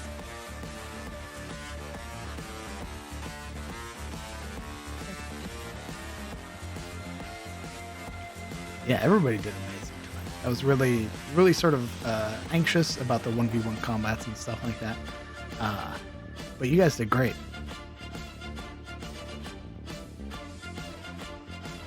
Yeah. The whatchamacallit, the boys had their own separate fights, and then it was like, ladies' night! Yeah, I did get a little bit giddy to show off the Bastille tastic. I thought these guys were going to be prim and proper, never piss off Lord Hayne. And I was wrong. One pissed him off. The other one tried to help, but Lord Hayne was just too mad. Too booty man.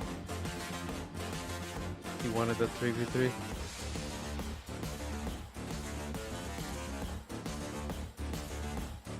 I mean, it has been one day, right? Actually, this would be their second day at Hayne Keep, but their second day, 2 people end up in the Bastille. Easy. Didn't see Savine falling into the Bastille, but I definitely saw Kellen ending up there sometime soon. Yeah, I kind of figured that would happen eventually. I was just sort of like, okay. I expected Kellen, but not Sabine. Good boy, it's the 4th day of them being prisoners, the 2nd day of them being at Hayne Keep. Oh, 4th. 5th day of them being prisoners. She wanted to get a feel of the Bastille prior to any of them hitting it. Yeah, that's the Why? rationale. Oh my god. It actually was. She wanted to map it out, and she'd rather her get sent down there than anybody else. Oh, so you don't give a shit about Yuri. I see how this. No, she was I also was pissed about escaping. Yuria, and that was kind of the pushing, like, I okay, I'm gonna do it now. I You don't do- believe your ass. Consuming, you do sort of have to buy. I mean, you can. It does come with like the free edition supplements and stuff like that. But I bought books and D&D Beyond and ported them over to Foundry. The Foundry comes with just the standard rule book and standard monster manual. But I've imported things like Mordenkainen's, Tasha's, Xanathar's, Von Richten's, all of those.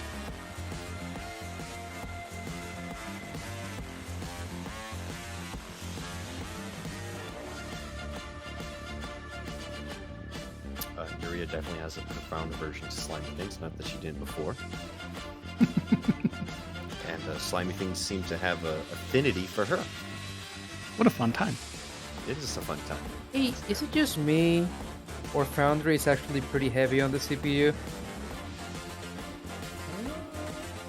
I think I've only really. I don't know. She wanted me to be honest. Like, it consumes a lot. I know you have like a supercomputer, I know, but it consumes a lot, right? I mean, it's a browser-based program hosting like 4K images and stuff, so it's gonna be a little intense. But I mean, I don't know. I don't notice it because I put it in Edge, because it runs really smooth in Edge for some reason. Like the only reason I ever use Edge. I haven't had that problem. I noticed that if you put it in Chrome, though, Chrome just already gobbles RAM like Yeah. nothing else. But it was add into Foundry and Chrome, and it's just like hitting it from both ends. You don't really, I don't know.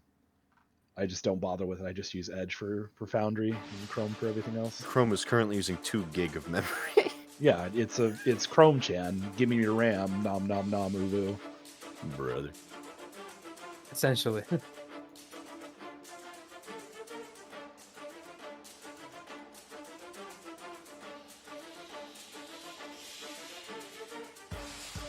Cloaked fingers. I think the cloaked man is a nice person who heals all my wounds. He's a good man, that one. He's a He's good all- guy. Yes, That's the good one. He's a good guy. Hey Simon, thanks for the bits. I hope you rest well, and thanks for coming out and watching. I think he is someone that Lord Hayne needs, but doesn't necessarily like. Yeah. The only person Lord Hayne would, I think, actually likes is himself. He likes you. I like him. I think he likes the Arcaners. And he's a good lad. He's a good guy. He's one of the good ones. He's regretting not being a Triton or Water Ganassi. He's one of the good ones. That sucks if you guys need to breathe.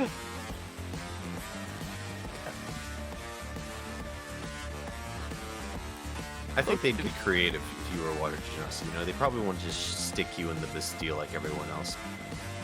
Correct. They'll probably dry you out like a sponge. Yeah.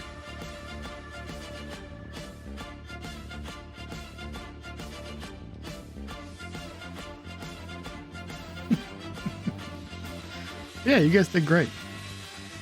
Hey. I'm really glad to get to play D&D with you guys.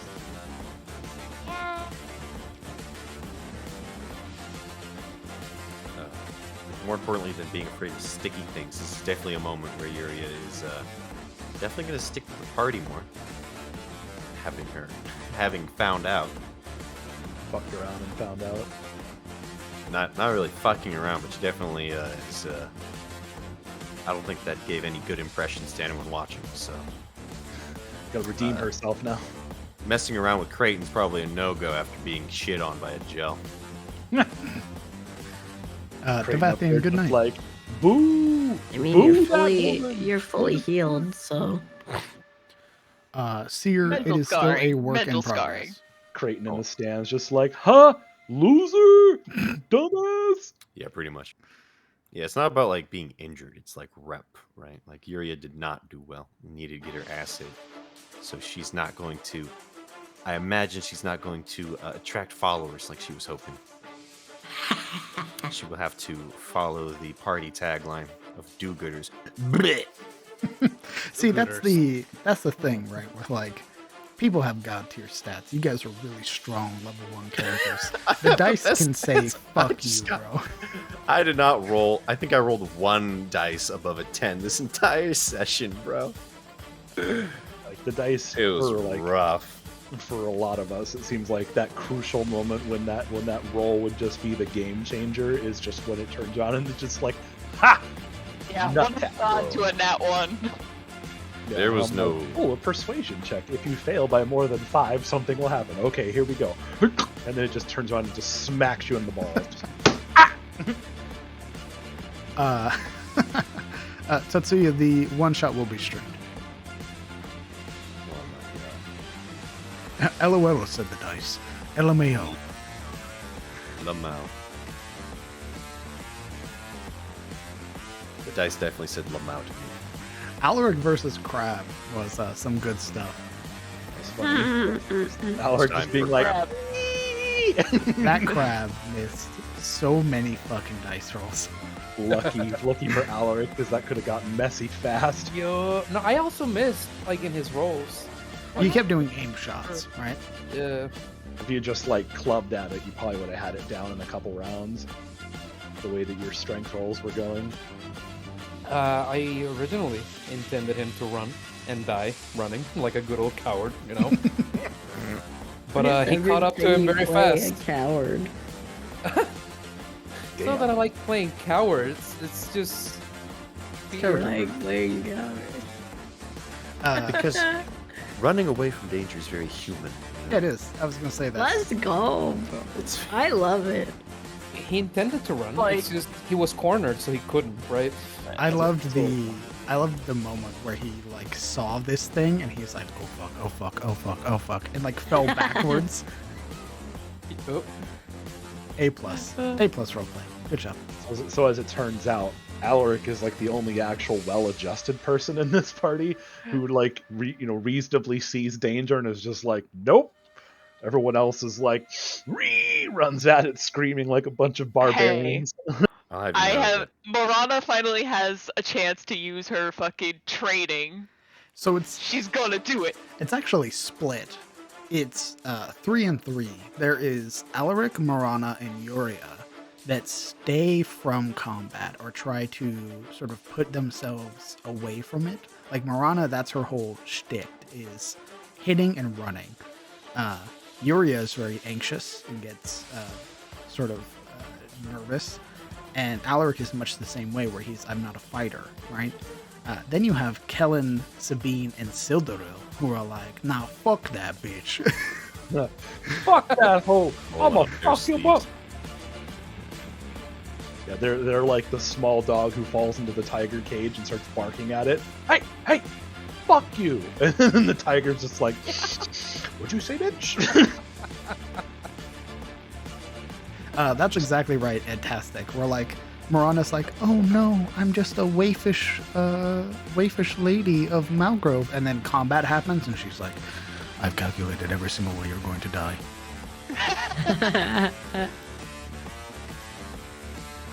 That sneeze you had 4 sessions ago, I've calculated that you have an upper respiratory infection. I'm going to use that against you. Oh my By the way, God. in my mind, that crab was slow. And then was when you not said that it moved with like possessed speed, I just imagined this giant thing just darting towards Alaric with like blurring speed. That's exactly what This time happened. for crap. Oh my god. Yeah, it literally it came out and clipped its claws and then saw you, and you watched as its body turned sideways and it rapidly towards you. That is crab nightmare fuel. walked at You've you played- like one of those crab walking Japanese horror films with the girl Yep. just like you're like Don't like that. Sir, you played Dark Souls 3, right? hairs in the back of your neck stand up. You're like, yeah. You know, I have, Edtastic and Mr. Pylon, I was gonna have it do the bubble spray like Dark Souls The 3. bubble spray. Let's go. I was waiting for it. Oh, he's gonna cast Bubble Beam, and that's gonna be it.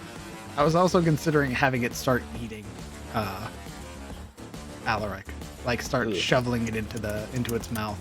Not again.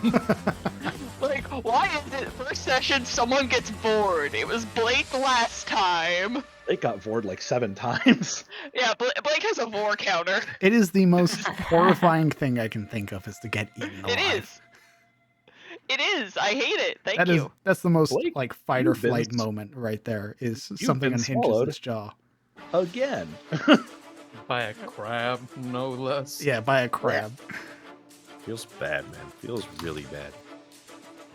Jason Bourne, lol. Speaking of which, it's actually been quite a while since Blake's been bored. I think we need to correct that issue, DM. Blake struggles to stay conscious during the sessions. Okay. Wears Let's plate give him a mail chance. is made of HP, yet somehow manages to avoid thinking. It's literally the dice. Again, the dice are just like, I'm going to humble you now.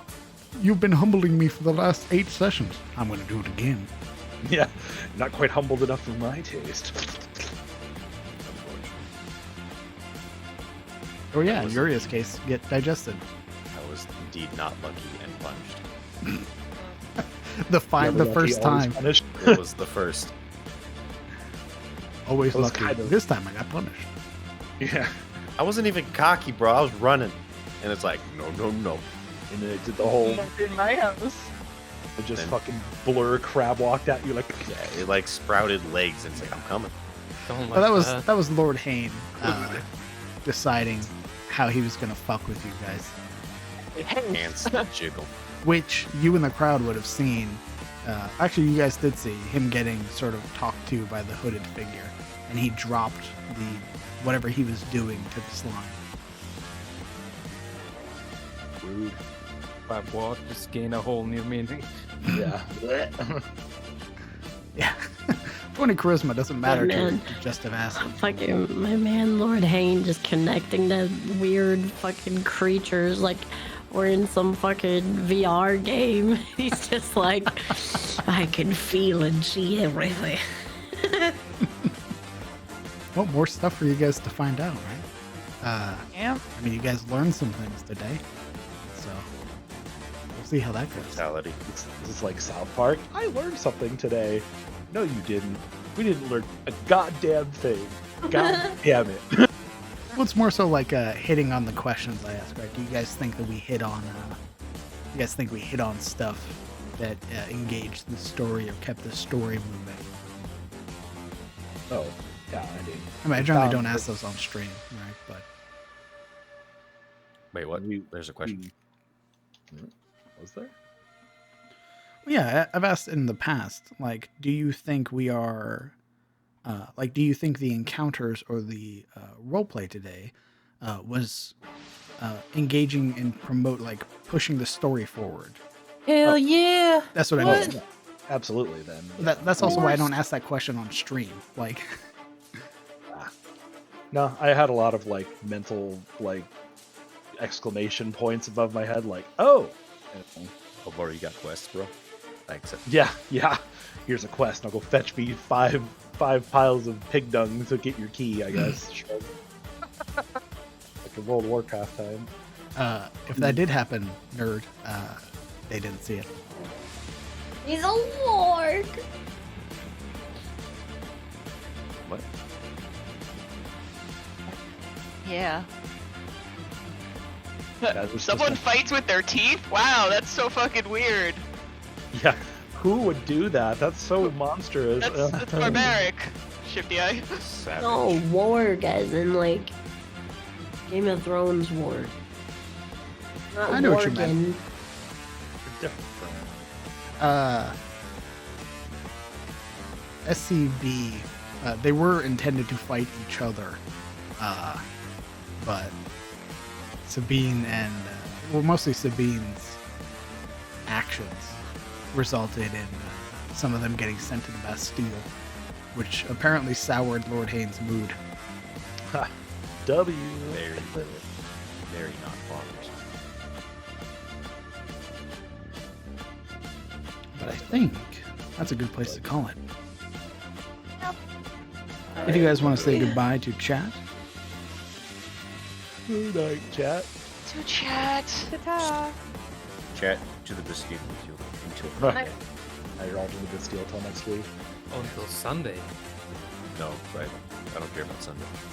Oh, you Fuck you. don't? Irrelevant. Okay. Well, sweet. Night! Well, Sunday doesn't care about you, so you know. Dirty. Take care, Chad. Bye, Chad. Right. Bye, chat. I'll be right back. I'm very. You guys have been amazing. Thank you guys so much. I don't have like an ending stream button or anything like that. I guess we can move to this. Yeah. So, you guys were phenomenal. Thank you guys coming out and watching episode 3 of Cometh the Fall. I hope you guys had a good time. It's been a bit since I've DM'd, right? It's been a few weeks, so I'm a little rusty, and I apologize for that. But I appreciate all of your kind words. They mean a lot.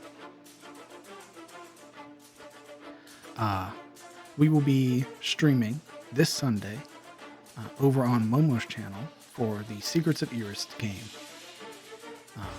And we will be playing again next week on the 14th. So hopefully no plans, no differences in schedule. We will continue going forward. So, thank you guys very much for coming out. Thank you guys for the bits, the subs. You guys are incredibly generous.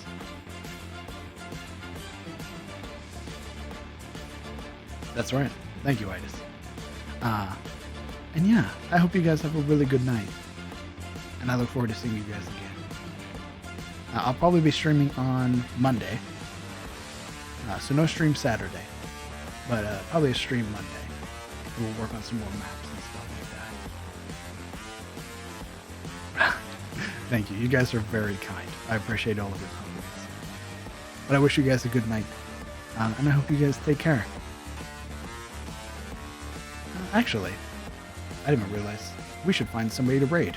Let's see. Do we have any recommendations for raids tonight?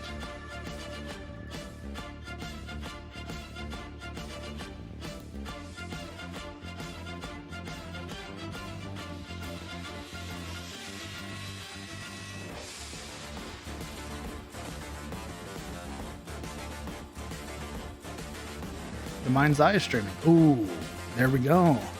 We're gonna raid the Mind's Eye.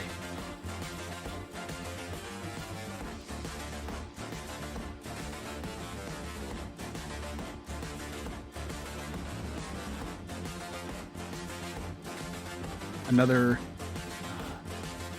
friend. So we're gonna keep the D&D theme going. But I'm ready to the pantry. Find something good for us to eat, Octo. All right. I wish you guys a good night. We're keeping the D&D theme going. We're gonna go raid the Mind's Eye, and I hope you guys take care.